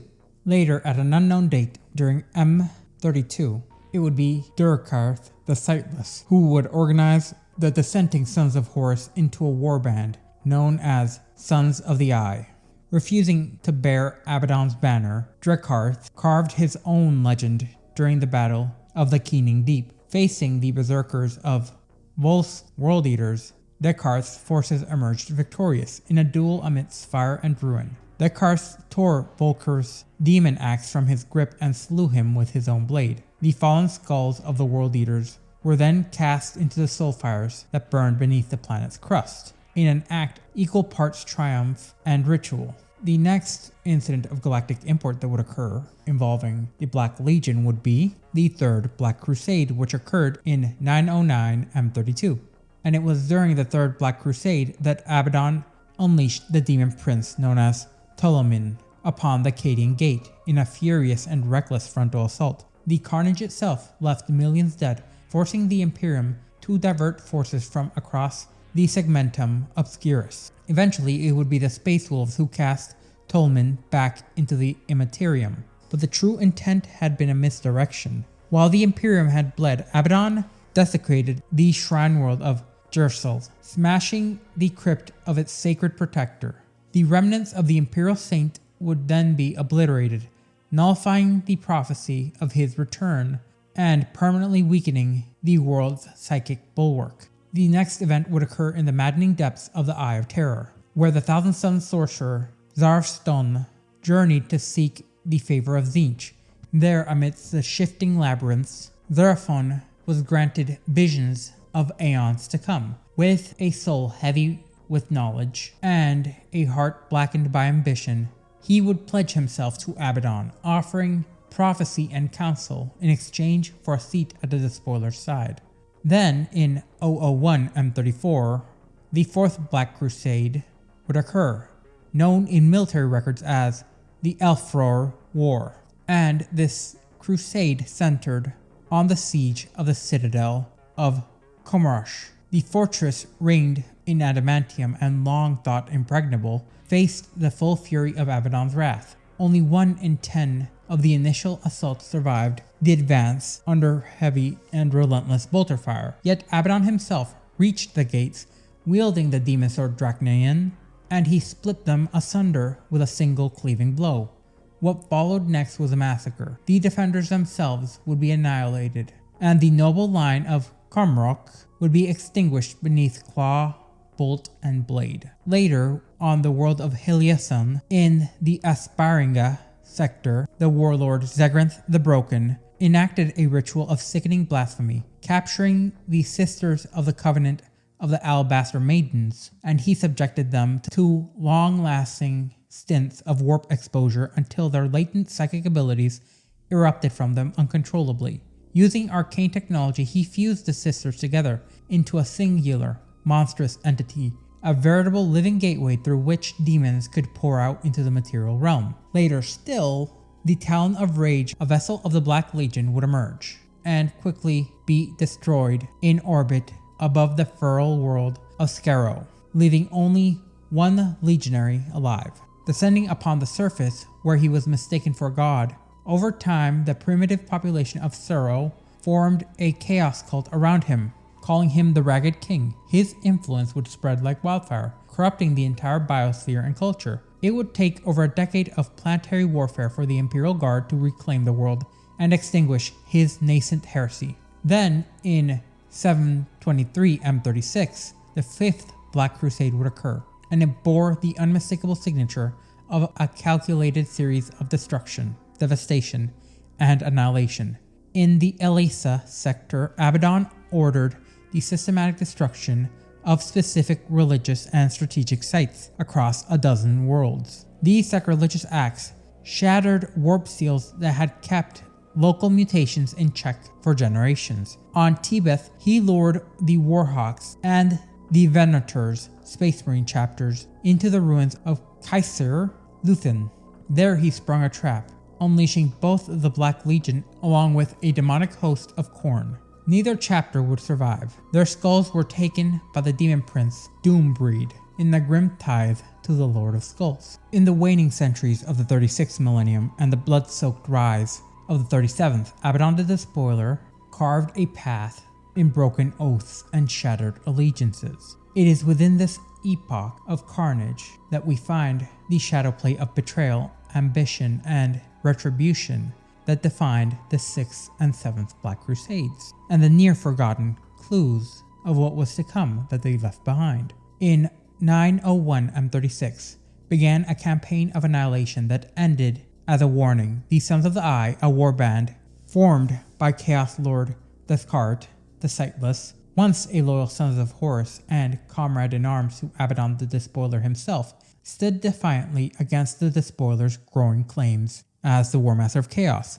Descartes, known to history as the Blind Butcher of Iridius VII, had long bore envy and resentment towards the favor Horus had showered Abaddon with. That grudge festered into a blooming rebellion. During the campaign for the Forge World of Archreach, the Despoiler joined forces with Drakarth's warband, fighting alongside them shoulder to shoulder until the Forge's defenders were utterly annihilated. Yet his alliance was merely a facade. As victory was claimed, Abaddon turned on Drakarth with the calculated cruelty Abaddon the Despoiler had become known for. He impaled the blind warlord with a talon of Horus, forcing him to watch unblinkingly as his Sons of the Eye bent the knee to their true master. In that moment, the message was etched into the records of the Eye of Terror. Defiance against the Despoiler carries a price far greater than death. Later, the Anti-Canes massacre would occur in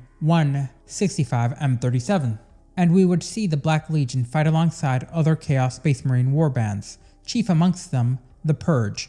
The details of this atrocity remain highly classified, but the scale of the devastation suggests a coordinated annihilation rather than a mere opportunistic series of engagements. Little is said about how or why this atrocity was allowed to escalate, only that it did, and that the Black Legion played its part with surgical precision.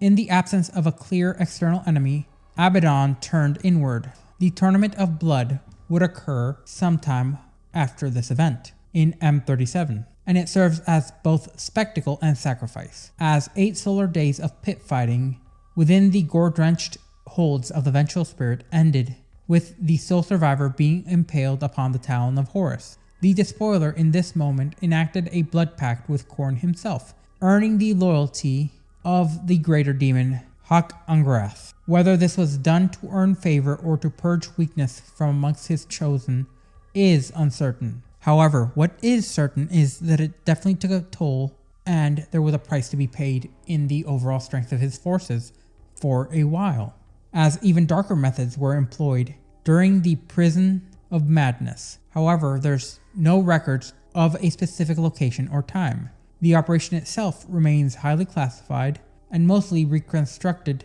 through secondary testimony. Captured loyalist Astartes were apparently subjected to perpetual harrowing visions and prophecies of the Imperium's fall, shown again and again and again ad infinitum. Many would go about and terminate their own lives. The rest, hollowed of belief and brotherhood, turned to Abaddon in abject surrender. However, many within the Imperium still ask, were these visions illusions, or were they truths not yet realized? Potential paths history could take. Then, in 811 M37, the 7th Black Crusade, better known as the Ghost War, was unleashed. Emerging from the Eye of Terror, the Black Legion moved well past Cadia, then vanished. What followed was not a campaign, but rather a phantom plague of raids, feints, and misinformation, as planets fell without a known attacker, fleets chased shadows, and the Imperium's defenses remained largely intact, but the cost was rather substantial in morale and stability, as the damage done on the backlines should not be underestimated. Amidst this confusion, Abaddon struck the world of Mindrad, and here is where the Battle of Mindran would occur, and it would see the Blood Angels fall beneath a tide of Khornate berserkers, personally led by Abaddon himself.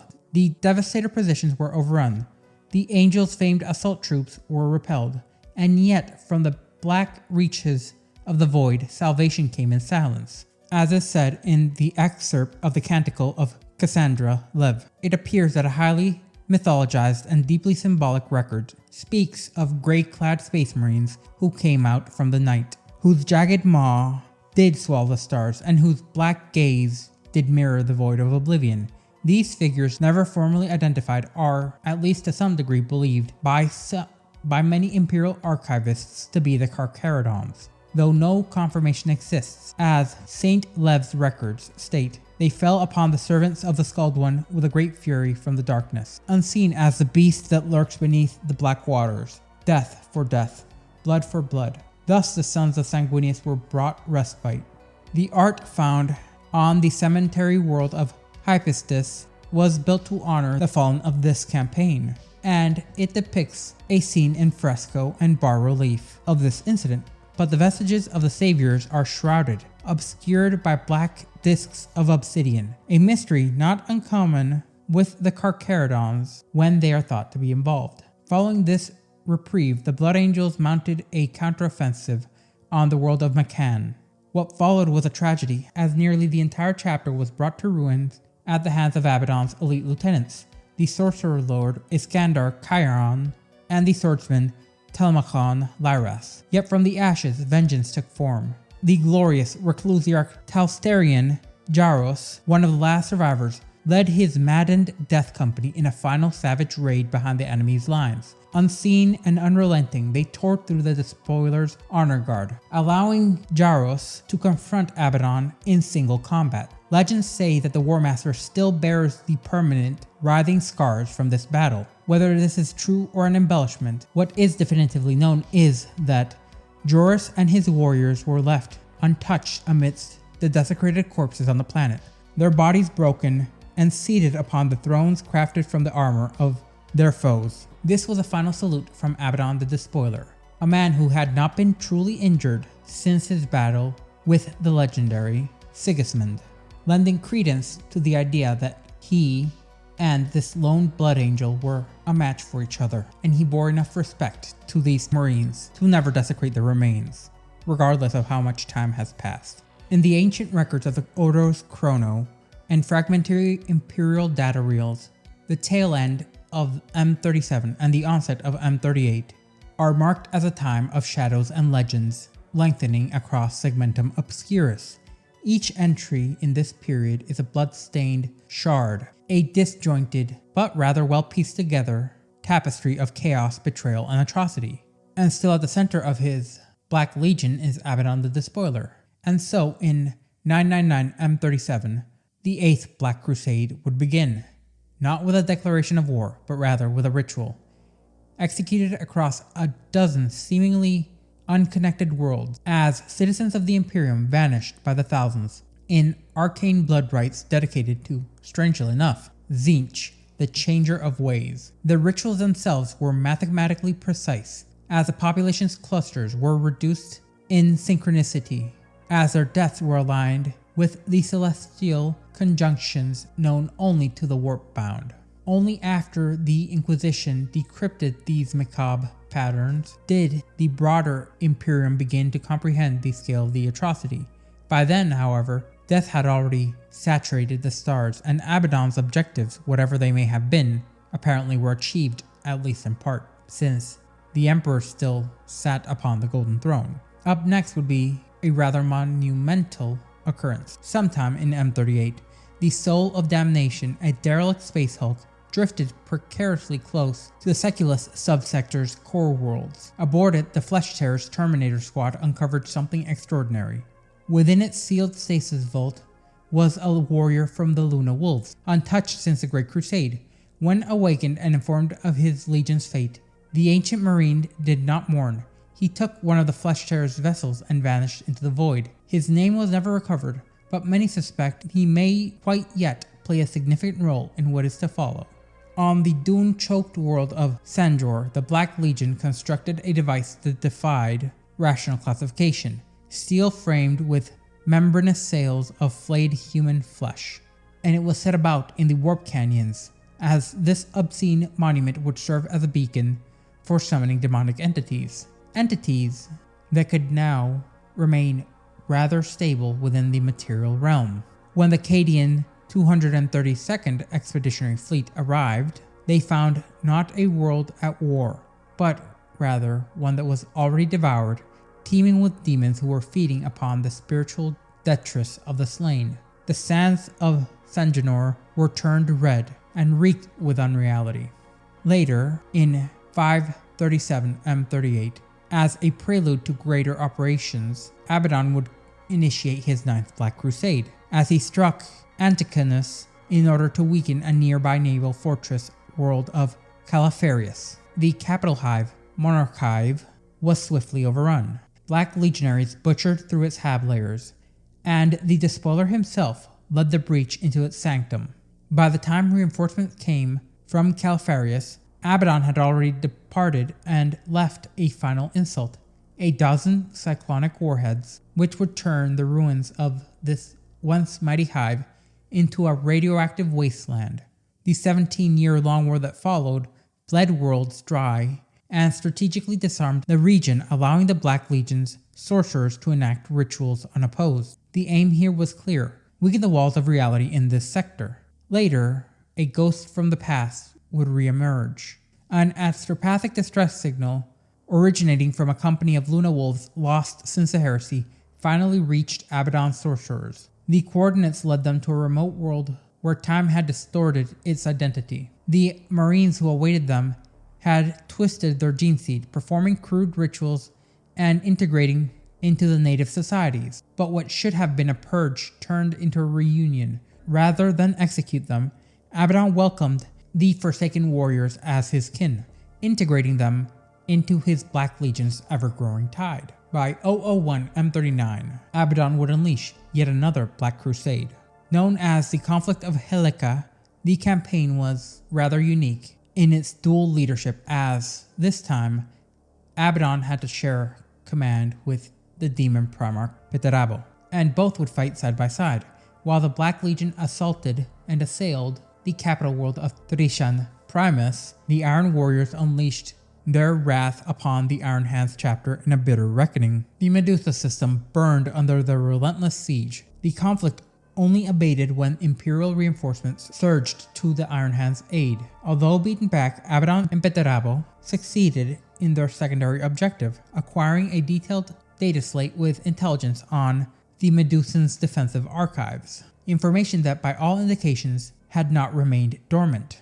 Later in M39, somewhere within the shifting madness of the Eye of Terror, the Despoiler became aware of something ancient, older than memory, adrift in unreality, as it was no mere ruin, but rather a shipyard, a veritable manufactorum of towers, and it was half submerged within the warp. Rusted gantries reaching like broken fingers into the blood-red void. It was here that Abaddon beheld a relic of forgotten atrocity, an unfinished warship of planetary scale, a malevolent silhouette named by his legion seerers as Krugakalroth, or the Doom of Worlds.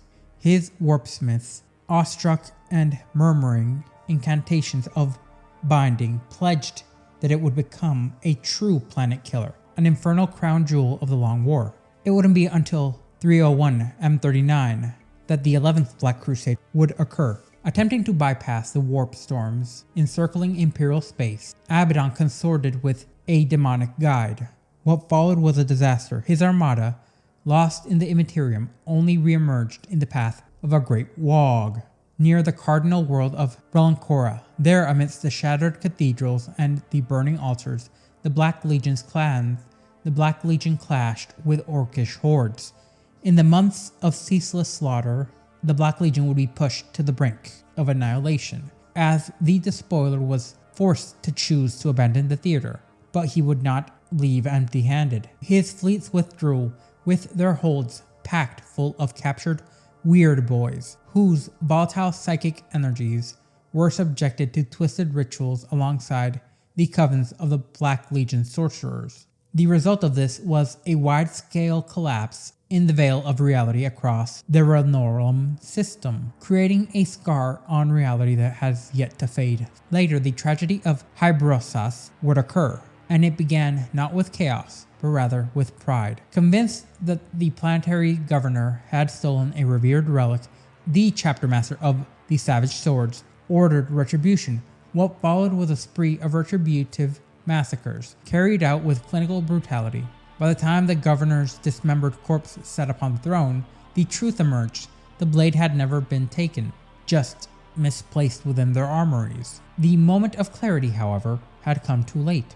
The Savage Swords had already crossed the line, shedding loyalist blood in such volumes that they became ripe for Khorne's influence. When the Black Legion arrived, there was no resistance, and Abaddon did not need to conquer them. He instead welcomed these corrupted idiots. And so would come the beginnings of the Age of Apotheosis, which spanned from M40 to M42.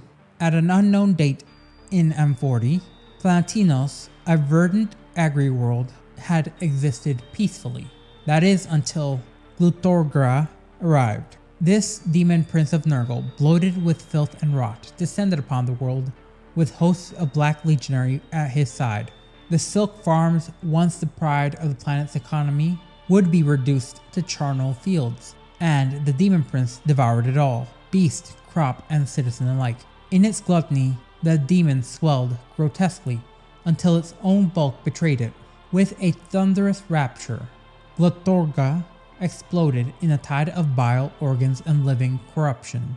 From the cadaver poured a million Nurglings, cavorting through the fields of decay. The Inquisition would respond with an absolute finality, declaring the world Benditas and sealing its orbit under eternal quarantine. Later, in M40, within the labyrinthian graveyard of a forgotten crone world, Abaddon would follow the whispers of his sorcerer, Sarpathion. Beneath the ruined Wraithbone metropolis, littered with the skeletal remains of the world's dead, he discovered vast chambers shrouded in flayed skin and stitched together in vast pulsating tapestries. Upon its surface was a revelation, written in languages only known to the Warp Touch. The Penumbra prophecy laid bare the existence of 6 weapons of ancient origin, artifacts of such power that they might shift the balance of reality itself. Though the prophecy's full meaning remains cloaked in obscurity, the implications were not lost on Abaddon, nor would they be lost on the Ordo Chronos. Imperial records show that the 12th Black Crusade would initiate in 139 M41 with the Gothic War. To the Black Legion, it was the 12th Black Crusade. However, the Imperium would not see it as such. Launched deep within Segmentum Obscurus, Abaddon spearheaded a devastating assault across the Gothic sector, leveraging a dark prize that he had acquired through previous arcane plundering. 2 legendary black fortresses, ancient star forts of unknown Xenos origin, which had long lain dormant, now had been reawakened for a terrible purpose. Under the Despoiler's command, the fortress annihilated Trantis, a star system's heart, and with it, several Imperial worlds would be sundered. The Imperial Navy suffered mass losses in order to halt the Black Legion's advance, and though the traitors were eventually repulsed and many were slain, Abaddon himself would escape once more into the Eye of Terror with his infernal relics intact. Centuries later, one of these very fortresses would reemerge and shatter the fortress world of Cadia, so the Imperial Navy's failure to sunder it was a ghastly loss. The next event of galactic import that the Black Legion would take a part in any substantial scale would occur in 777 M41, when a sudden chaos incursion occurred within the Cadian system. The spearhead itself was once again the Black Legion. However, this time its fleet trajectory was both daring and reckless. Invaders would go on to strike deep, potentially a bit too deep, towards the heavily fortified heart of the Imperium's defenses, at a fortified orbital nucleus, later dubbed the Iron Labyrinth. The forces of the Astra Militarum, bolstered by contingents of the Imperial Fists, brought the Black Legion to heel in a punishing battle of attrition. The Chaos Fleet was then shattered and driven back into the Eye of Terror. And yet, Imperial tacticians were left uneasy. The incursion itself had cost Abaddon dearly, but to what end? What had they truly gained by pressing so far, so fast, into such an impregnable region of space? Records reveal no clear objectives and no artifacts seized, not even a single stronghold claimed. The Warmaster's intention, it seems, would remain unknown. Later, in M41, the trail of the Black Legion led the Imperium to the maiden world of Ilan Nidia. Here, Abaddon himself descended to claim a relic known as the Skull of Kranagur by hand, and he would be harassed for a long time by Eldar snipers from the elusive craft world of Anlotic. The Despoiler issued a single brutal order, a complete and total devastation of the world through orbital bombardment. All terrain cover around his position was reduced to scorched rubble. Despite the rapid Eldar reinforcements, Abaddon withdrew from the world with the skull in hand. Its purpose remains classified, even within the highest tiers of Imperial intel. What is known, however, is that it was not merely retrieved for display. The Black Legion would take part in another incident, loosely recognized as the Pilgrimage of Dark Lament. and this account is rather haunting, yet perplexing, as it began with a vision across countless hive chapels, manufactora, and frontier shrines. The faithful millions reported visions of a Despoiler. These were not merely hallucinations or warp bleed, as they were almost uniform in description. They spoke his name, not in hatred, but in reverence, as masses of imperial pilgrims, numbering in the tens of millions, renounced the God Emperor and set their void ships on a course for the Eye of Terror. Starved, dying, and lost in the warp currents, only a fragment of this exodus would arrive, and what greeted them was not salvation, but rather enslavement. The Black Legion would come to chain them upon arrival, men, women, and children, yet the pilgrims wept in joy, chanting thanks to Abaddon. This case study in spiritual collapse is one of the most disturbing incidents ever logged by the Ordo Hereticus. Between 959 and 961 M41, the Paradox campaign would occur. This conflict cannot be overstated in scale or consequence, as it seemingly began as an incursion into the death world of Pythos, but in truth it was a gambit. An ancient warp portal known as the Damnation Cache lay hidden beneath the world's dense jungles, sealed since the Horus Heresy, and Abaddon knew of it. However he found out about it remains a fate few dare answer. With the Black Legion's forces supported by the Death Guard, Pythos fell in mere days. As its hive cities were razed, its planetary defense forces extinguished, and only the Catachan regiment on the planet escaped total annihilation, as they disappeared within the jungle. Abaddon began his rites to open the cache, but in response the Imperium unleashed some of its finest, the Dark Angels, led by the Supreme Grand Master Azrael, and a strike force of the legendary Grey Knights, all of which would descend upon Pythos. In orbit, the Rock led an Imperial fleet in a void battle of epic scale, eventually breaking the Chaos blockade. But this victory rang hollow.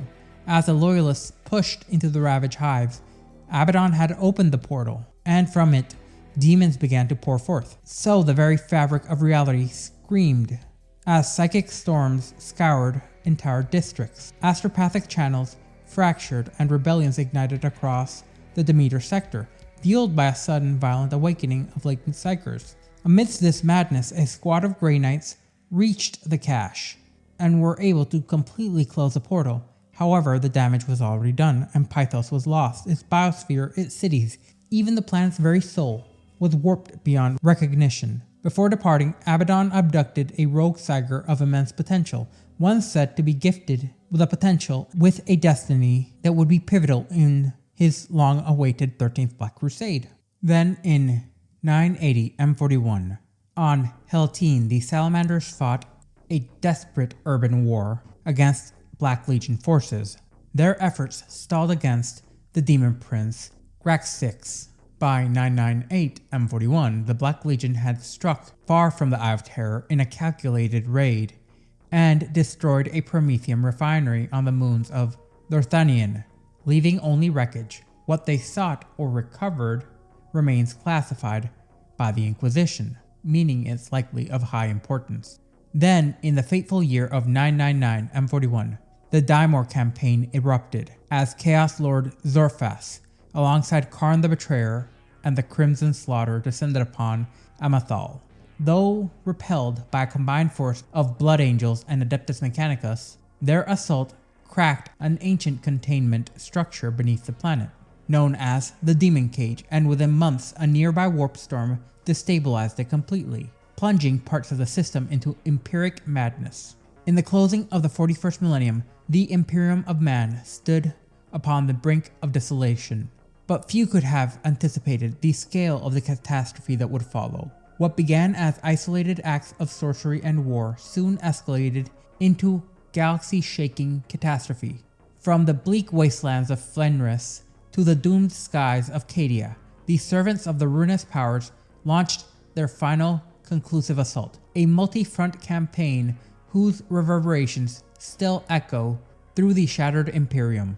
In 999 M41, the first spark of the coming storm ignited, not in open battle, but through whispers of dissent. The Changeling, a malefic servant of Tzeentch infiltrated the Fenris system, spreading disinformation and confusion. Behind his veil of lies loomed a greater threat, Magnus the Red, demon Primarch of the Thousand Suns. With an assembly of warbands and rubric marines at his command, Magnus erected a grand ritual, one that tore through the veil of the Materium and brought the demon world of Sortarius out of the Eye of Terror and into orbit above Prospero's remains. This was not merely an act of vengeance, it was a declaration. The invasion of Fenris was swift and brutal, marked by arcane warfare and a terrible majesty known as Magnus the Red. The defenders of Fenris, the Space Wolves, were caught off guard. Their ancient rival had returned, and his wrath was made manifest. This assault, though ultimately repelled, shattered the region's spiritual and strategic stability. And the timing of this assault would later raise the question, was Magnus explicitly sent by Abaddon, or did he act on his own? However, the timing of the 13th Black Crusade seemed too suspicious for it to be the latter. Between 995 and 999 M41, at the heart of the Imperium's worst nightmares stood Abaddon the Despoiler. For 10 millennia he had bided his time. 12 consecutive Black Crusades had come, and the 13th was its culmination. The gates of Cadia for millennia had been a bulwark of the Imperium, and they would be besieged by a coalition of chaos forces unmatched in their diversity or brutality.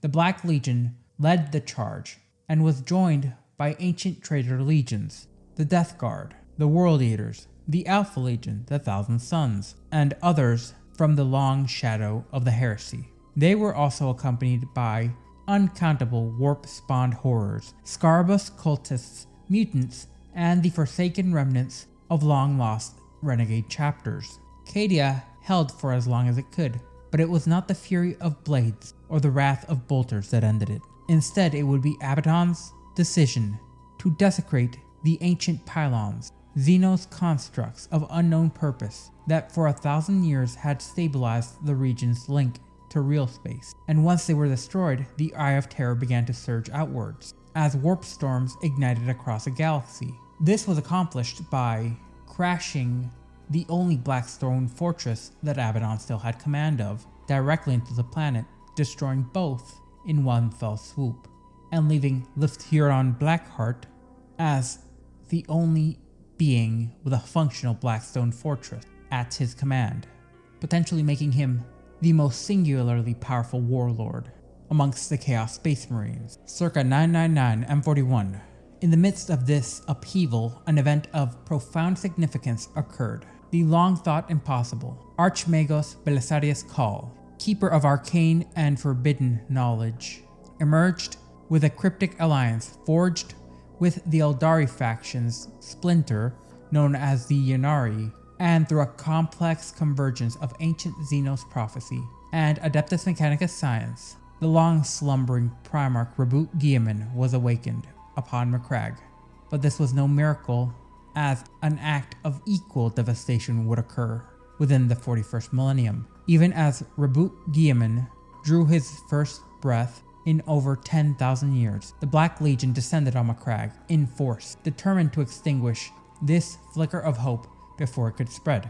Unfortunately for them, Guilliman would survive, and with him, the Imperium regained its first true leader since the Scouring. But the timing of Abaddon's strike again would suggest a deeper coordination or potentially divine interference. As all this was happening, the moment that would change the galaxy would occur.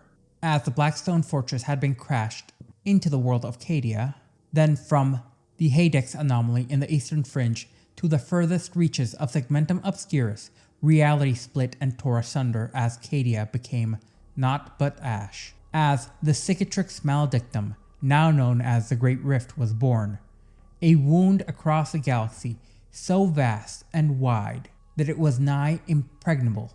This time would become known as the Noctis Eterna, the blackness that followed. For an unknowable amount of time, the Astronomicon itself was veiled. Warp travel became nigh impossible, a death sentence even. Communication between systems ceased, and planets were left to fend for themselves as demons flooded from the Immaterium. at an unprecedented scale.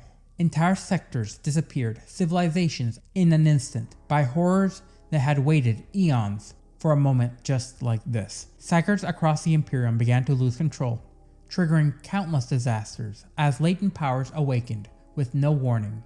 This was the closest the galaxy had ever come to repeating the Dark Age that ended with the Age of Strife. Perhaps it would have been worse. As the Imperium reeled, a pattern began to emerge, one only visible in hindsight. The invasion of Fenris, the fall of Cadia, the awakening of Guilliman, and the sundering of reality were not isolated events, but rather they were acts in a grander design. But whose design? Was it Abaddon's? A master stroke of 10,000 years of planning? Or were darker forces still at play? Entities whose comprehension defied even the most learned of the Ordo Malleus? And if it was a pattern, what would come next? As the warp storms of the Great Rift continued to expand like a malignant wound across the galaxy, entire sectors of the Imperium were engulfed in silence, madness, and ruination. Amidst this maelstrom, the Black Legion emerged once again, not in full conquest, but with acts of psychological and strategic precision that shattered morale, eroded hope, and brought entire worlds to their knees without ever requiring complete occupation. What followed are nary but 3 of these chilling engagements, moments where the ruinous powers, via the Black Legion, bled the Imperium without mercy, and left only misery and devastation in their wake. On the forge world of Raidon, a bastion of the Adeptus Mechanicus situated at the edge of the Great Rift, evacuation protocols were enacted with a grim urgency, as the planetary noosphere flickered with encrypted data streams as tech priests initiated their sacred rites to prevent their most sacred and revered archaeotech from being lost, preparing to load these relics orbital-capable frigates for extraction. But the plan never came to fruition. Without warning, an armada bearing the very livery of the Black Legion erupted from the warp, establishing a blockade that left the world sealed from the stars. Attempts to break through the encirclement failed completely and utterly. Within hours, orbital targeting platforms fell silent. Then came the bombardment, targeting Raidon's spaceports and last cannon defense arrays. The bombardment was surgical and unrelenting. As the Basilica Logiscum, the vault where the tech priests had stored their most priceless of relics, remained untouched. The Skitarii stationed there to defend it never fired a shot in its defense. Instead, the Chaos Forces bypassed it entirely, choosing to neutralize their mobility rather than engage in a costly siege. Once Raidon was stripped of all means of escape, the Black Legion withdrew, vanishing into the warp. Left behind were the tech priests, their relics, and the encroaching tendrils of the Great Rift. Trapped, isolated, and alone, the implications remain deeply troubling. Was this campaign of plunder denied by a greater force, or was it merely delivered to another being? Could this have potentially been a gift given to Vashtor the Archaphane in order to persuade him into working with Abaddon the Despoiler in his later campaigns? Across the bellicose stars, the Hound of Abaddon, a brutal vanguard force within the Black Legion, swept through with savage momentum, advancing until they were forced to halt at Gandor's Providence, an agri-world of limited strategic value. Gandor's Providence would seem like an unlikely place for a pitched stand, yet it became a site of a critical standoff, where the Imperial Fist, ever the bastion of fortification and defense, established an entrenched redoubts using squads of Primaris intercessors, creating overlapping kill zones across the very landscape. Rather than engage in a protracted siege, the Hounds of Abaddon withdrew. This decision, though abrupt and rather uncharacteristic, raised a series of questions. Were they avoiding unnecessary losses, or had they already achieved an unseen goal elsewhere, one that might bring another potential Chaos God to rise? Then there was the Alres system, which would become a tragic study in both human desperation and chaotic devotion. Naval resistance was fierce in this sector. However, it was short-lived. The forces of the Navis Imperialis were decimated after months of continued engagements. Retreating to Everwatch Station, a fortified orbital platform above Aralast 7. On the very surface, the Imperial Governor, Malcolm Indus, mustered what remained of his planetary defense forces in order to prepare for this final assault. But the true threat would come from within. As Black Legion warships approached, multiple Chaos cults rose from deep within the population, their devotion having festered in secret under the baleful light of the Great Rift. These cultists did not fear Chaos Space Marines. No, they worshipped them, declaring them divine messengers of salvation. Urban combat erupted throughout all of the world's hive cities as Indus was forced to turn his already depleted and dilapidated forces inwards, desperately trying to contain the insurrection before the invaders even landed. Every hour, more and more of the populace joined in the uprising as discipline crumbled. Hope ended when the Black Legion, having captured Everwatch Station days earlier, executed a final act of annihilation. The orbital platform was dislodged from its moorings and plunged towards the planet, impacting directly atop the capital hive. This destruction was total, as the city was reduced to a molten ruin, merely slag. The resulting tremors would then go on to shatter the tectonic plates and set shockwaves across continents. The surviving cultists, and there were many, took this as irrefutable proof of their divine favor. The warriors of the Black Legion were no longer mere soldiers to them, they were gods to be venerated. These accounts, grim as they are, serve as more than just simple war chronicles.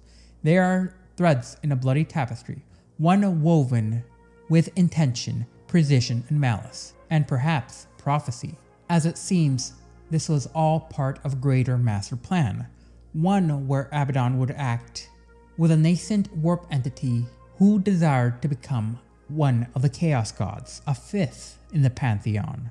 And so they would give rise to a campaign which would bring untold ruination upon multiple sectors, and even awaken a Primarch. This would become known as the Arcs of Omen. Now it's time to trace the first echoes of what would become one of the largest, most audacious campaigns launched against the Imperium in recent memory, in particular involving the Black Legion and Abaddon. This was a campaign not merely of conquest, but of purpose, a purpose wrapped in riddles, bound in iron, and etched across the stars in the blood of 1,000 war zones. This was not the opening of a mere incursion. This was a prelude to something ancient, calculated, and destructive. The construction of a key to a lock. Components of an apocalyptic device, ominously titled as merely the weapon, whose activation threatens the very existence of not only the Imperium, but of all mortal races. The Imperium's records place the true beginning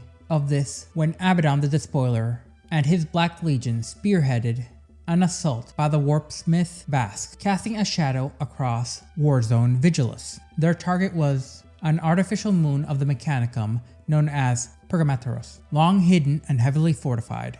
But this secrecy and defense was not enough. A calculated data assault disabled the moon's outer security lattice, betraying its position to the Despoiler's forces. Shortly thereafter, the Unrepentant, a Black Legion warship of grim renown, was made to pierce the veil of the system. What followed was not a skirmish, but rather an annihilation. Skitarii legions, defense lasers, and even a maniple of Reaver Titans belonging to the Legio Maledictus all fell before the combined fury of Vasque's command and the infernal genius of the Dark Mechanicus Magos Pespora Hexen. Within the moon's hidden vaults, another figure made their own move, Dark Magos Jureg. Driven by ambition and the promise of Abaddon's favor, he extracted a forbidden datatome from deep within its vaults. But the Magos was blind to the true nature of his prize. This was not merely a relic, but rather bait. Unbeknownst to Jureg, the data tome was carefully laid as a snare, a tool in a larger design set in motion by a demon known as Vashtor, the Archaphane. Months passed, and the vengeful spirit, Abaddon's personal warship, hung in the void, under intense repairs. Then, without warning, the tome flared with warp energies, becoming a conduit, nay, an open gate. And through it Vashtor came. The demon did not beg nor barter. In the presence of the Despoiler himself, he spoke plainly, and he painted a prophecy of a sky ablaze, of stars burning so brightly they would consume even the shadows of the materium. He admitted his dissatisfaction with his current place as merely the ruler of the Forge of Souls. He wanted more. He sought to become the fifth Chaos God, and claimed he could do so if his prophecy was fulfilled. To that end, he proposed an alliance, one that Abaddon had predicted.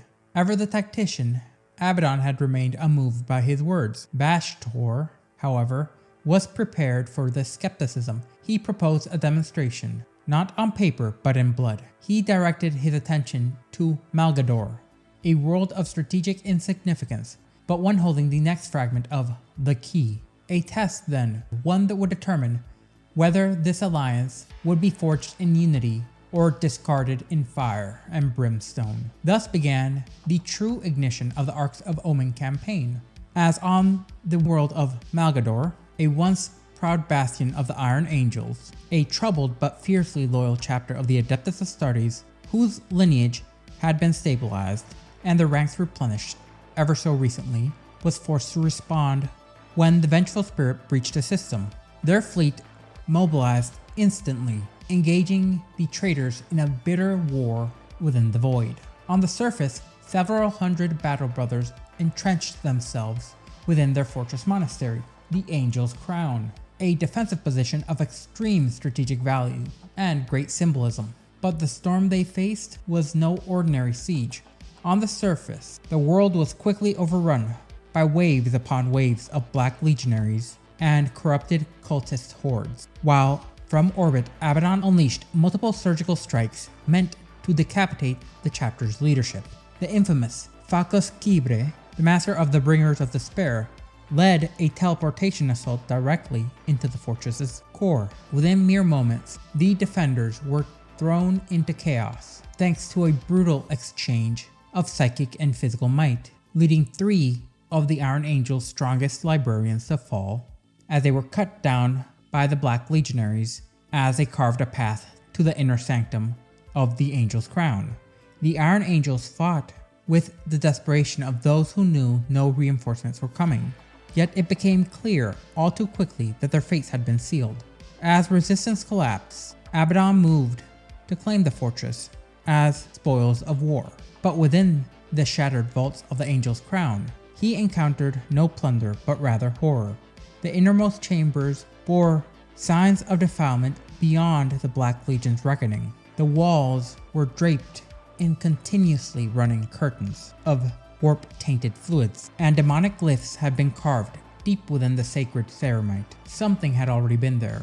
Then came a revelation. Amidst the ruins, Abaddon came face to face with Vashtor's own constructs, mutated demon engines bound in chains, their forms half machine, half nightmare. It was here that the final stand of Chapter Master Nemean and the surviving veterans of the Iron Angel's First Company took place. Though they fought with the fury of the dying, their doom was inevitable.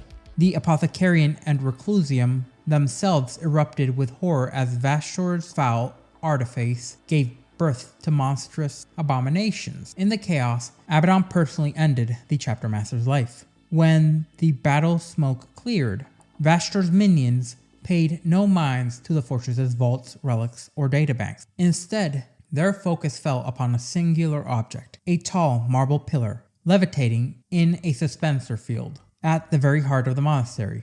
Known as the Iron Angel's own Oathing Stone, the pillar was sacred and engraved over the centuries, with the very blood oaths of every warrior to wear the sigil of the Iron Angels. At first, Abaddon dismissed it as symbolic detritus. Then came a private council. For hours, Vashtor and the Despoiler spoke in isolation. When they emerged, Abaddon's mood had shifted. The pillar, he now knew, was no mere monument. Rather, it was a fragment of the key. Abaddon laughed, not a laugh in mockery, but rather of conviction. Their alliance had been sealed. In the months that followed, the Black Legion, now under Vashtor's arcane direction, began a systematic harvesting and reshaping of ancient space hulks. Many such derelicts were cleared at a great cost, their previous inhabitants eradicated. Then Vashtor's sorcery took hold, infusing these hulks with warp energies and corrupted architecture. architecture, transforming them into massive weaponized dreadnoughts of chaos. Thus were born the Arcs of Omen. Each arc would become a spear point in this galaxy-spanning hunt. At their helms stood Chaos Champions, some direct lieutenants of Abaddon, others Chaos Lords who had sworn fealty to the cause. Their mission was rather simple: seek out and retrieve the remaining fragments of the key, by force, corruption, or subterfuge. And so began the Harvest of Terror. In the shadow of Malgador's fall, a darker tide was already rising, as Vastor had bent his will towards forging the Arcs of Omen, and Abaddon the Despoiler began deploying those he had already completed. These vessels, monolithic, corrupted space hulks, emerged from the warp like a myriad of knives, each escorted by its own flotilla of chaos warships. Their sheer number exceeded a dozen within the initial wave, and their arrival heralded not conquest for conquest's sake, but rather targeted strikes, each with a singular purpose: recover a fragment of the key. This first wave was not to strike randomly, as each assault bore a precision and that was only obscured by its brutality. Amongst the first to fall were the moons of Korbach, followed shortly by the industrial sprawls of Vaingloria. Then came Lume 4, a shrine world of particular devotion. There the Iron Warriors under Warpsmith Karsgara, commanded the Arc Org, launched a siege that spanned for weeks. When resistance finally broke, Kazgra tore through the reliquary within the planet's core and retrieved a fragment of the key, a scorched cogitator bank suspended within a stasis field. Elsewhere, on a dust-choked world known as Hasp, Alpha Legion operatives infiltrated a sealed archaeological dig site. What they extracted was no mere relic of man. It was a meteor lodged within the bedrock, but it radiated with an ancient power. Each time a fragment was found, it was brought aboard the Arcs, where they would place them within warp portals at the heart of each vessel that offered up these objects directly to Abaddon and Vastor. Other theaters fared no better. One of them unleashed horror upon Agramedas, a world defended by Manipules of Gria. The conflict would only rage for about a month, during which the cities were rendered lifeless. In the Rapstor cluster, the Arc Bane of Life plunged directly into the conflict between the Leagues of Votan of the Kronos Hegemony and the brutal Orc Wog of Skullcracker. It did not matter which side stood in the path. The Arc had a different prey, and they were just speed bump. Near the Separas Nebula, the Night Lords under Flensmaster Tardvak faced a rare convergence of resistance. Their battle fleet came under assault by Ulthway Craftworlders and the Cabal of the Iron Throne. That they held their opposition for as long as they did spoke to the sheer durability of these very arcs. By the time the second wave of arcs was launched, their presence had infected nearly every Imperial segmentum and many under the controls of the Xenos races. These corrupted hulks ignored traditional front lines of combat, attacking not only Imperial worlds, but those under the control of the Orcs, the Tyranids, and rival heretics alike. Without the unmistakable presence of the Arcs themselves, these assaults would have gone completely unrecognized as a unified strategy. It was only through intelligence provided by the Eldar and interpreted directly by Lord Inquisitor Kotiaz of the Ordo Malleus that the larger Chaos design was revealed. The Inquisition responded swiftly. Boarding parties were dispatched, and in some cases, entire arcs were purged, then confiscated. But the cost was staggering, and most would remain active, spreading destruction unchecked. Amongst the most ferocious of these arcs offensives was the assault on Cortosa III, a fortress world fortified to a degree rarely seen outside Segmentum Solar.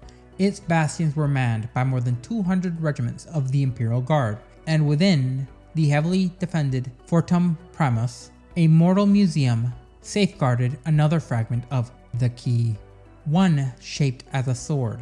However, the world's commanders were not unprepared. Through the foresight of their sanctioned psychers, they anticipated the Ark's approach. When Ark Ogre entered the system, it found itself opposed not only by the Guard, but by a full Sisters of Battle Covenant and a detachment of Black Templars. Despite the Ark's advanced warp pulse navigation, which allowed it to bypass their outer defensive. The full assault landed squarely on the planet's surface, which meant it was met by the full force of the defenders. However, this arc was different since it was heralded by Gul'Throg the Blighted, a warlord of the Sons of Rot. And though he was charged with securing the key fragment for Abaddon, Gul'Throg had his own ambitions, namely claiming the world for Nurgle. To achieve this end, he deployed plague crawlers and vermin guard to suppress the Imperial fleet, while landing a ground assault with the Morbix Traitor Guard, the Dark Mechanicum Vivisectors, and Chaos Knights of House Gnaw. The invasion ignited conflicts across the world's most fortified zones, and the very mountain ranges of the Absolutist Colossi, the fortress academies of Munificia Maxima, and the plains of Expinesis Martial. The combat was the thickest. Viral weapons were used to blanket the battlefield, reducing thousands of loyalists to a chemical slurry, out of which demons of Vashtor clawed their way into real space. Yet amidst this chaos, a massive armored counteroffensive swept through the surface, and in orbit the battle was no less vicious. Imperial reinforcements tore through the blockade, launching desperate boarding actions that left wreckage adrift on both sides. As rival Chaos factions disintegrated into infighting, much as they are prone to, the cohesion of the traitors unraveled far too quickly. This is to the point Gul'Throg was forced to abandon command of the ground campaign and to withdraw into garrison with his own arc. And that was the Alpha Legion's signal. Embedded within the traitor forces, they hijacked Vox transmissions, sowing confusion and triggering a rogue charge towards Fort Primus. This self-defeating push succeeded, penetrating the inner sanctum and seizing the sword-shaped key. But across the system, all forms of chaos control collapsed. They traded a queen to secure a knight. Thus, the arcs would continue their grim harvest. Unfortunately, chaos would indeed lose large segments of control and potentially invaluable resources, as they were never designed to be fleets of conquest, but rather instruments of collection, bound to a singular purpose. Every key fragment they recovered brought the weapon one step closer to completion. And though some arcs had been repelled, and many Chaos Space Marines had attempted to strike out on their own, many still roamed the stars, harbingers of a plan that remains unresolved, but far from idle. As the second waves of the Arcs of Omens tore across the stars, patterns began to emerge, undeniable in their precision and no longer possible to dismiss as disjointed raids or opportunistic space hulk attacks. It became clear to all Imperial forces and the Eldari themselves that these individuals were operating on an escalating directive. And yet, despite the mounting evidence of a coordinated strategy, Imperial and Xenos factions alike struggled to discern Abaddon's ultimate aim, or where the next blow would fall. The deeper these arcs ventured into the far reaches of the void, the more attention they attracted, not just from the Imperium and the Eldar, but from entities rarely seen in coordinated responses. Arc Blackened Tower was severely damaged during an encounter with the Calvasi and the interdimensional horrors known as the Enslavers, for some reason working in tandem. Elsewhere, the Ark of the Sobbing God found itself overrun by tendrils of Hive Fleet Kraken, which had completely disregarded its previous path. The vessel's commander, Scourgemaster Ulgatha, was forced into a desperate, debilitating retreat, leading his surviving followers into the vessel's deepest interior to mount a last-ditch resistance against this Xenos incursion. Still, the mission endured. On the tomb world of Vol, the arc known as Beast in Scarlet struck with an undeniable efficiency as the slumbering legions of the Zaskarazan dynasty were caught unprepared, and the key fragment was seized before an effective defense could be mustered. However, the Necron overlord Somtek, cut down in a raid, soon reanimated. Outraged by the dishonor of this ambush, he immediately began mobilizing a full fleet for retribution, vowing vengeance upon the Beast in Scarlet and its cohorts. In the Ophelia system, Arch Colossus would emerge with a host of traitor titans. The defenders faltered under the sheer weight of this assault as Dark Magi and their dark warped servitors descended upon the Ophalian worlds. But this moment of arrogance would become a fatal oversight as Chaplain Julianos of the Ultramarines led a mission with 100% guaranteed death rate aboard the Ark. While almost every single Astartes under his command perished, they did indeed succeed in initiating a core meltdown that destroyed the Colossus. Elsewhere, Eldar Corsairs of the Diamond Talon launched a lightning raid against the Ark Devourer of Hope, damaging its command systems and leaving it empty adrift. Not all setbacks were at the hands of the Imperium and what could be considered its allies. In the Pothelia system, Lady Maeve of House Grendel arrived expecting to extract a key fragments from local orc tribes, only to discover the region had been claimed by the Greater Thurian League. The Squatkin, having long since claimed and relocated the fragment to the galactic core, had fortified the system against all intrusion. Infuriated, Maeve launched a punitive campaign. What followed was a grinding conflict that bled both sides. Throughout the segmentum, Craftworld's Ulthwé, Senheim, and Yemlock, along with their allies from the Harlequins, the Dark Eldar, multiple Corsairs along with Exodites, launched coordinated counteroffensives against the battle fleets, seeking not just reprisal but total destruction. Meanwhile, Lord Inquisitor Cotiez continued to act on the warning that he had received from his Eldar compatriots, mobilizing vast resources across the Ordo Malleus. As he coordinated multiple strike missions against the Arks under his direction, the Iron Hands, led by Captain Albador, successfully boarded Ark Morbius, crippling it from within. Ark Reaper's Shadow was later reported destroyed under mysterious circumstances, the details of which remained sealed by inquisitorial mandate. From the Imperium's core, Ark Night Terror descended upon agri-worlds of the Sangassi Belt within the Imperium Nihilus. Lord Commander and Regent Dante of the Blood Angels arrived to coordinate a counterattack. What he found defied tactical logic. The battle fleet had been reduced to mere wreckage, and the corpses of Astartes were riddled on board and destroyed by bolter fire, and marks of sulfurous degradation. These were signs not pointing towards loyalist actions, but towards internal conflict or worse. Indeed, many of the Arks soon faced threats not from without, but rather from within. Jealousy, ambition, and suspicion, all synonymous with the traitor Astartes, took hold, as many smaller warbands within these warbands sprung surprise assaults designed to usurp Abaddon's designs and to claim the Arks of Omen for themselves. One Ark vanished entirely within the Red Corsair's territory, deep within the Maelstrom, in a manner that Abaddon could not respond to without potentially losing the alliance he had with one of the most, if not the single most, powerful Chaos Warlord in existence. The Wordbearers themselves, in a calculated act of heretical sabotage, released the bindings upon Ark Neverlight. The result was a wave of demonic entities that consumed those within the Arks and those without, along with the nearby mining world of Chimere simultaneously. In the Chiron system, Ark Dirge Discordant was assaulted and scuttled by coordinate forces seeking a more potent key fragment. Enraged by the loss and the growing insolence amongst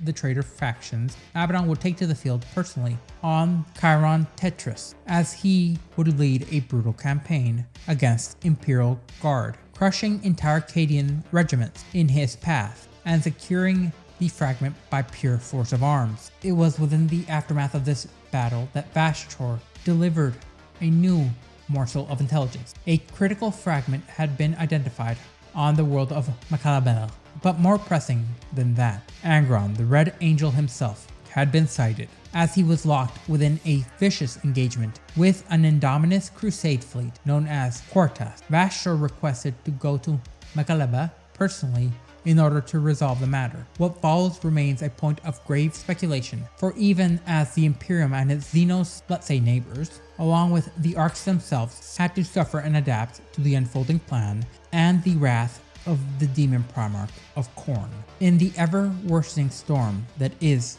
the 42nd millennium, there are few names that are spoken with as much dread as Angron, the demon Primarch of the World Eaters. His appearance within the Materium, aboard the Hellforged flagship of the World Eaters known as the Conqueror, sent shockwaves through not just the Imperium, but also Abaddon's own forces. Not merely a relic of the Horus Heresy, Angron had now arrived to wreak havoc, and he arrived at the head of a formidable host, which included the infamous and brilliant Chaos Lord Kolslax and the deadly Kasarak Bloodfist, along with a myriad of disparate warbands, mercenary elements, and even Xenos auxiliaries of uncertain alliances, forming a force that was equivalent to the legions of old. Never had so many world eaters been together since the fragmentation of their legion. Their purpose was the destruction of the Coral Engine. To the Imperium, the Coral Engine was a beacon of hope, an ancient mysterious mechanism that had bolstered the Indomitus Crusade fleet Quartus in a string of impossible victories. To the forces of chaos, however,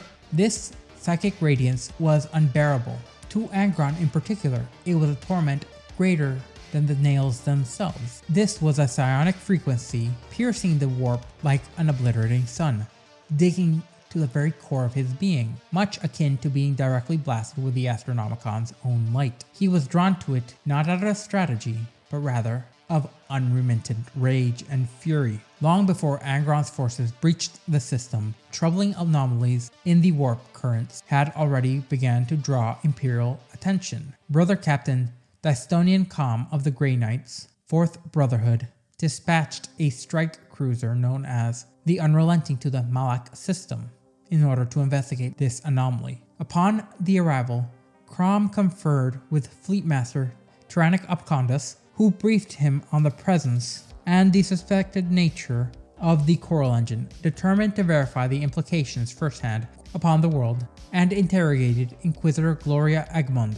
a veteran of Psi Archaeotech investigations. It did not take long for the Grey Knights to conclude that the Coral Engine's presence would draw a catastrophic convergence of the warp's most profane denizens, as he immediately issued warnings of wars to come. The Imperium itself would heed this call, as the Fleetmaster relayed the urgency to all battle groups within the area, and reinforcements surged towards the worlds, amongst them Admiral Igneous Pell, Grandmaster Zerdovan Mail, Canoness Verity Cade of the Order of the Argent Shroud, Group Master Persephia Zhang, Group Master Josiah Bassett III, along with the Space Marine chapter. But this was not merely designed to be a reinforcement, it was a war council in motion. Battle Group Althea deployed throughout the system, as multiple task forces were dispatched to the surrounding worlds. Group Master Era Theodora and their Task Force X were sent to conduct sweeping patrols across the outer system, and Battle Group Forthax was tasked with monitoring the Barren Reach, a treacherous asteroid belt surrounding the worlds. Around the Coral Engine itself, the Fortress Light of Rose, an immense bastion of faith and steel, encased in adamantium, was reinforced to the nth degree, leading the defense to become formidable to the point of myth. A citadel prepared for the unthinkable. Then silence. For an entire week the defenders waited. Each passing day, tensions mounted. Rumors spread. Some began to question whether the invasion was ever real. Fleetmaster Abacondus, in particular, grew restless as he committed thousands of vessels and untold manpower to this defense. Yet the warp was still. Vox relays detected no activity, and with so many battlefronts in desperate need, there was talk of redistribution. Then the 8th day came. On the 7th hour, reality ruptured. At the very edge of the Malak system, a vast chaos fleet tore free from the warp. Amongst the dark silhouettes, one towered above the rest. The Conqueror, the Red Angel, had come at last, and what followed was nothing short of apocalyptic. What began as a siege soon transformed into one of the most pivotal naval and planetary engagements post the Cicatrix era. The Malak system, a stronghold reinforced to ungodly ends, became a crucible of fire and ruination when the Red Angel himself brought this war to bear. At the vanguard of this chaos onslaught was the Ark of the Omen Stygian Heart, accompanied not merely by warships, but massive, vessel-sized demon engines. Their path was utterly unwavering, as they made directly for Macabel, bypassing the lesser targets in pursuit of the singular devastating goal, the destruction of the Coral Engine. Fleetmaster Abacondus, commanding from the honor of Terra, responded without hesitation as he dispatched Group Masters Theodora, Thren, and Zenga to intercept, while ordering fleets Malakavor, Malakashet, and Malakabel to ready a second wave. Thousands of torpedoes lanced out as unending salvos in the void. The Chaos Fleet reeled under the initial barrage, but they struck back with equal fury. Despite heavy losses, they continued forth with an unnatural precision, as if delaying for a secondary strike. Then came the moment of terror. Astropaths connected to the coral engine erupted in a series of screams. The Grey Knight's divining mirrors all fractured. A second, vastly larger Chaos Fleet tore from within the warp at this very moment. Led by the Conqueror, at this 8th hour, atop its twisted prow stood Angron himself, wrathful and nigh unstoppable in his fury. Uncharacteristically focused, the Demon Primarch divided his fleet into a trident assault formation, his Primarch intellect seeming to have returned. The first thrust centered on Claron Dire and was commanded by Kraka Bloodfist, who was directed at Malaka. This was a feint designed to draw the defenders away before slingshotting towards Makabel. The second thrust was led by the World Eater's Exsanguinator, and it struck from above the galactic plane, targeting orbital defenses with a precision rarely seen within the World Eaters. The third prong was spearheaded by Angron himself, aboard the Conqueror, as it dove beneath the galactic plane before charging upwards in a killing arc towards Makabel. Imperial morale quickly faltered as reports of riots, desertion, and breakdowns of command footholds came in. Commissars were forced to execute dozens upon dozens just to maintain a semblance of order. And yet, amongst many, especially those hardened by the Indomitus Crusade, discipline seemingly held. Fleetmaster Abacondus, instead of panicking, doubled down as he recalled Group Master Thren from the pursuit of the Stygian Heart. Yet some forces, like Task Force 4 of Battle Group Forthorax, were already too overextended to form any real defense, due to the fighting on the asteroid belt, as they had been overrun by the superior numbers of the Exsanguinator's fleet. Captain Ugashi of the Void Talons was slain in an attempt at a boarding action.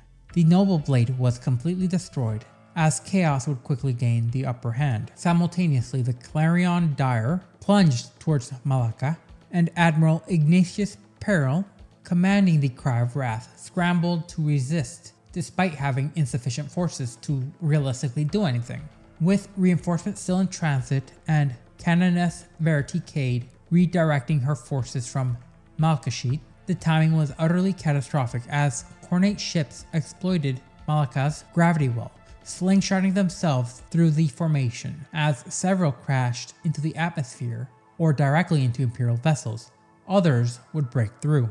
Only the direct intervention of the Ultramarines from the Paridium prevented Pell's death during a boarding action conducted by World Eaters. Furious, he ordered Canoness Cade to abandon Malaka and make for Makabel. Back near the primary theater, Abcondis consolidated whatever remained of his forces. He ordered Thren and Zenga to intercept Angron's Conqueror, where they would surely die. With nearly 7 task forces between them, they engaged in a fierce counterattack as reinforcements from the White Scars, Imperial Fists, Howling Griffins, and the Basilion Astra joined the Imperial Navy, where the World Eaters fought like frenzied beasts, led by something greater than themselves. The Imperials fought with cohesion. Their tactics worked, as several Chaos capital ships were isolated and destroyed.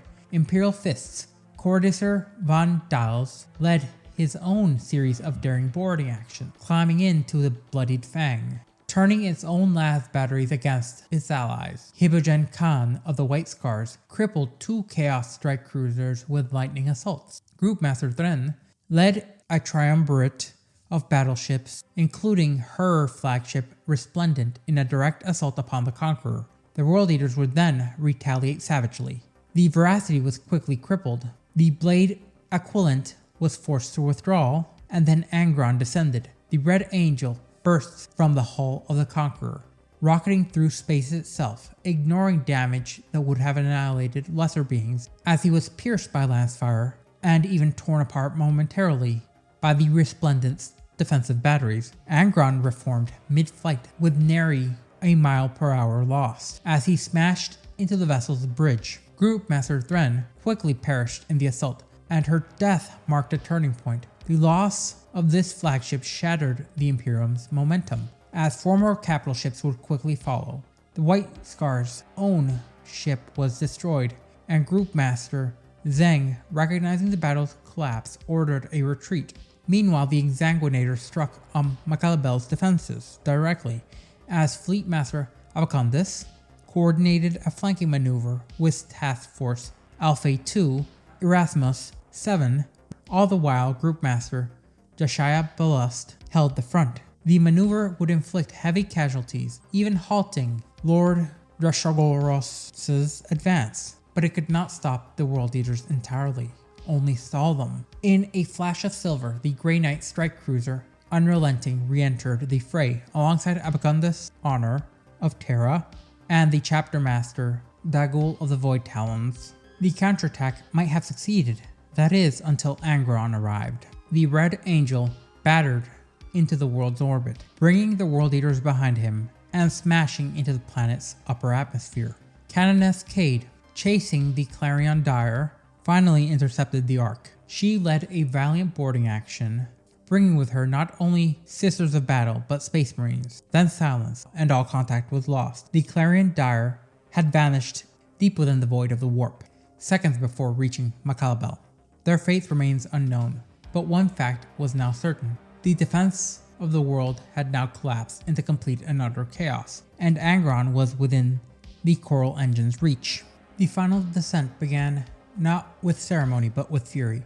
Angron, the Red Angel, Demon Prince of Khorne, descended upon the world like a meteor of slaughter, targeting the central dome of the Coral Engine, and it speculated that at the time he had some warp flicker of self-awareness that drove him, perhaps hope that the device's psychic radiance might finally permanently destroy him and free him of his pain. Whatever his true motive, his arrival brought naught but annihilation. Though beset by punishing arrays of Imperial defenses, Angron reached the Fortress of Light, and within its walls, the Demon Prince carved a crimson tide through Astartes, Valkyries, Sisters of Battle, and fortifications alike, as he penetrated deep within the fortress into the missile silos, where he triggered a catastrophic chain reaction, reducing whole sectors of the installation to molten ruin and dripping slag.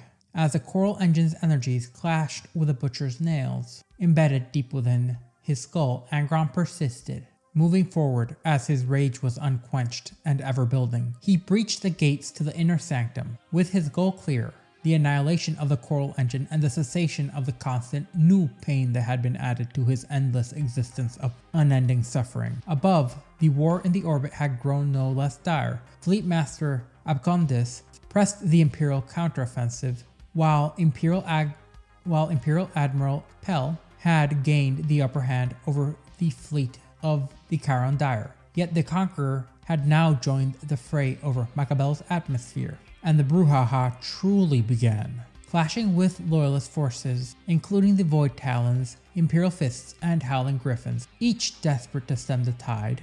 Upon learning that Angron's progress inside the fortress, things began to change.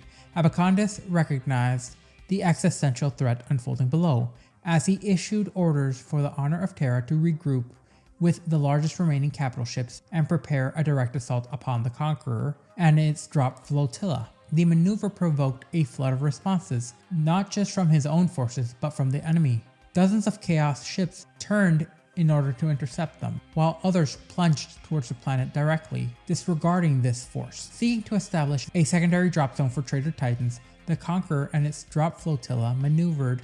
Then came the boarding. World Eaters deployed Dreadclaws directly into the Honor of Terra.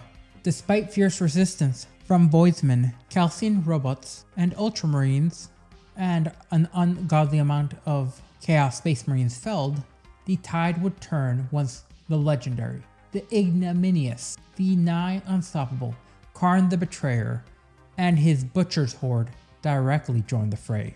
The Loyalists would continue to struggle hopelessly, as all resistance aboard the flagship would be fatal. Realizing the situation, Abcondus issued a final order: to abandon ship.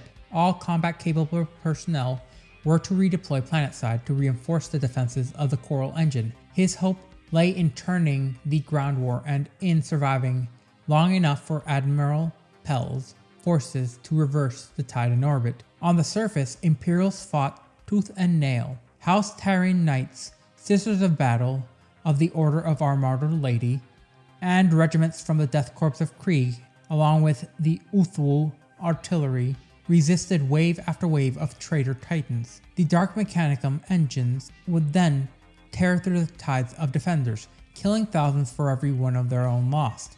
Around their towering fleet, twisted Skirtari and corrupted servitors dragged loyalist soldiers away for experimentation, a fate far worse than death. In the southern hemisphere, the great spaceport city of the Hallowed Helm burned. Lord Invocatus spearheaded this assault. Though they met the Sons of Medusa and Imperial Fists, orbital bombardments had already softened the city's defenses, as Invocatus bypassed the fortified portions by outflanking them entirely, tearing through the heart of the city. As sacred sites fell in rapid succession, the Sanctum of the God Emperor Resplendent, the Temple of the Mordant Erifai, and the Library of the Star Pilgrims all became aberrators. Even the arrival of Abacundus' redeployed strike teams could not reverse the complete collapse of the loyalist forces. In a final gambit, Abacundus led a spearhead of warships in a low-orbit assault run on the Conqueror,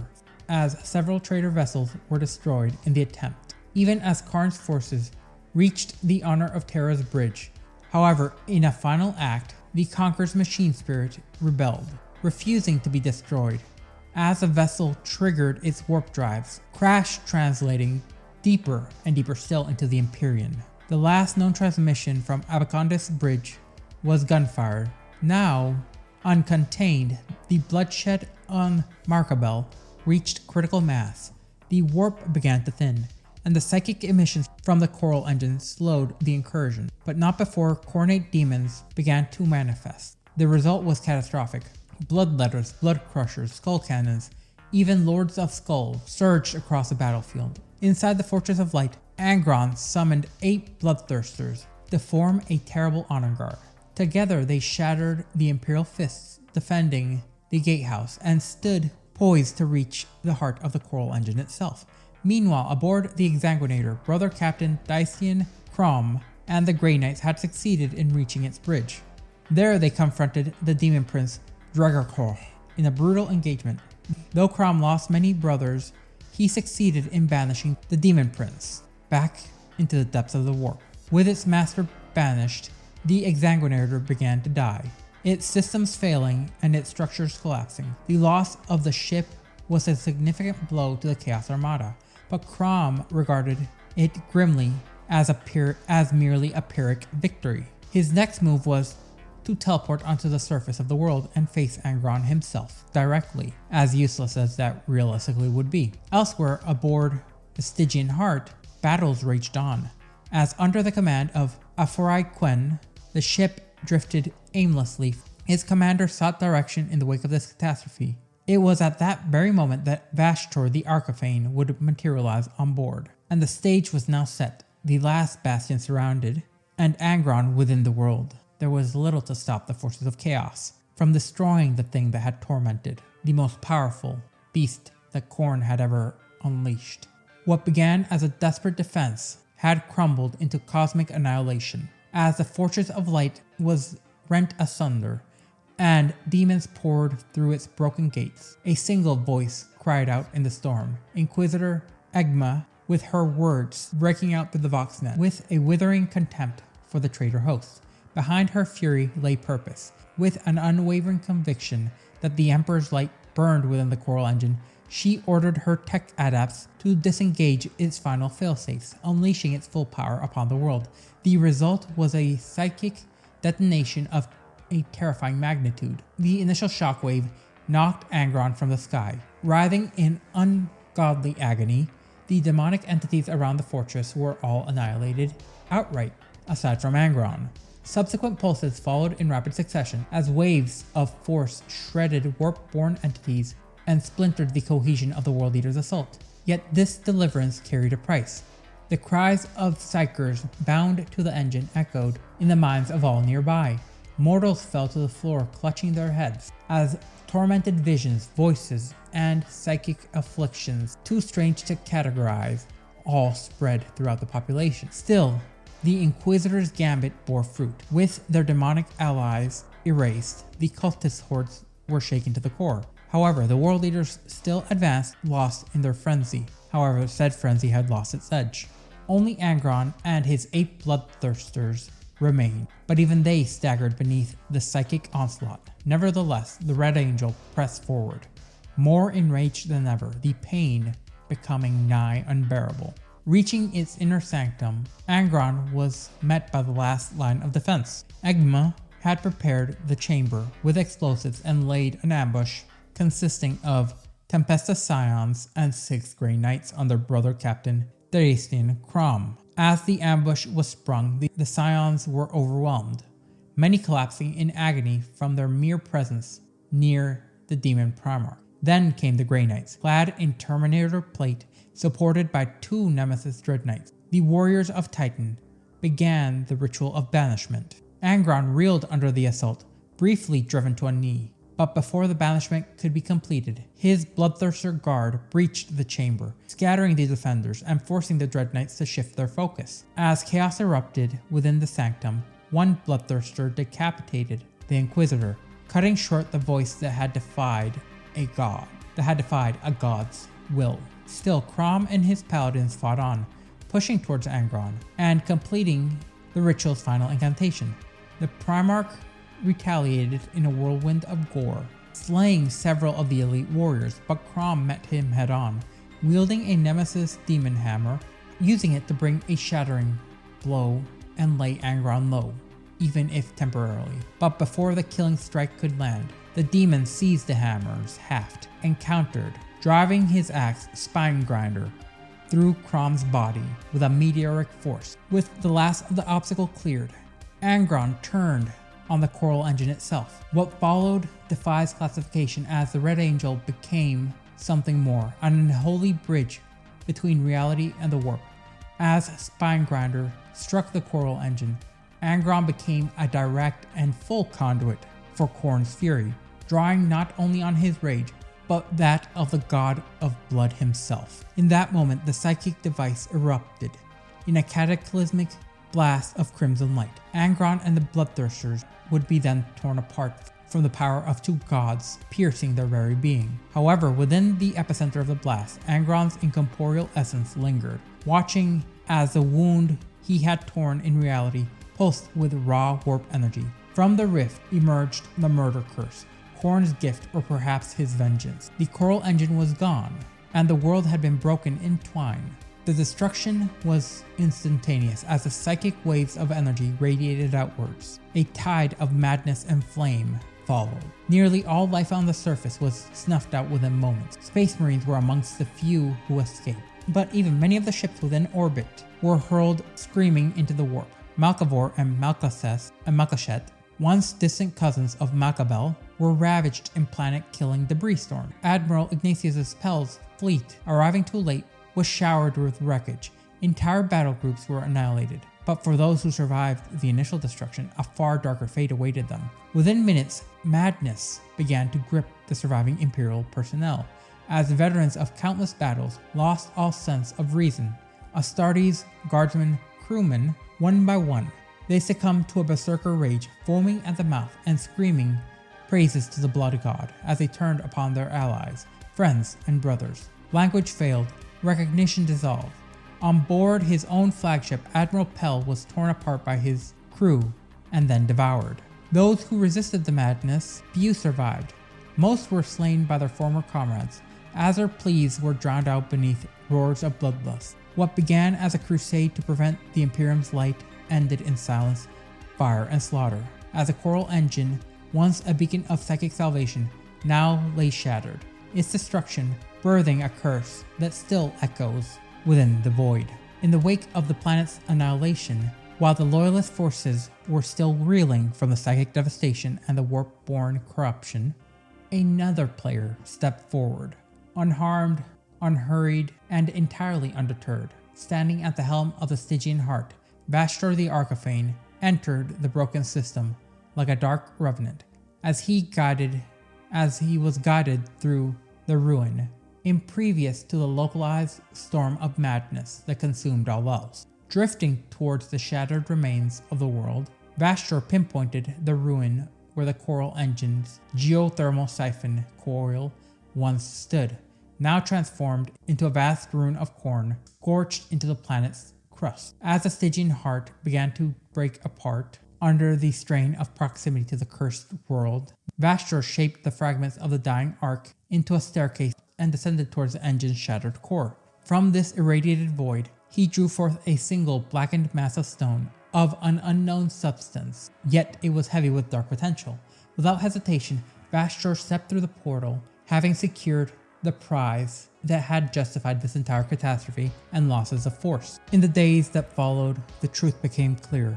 Fleet Portus was effectively gone. The murder curse had been unleashed by Angron, and the destruction of the Coral Engine had allowed madness to spread through the fleet's communication and through their mind. Its navigators and astropaths becoming twisted conduits of madness. Of the battle groups Alphae, Bertes, Dominus, Forax, Erasmus, Jovas, and Keolox, an estimated 80% fell into the madness or turned traitor. Veteran Space Marines and Sisters of Battle were no more immune than Inquisitors or Ministorum clergy.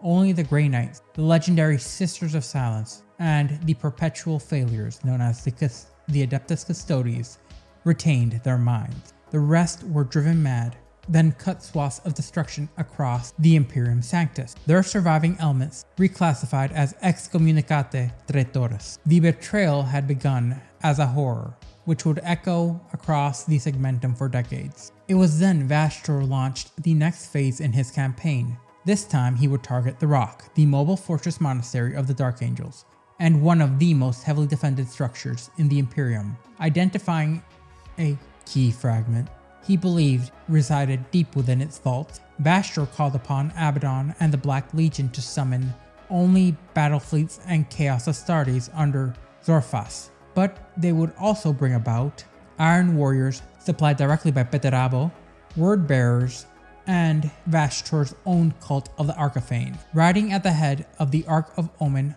Aurak Unleashed, Vastor used his demonically augmented intelligence, known as the Aurak Mirdir, to locate the Rock and its escort fleet. His plan was both surgical and devastating. Disable the Gordian's Aegis, the Rock's primary void shield array, using an infernal weapon known as the Unmaker, then breach the fortress through coordinated boarding actions. The opportunity arose when the world of Maonet's Reach cancelled its tithes. In the wake of a Chaos Knight invasion, Task Force 12 under Chief Librarian Tigerius was dispatched. The sightings of House Corvax, a well-known traitor knight lineage, soon would also draw the interest of House Revan, and crucially the Dark Angels. Upon detecting the presence of the Fallen, the strike cruiser Impeccable Justice deployed with a full Ravenwing contingent under Samael. The Rock itself would soon arrive in the system, carrying over half the chapter's full strength. As these forces approaching the world, Vastor sprang his ambush. His fleet exited the warp at a calculated ambush vector, unleashing a brutal salvo that crippled the Dark Angel's vessels, including the Revenged, Silent Sentinel, Primarch's Roar, Obsidian Soar, and Valiant Ire. Though Chief Librarian Ezekiel transferred command to Samael and initiated a firing retreat, losses mounted quickly. The Solemn Vow suffered a catastrophic Gellerfield failure and was consumed by demons. However, the Dark Angels struck back as Deathwing Knights boarded Vandaboxis, turning its own guns inwards before destroying it entirely. The Impeccable Justice would then unleash its Black Knight squadrons, crippling multiple trader vessels. Still, the trap worked. The Rock now stood isolated. With its fleet scattered, the Rock came under the full assault of Vastor's forces. The Unmaker and its auxiliary projectors overloaded the Gorgon's Aegis, piercing the fortress's shield array. Boarding torpedoes and infernal landers swarmed its surface. Inside, Azrael appointed Baal as overall commander, while he, Ezekiel, Lazarus, and Asmodai organized internal defenses. Every corridor became a gauntlet. Vashtor didn't seek conquest, so the defenders were rather confused with his action, as he sought a specific object buried within. Yet it became clear that the enemy's goal was attrition in order to immobilize the rock's defenders. Within the fortress, the true battle unfolded. Boarding parties from the Black Legion, word-bearers, along with others, dove toward the inner vaults. The Dark Angels, 8th and 10th Companies launched fierce counterattacks, slowing the enemy's advance. At the Vault of Banners, Asmodai held the line against 4 successive assaults. In the Whispering Dome, Dreadnoughts and Devastators battled Warsmith Chorag in brutal close quarters brouhahas, but the final thrust came as Vashtor, Zorphis, and Dark Apostle Gar Hathon summoned a massive demonic horde and pushed towards the Forbidden Gate and the Ascension Stairwell. Lazarus stalled the enemy in the Galera Ascondal, while Azrael led the elite reserves through Gallium's Exactor.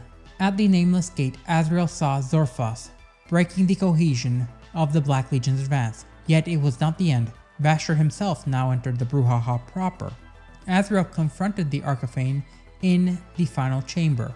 Ezekiel had back demonic reinforcements, while Lazarus secured the gate itself. Vashtor seized control of loyalist vox channels, unleashing psychic static that forced many to remove their helmets in order to avoid the madness setting in. In the center of the storm, Vashtor and Azrael exchanged furious blows. The Dark Angel Supreme Grandmaster was completely outmatched. But as Vashtor prepared to finish him, something unseen disrupted the demon engine's concentration. Azrael seized the moment, driving his blade into the Arcaphane and falling back into his lines. Though wounded, Vashtor had achieved his aim. Deep within the rock's vaults, his agents had claimed a fragment that he had been attempting to gain since the beginning of this confrontation. And so, with blood spilled and secrets uncovered, the Dark Angels were left reeling as the Arcaphane vanished into the void. As the embers of the siege burned low and the battle for the rock had reached its crescendo, an unexpected force made its presence violently known. Without warning, the fortress monastery's lights were extinguished, and darkness overtook the steel corridors as shadows twisted in unnatural ways and began to move with a silent malice. From those shadows came a new tide of destruction. The fallen had emerged once more, the traitorous scions of the Dark Angels' own past, marching alongside fresh wordbearer detachments and the cloaked saboteurs of the Alpha Legion. Outside of the Tower of Angels, Chaos Knights from House Korvox materialized in force, indiscriminately assailing both loyalist and traitor armor alike. At their heads stood a figure as ancient as the warp's first echoes, Belcor, the Dark Master, an ancient and personal rival of Vashtor. His arrival transformed the already catastrophic battle into a three-way massacre. However, this sudden turmoil allowed the Dark Angels to re-establish defensive cohesion, seizing initiative amidst the chaos. Within the Gallium Extractor, Belcor and Vashtor clashed in a duel long in the making. Their combat was apocalyptic as Vashtor drained the energy from the rock's nearby void systems, ripping the power directly from the failing void shields and the sacred machinery in order to repel Vashtor's warp-fueled shadows. The Arcaphane ultimately forced his rival to retreat, but not without consequence. Smirking through his fractured visage, Belcor mocked Vashtor's design, declaring them irrelevant. Look at the stars, he warned. As the Arcaphane turned his gaze outwards, it became clear what Belcor meant. Task Force 7 had arrived, and an Imperial Armada led by Chief Librarian Tigerius was set to reinforce the Dark Angels. It was then that Belcor revealed his deception. The invasion of Mawet's Reach had been orchestrated solely to bait Vashtor and the Dark Angels into open conflict. His true objective was sabotage. With the reinforcements arriving, Loyalist strength surged. House Revan deployed their own knights onto the rock's surface to confront their corrupted brethren from House Korvac.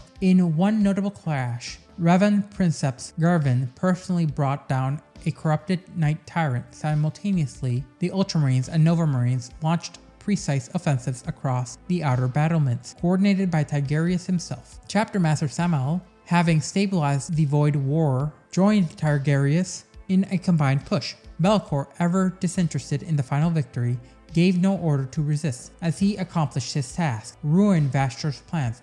Furious, Vastor seized control of the remaining macro batteries on the rock surface. Through arcane and machine rights, he commanded a torrent of firepower across the battlefield, allowing his barrage to annihilate entire formations, along with his primary goal of gravely wounding Belcor. The Dark Master would then vanish into the warp, howling in frustration.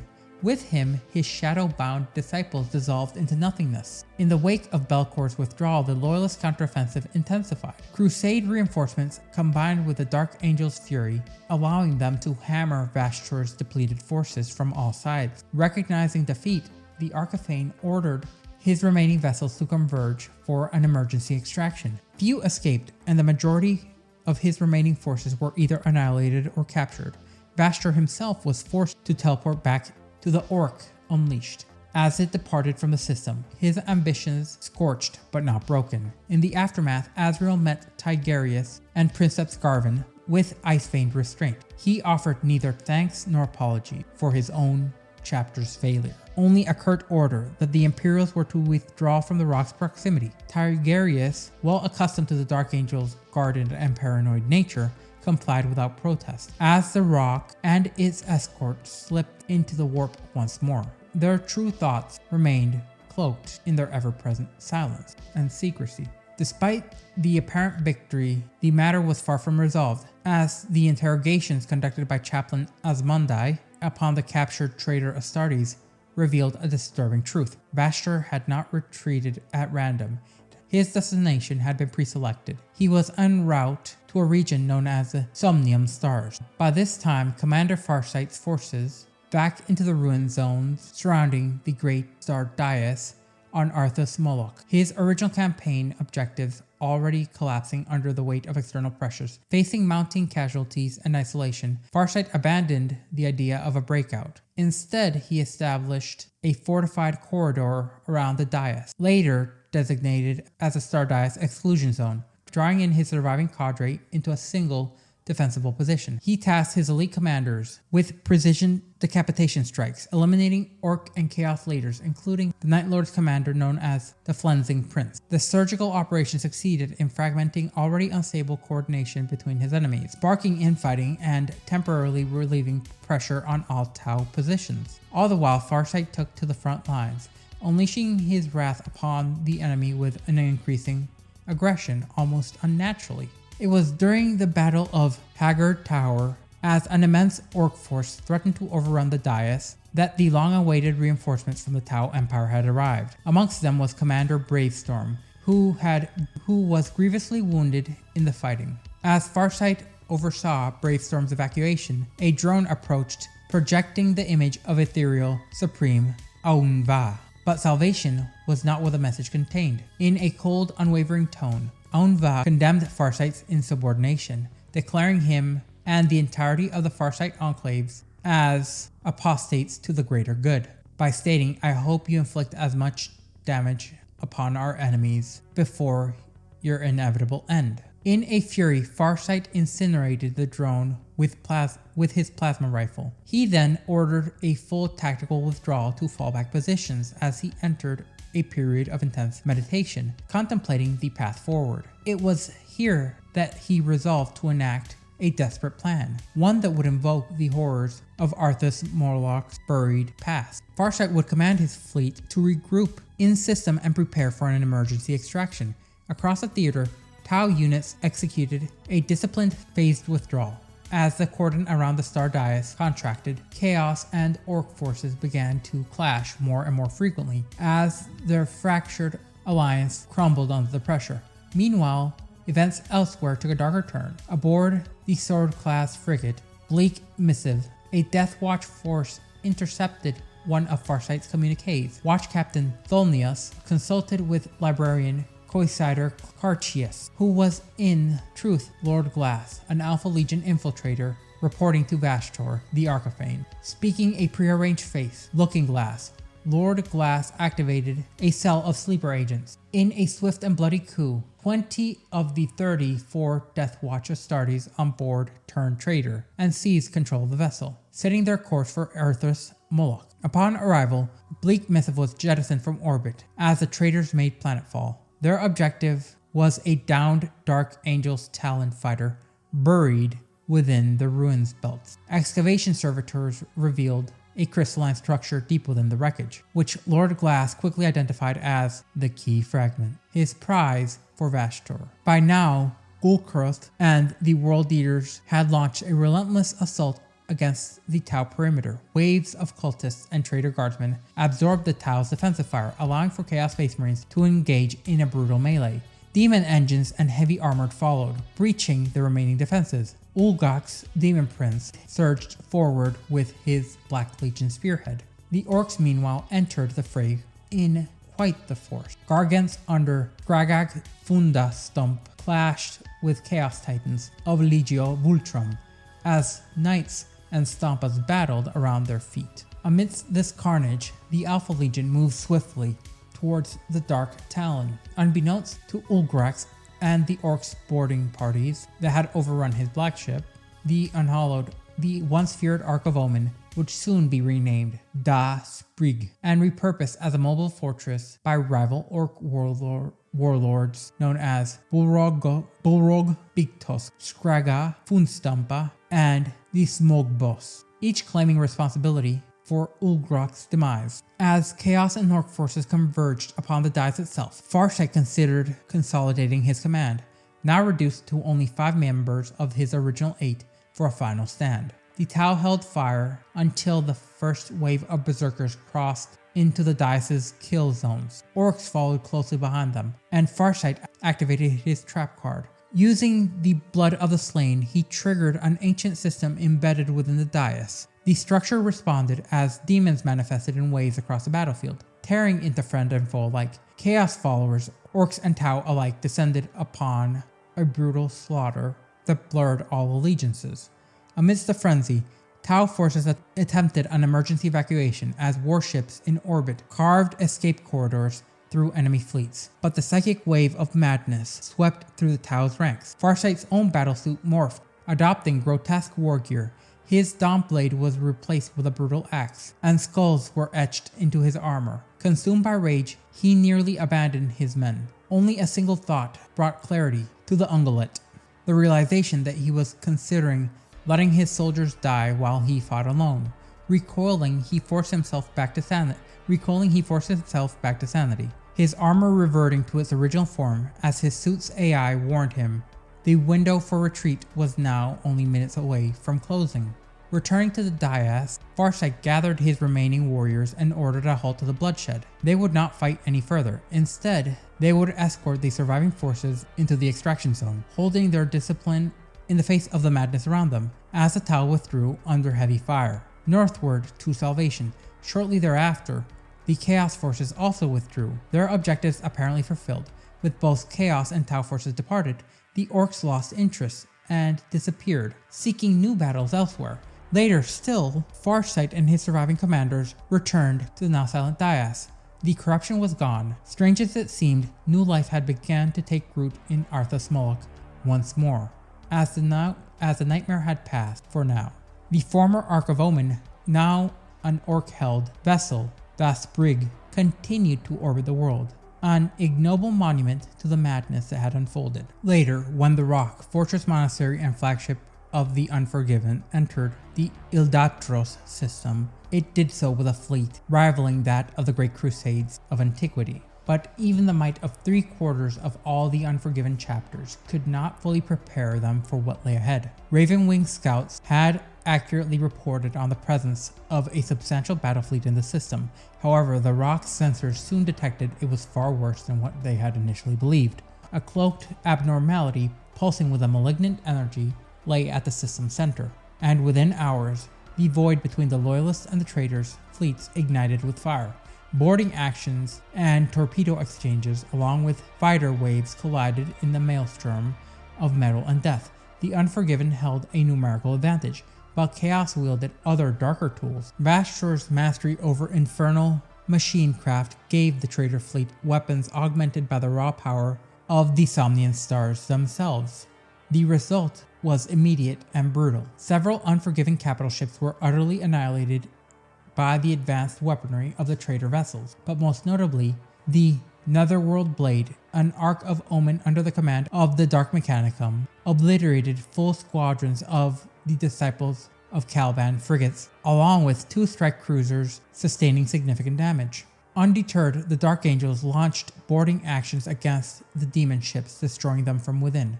With the stratagem aboard the Rock, Supreme Grandmaster Azrael and his inner circle discerned a grim pattern. The Netherworld Blade was not meant to win, but rather to delay. Delay what? Reinforcements? Certainly. But these were ones that the Unforgiven had already dispatched Outrider fleets to intercept. The tide began to turn with the intervention of Master Samael from his flagship as he led a Ravenwing spearhead assault in a direct strike against the Netherworld Blade. Joined by Unforgiven strike forces, they disabled the Ark's engines section by section, though the traitor vessels resisted to the last, destroying offensive positions and crippling 5 other loyalist ships. It was eventually reduced to a smoldering husk. Satisfied with their outcome, Azrael regrouped his fleet and ordered them forward.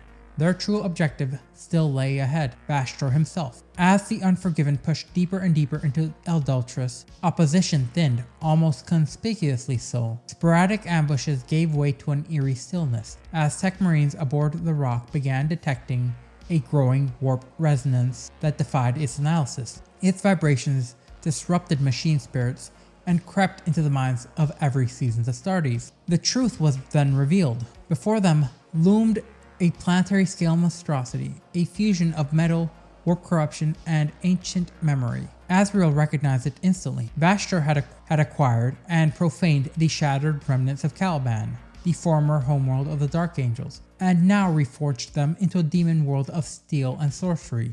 Chaos would christen it Wormwood, and Vastor was not alone here. From a warp subdimension conjured through infernal means, Abaddon the Despoiler emerged at the head of a full Black Legion armada. The trap had been sprung in full. Azrael ordered an immediate strike as the Unforgiven would assault Wormwood directly, burning away Vastor's heresy with flame and fury.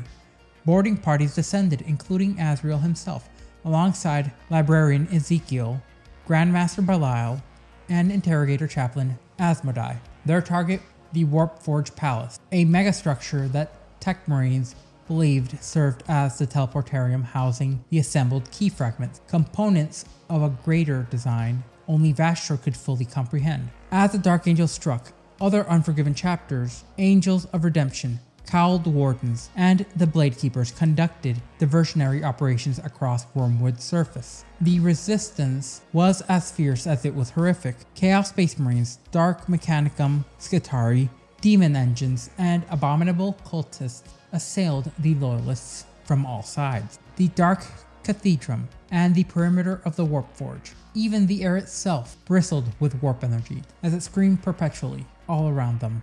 It was here, after the enduring assault of the Demon Prince Parallax, that Azrael's forces reached the heart of the Heretic's fortress. They found an altar, part Calibanite ruin, part brass effigy, desecrated with the assembled key fragments. It now pulsed as a shrine to Khorne. Defended by the World Eaters and Infernal Knights of House Bazkar, the altar would roar to life with a ritual fury. And from the summoning circle, at its core, Angron, Primarch of the World Eaters, reborn in fire and hatred, arose. Above the battle-scarred surface, the Unforgiven fleet found itself trapped, led by Master Nikir of the Consecrators. Loyalist warships were caught between Wormwood's weapon arrays and the traitor armada, as Abaddon aboard the Vengeful Spirit and Vastor, commanding the Aurak Unleashed, converged like jaws of a steel trap, snaring the Loyalists between them. In a devastating maneuver, Abaddon, along with Folks Tibre,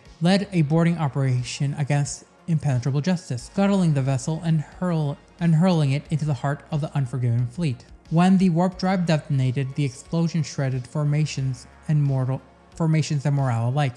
All hopes might have been lost, until new contacts emerged from the warp. Lord Commander Dante Master of the Blood Angels and Warden of the North, transitioned into the system at the head of an allied loyalist armada. Accompanied by Imperial Navy assets, Fleet Nihilus commenced an assault ordered directly by Lord Commander Dante from his flagship Absolution's Ire. None could explain how the Blood Angels had learned of the battle, least of all the Unforgiven, but the truth would be revealed later. For within Dante's flagship was a passenger whose return would change the fate of the Imperium itself. Lion L. Johnson, Primarch of the Dark Angels, awakened, returned, and unknown to all but a chosen few. In the chaos and fire of the adulterous conflict, a moment of revelation was soon overshadowed by urgency. Lord Commander Dante of the Blood Angels, having arrived to reinforce the besieged Unforgiven, was surprised by the fact that the Primarch of the First Legion was no longer aboard his ship. Dante, one of the Imperium's oldest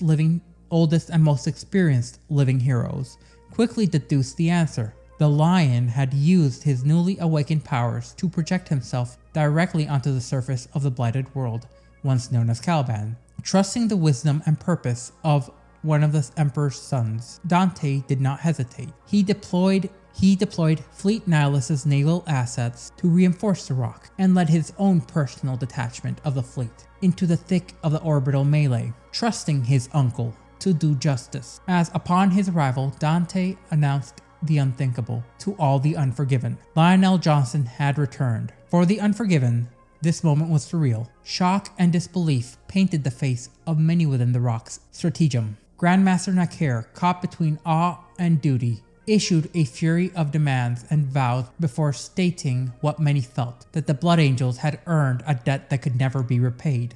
United in a grim purpose, Nakyr and Dante immediately sought to stabilize the orbital front. Spotting the fresh threat, Abaddon ordered his fleet to disengage from the entanglements and to reorient for a counteroffensive.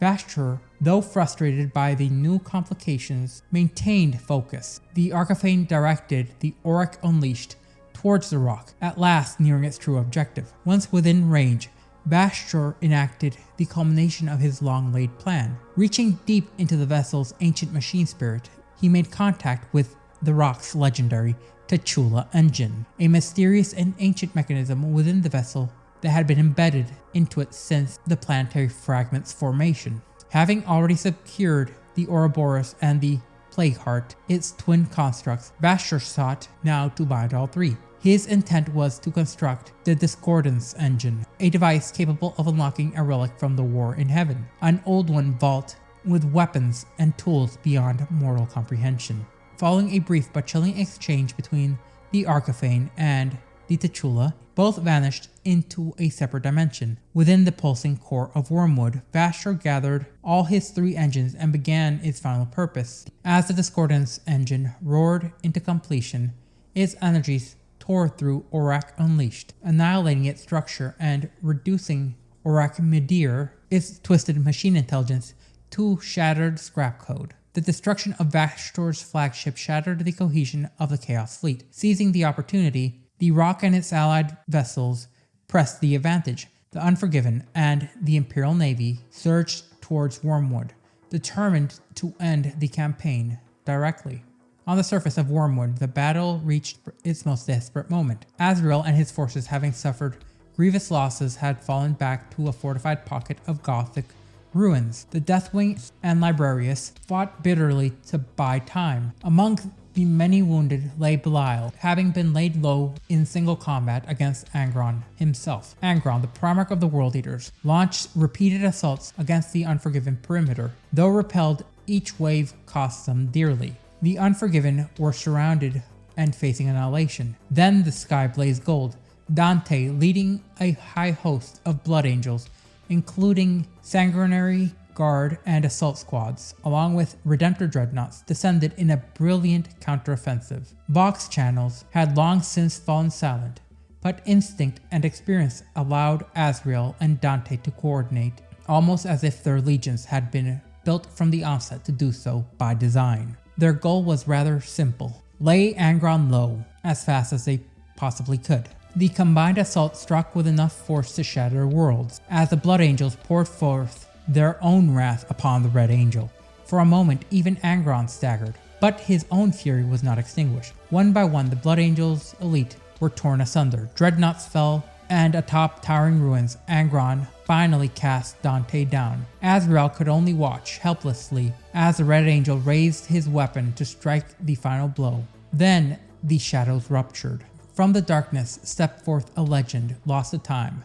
Lionel Johnson, sword raised, intercepted Angron's blow. He was now not alone. And Dante proved himself once again to be Dante the Ever-Living. With him marched the Risen, loyalists fallen who had remained hidden across millennia. Though confusion surged across the battlefield, none questioned the moment. For the Sons of Caliban, it was a triumph made manifest. Azrael immediately ordered a full counteroffensive, spearheaded by Dreadwing, and he personally would guarantee Dante would be guarded until he could fight on his own. The Lion's arrival had ignited the Unforgiven, like a spark to dry powder.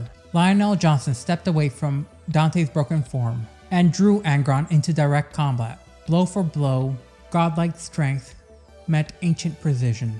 Even Angron, the Red Angel, Primarch of Slaughter, found himself pressed back. In part, this was due to the Lion now sporting a fragment of the Emperor's power, the Emperor's shield. At one point, the Lion's eyes met Azrael. No words were spoken, but the message was clear. The day could still be won, but the burden of victory would rest with Azrael and the living. The Lion would handle Angron. With the Primarch engaged in single combat, and the tide of battle momentarily turning, the Unforgiven and Blood Angels set to work recovering the wounded, including Dante. Victory remained uncertain, but the battle had changed forever. The Line had returned, and now the galaxy would tremble. As the battle for Wormwood raged, the mechanical abomination once called Caliban became a labyrinth of ever-shifting terrain and lethal traps, maddening architecture spreading throughout. The Unforgiven and their Blood Angel allies pressed their offensive, and despite the unnatural terrain, their every step was contested by chaos, machine, and madness. Yet amidst this hellscape, a battle of the legends unfolded. Lionel Johnson, Primarch of the First Legion, clashed with his corrupted brother, Angron the Red Angel. Angron had been bloated by the blessings of Khorne, only showed faint recognition at the sight of Lionel Johnson. The Lion, by contrast, was utterly repulsed by what his brother had become.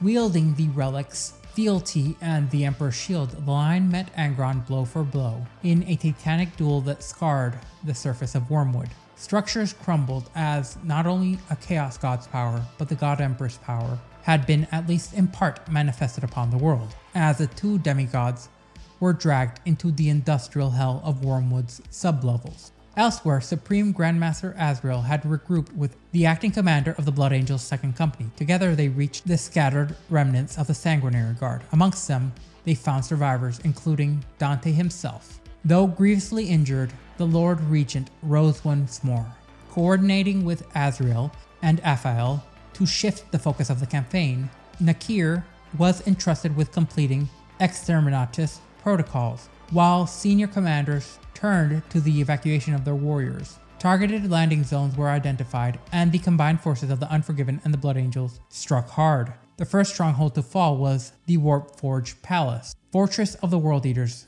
and it was quickly overrun by the combined assault of the Angels of Death. Dante then issued an order to consolidate and march towards the closest extraction zone. When questioned about the Lion's status, Azrael offered no details, only quiet faith that the Primarch would find his own way back to orbit. As this was going on, within the infernal heart of Wormwood, the Lion and Angron battled deeper and deeper into the realm, where the veil of real space and the warp had worn thin. They clashed through demon forges, over blood-slick assembly lines, as each impact was a collision of ideologies as much as it was of weapons. Eventually their battle returned to the surface, where the Lion, ever the tactician, used Wormwood's environment to his advantage.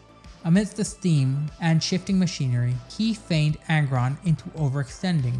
As the Red Angel struck, the Lion twisted his stance, fealty driven into Angron's throat. The wound staggered the Demon Primarch.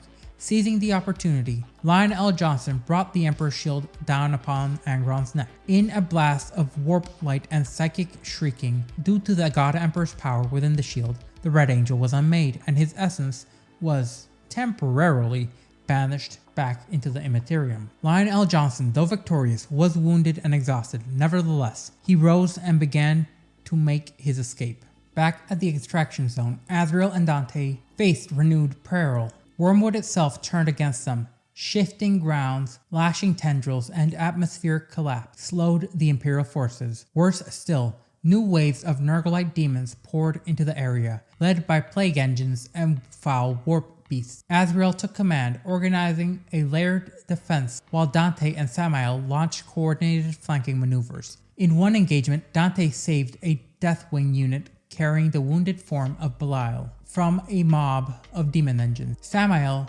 spearheading the breakout, found his path blocked by a colossal great unclean one, known as Ubelix. With time running out and extraction faltering, the route forward seemed closed. Then the line arrived. Despite Azrael's disapproval of the Risen, the loyalist fallen who accompanied the Primarch, the Supreme Grandmaster set his pride aside. Together with the Risen, they threw themselves into a fight against Ulblok and his followers, allowing Samael and his forces a corridor through the Chaos lines. With renewed fury, the Imperial counterattack shattered the demonic ambush. Blood Angels and Dark Angels fought alongside one another under the banners of vengeance and duties as the true, the only, the Angels of Death. Ublox would now be overwhelmed by the Risen, and the remaining forces reached their extraction zones. Dante and Azrael would be the last to depart the world. As their gunships lifted off, the rock would unleash its full power, saturating the surface of Wormwood with multiple cyclonic bombardments. Though Wormwood's surface was devastated and Abaddon's fleet had been driven back, victory came at a staggering cost. Azrael's forces had been made to suffer grievously. Dante, Belial, and countless others had been wounded. Over Vox arrays, the line transmitted a final warning. Something had awakened in Wormwood's core. Whatever the traitors had unleashed now lay beyond the reach of even the rock's might. Remaining in orbit was no longer tenable. Azrael and Dante issued the orders for a final full withdrawal. Aboard the Vengeful Spirit, Abaddon watched as Wormwood vanished into the warp. His thoughts conflicted.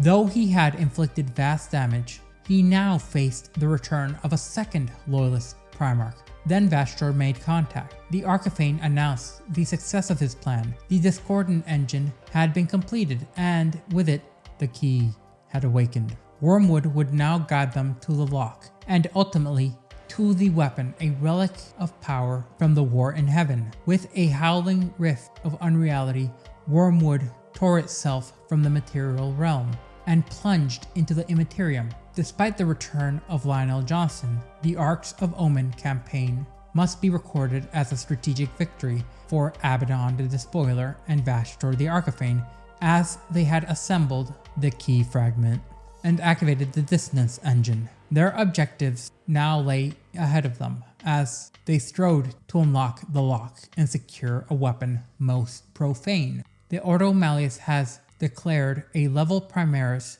threat status. Inquisitor Cotias has invoked full mobilization authority and declared that all remaining sources must be committed to stopping the Archifane no matter the cost. And it is to the point that while the line took more than half of the Unforgiven chapters under his wing as the Dark Angels, he thought it prudent to second multiple chapters of the Unforgiven to Lord Commander Dante under the auspice of Fleet Nihilus in order to get around any coordination limitations pressed upon the legions previously.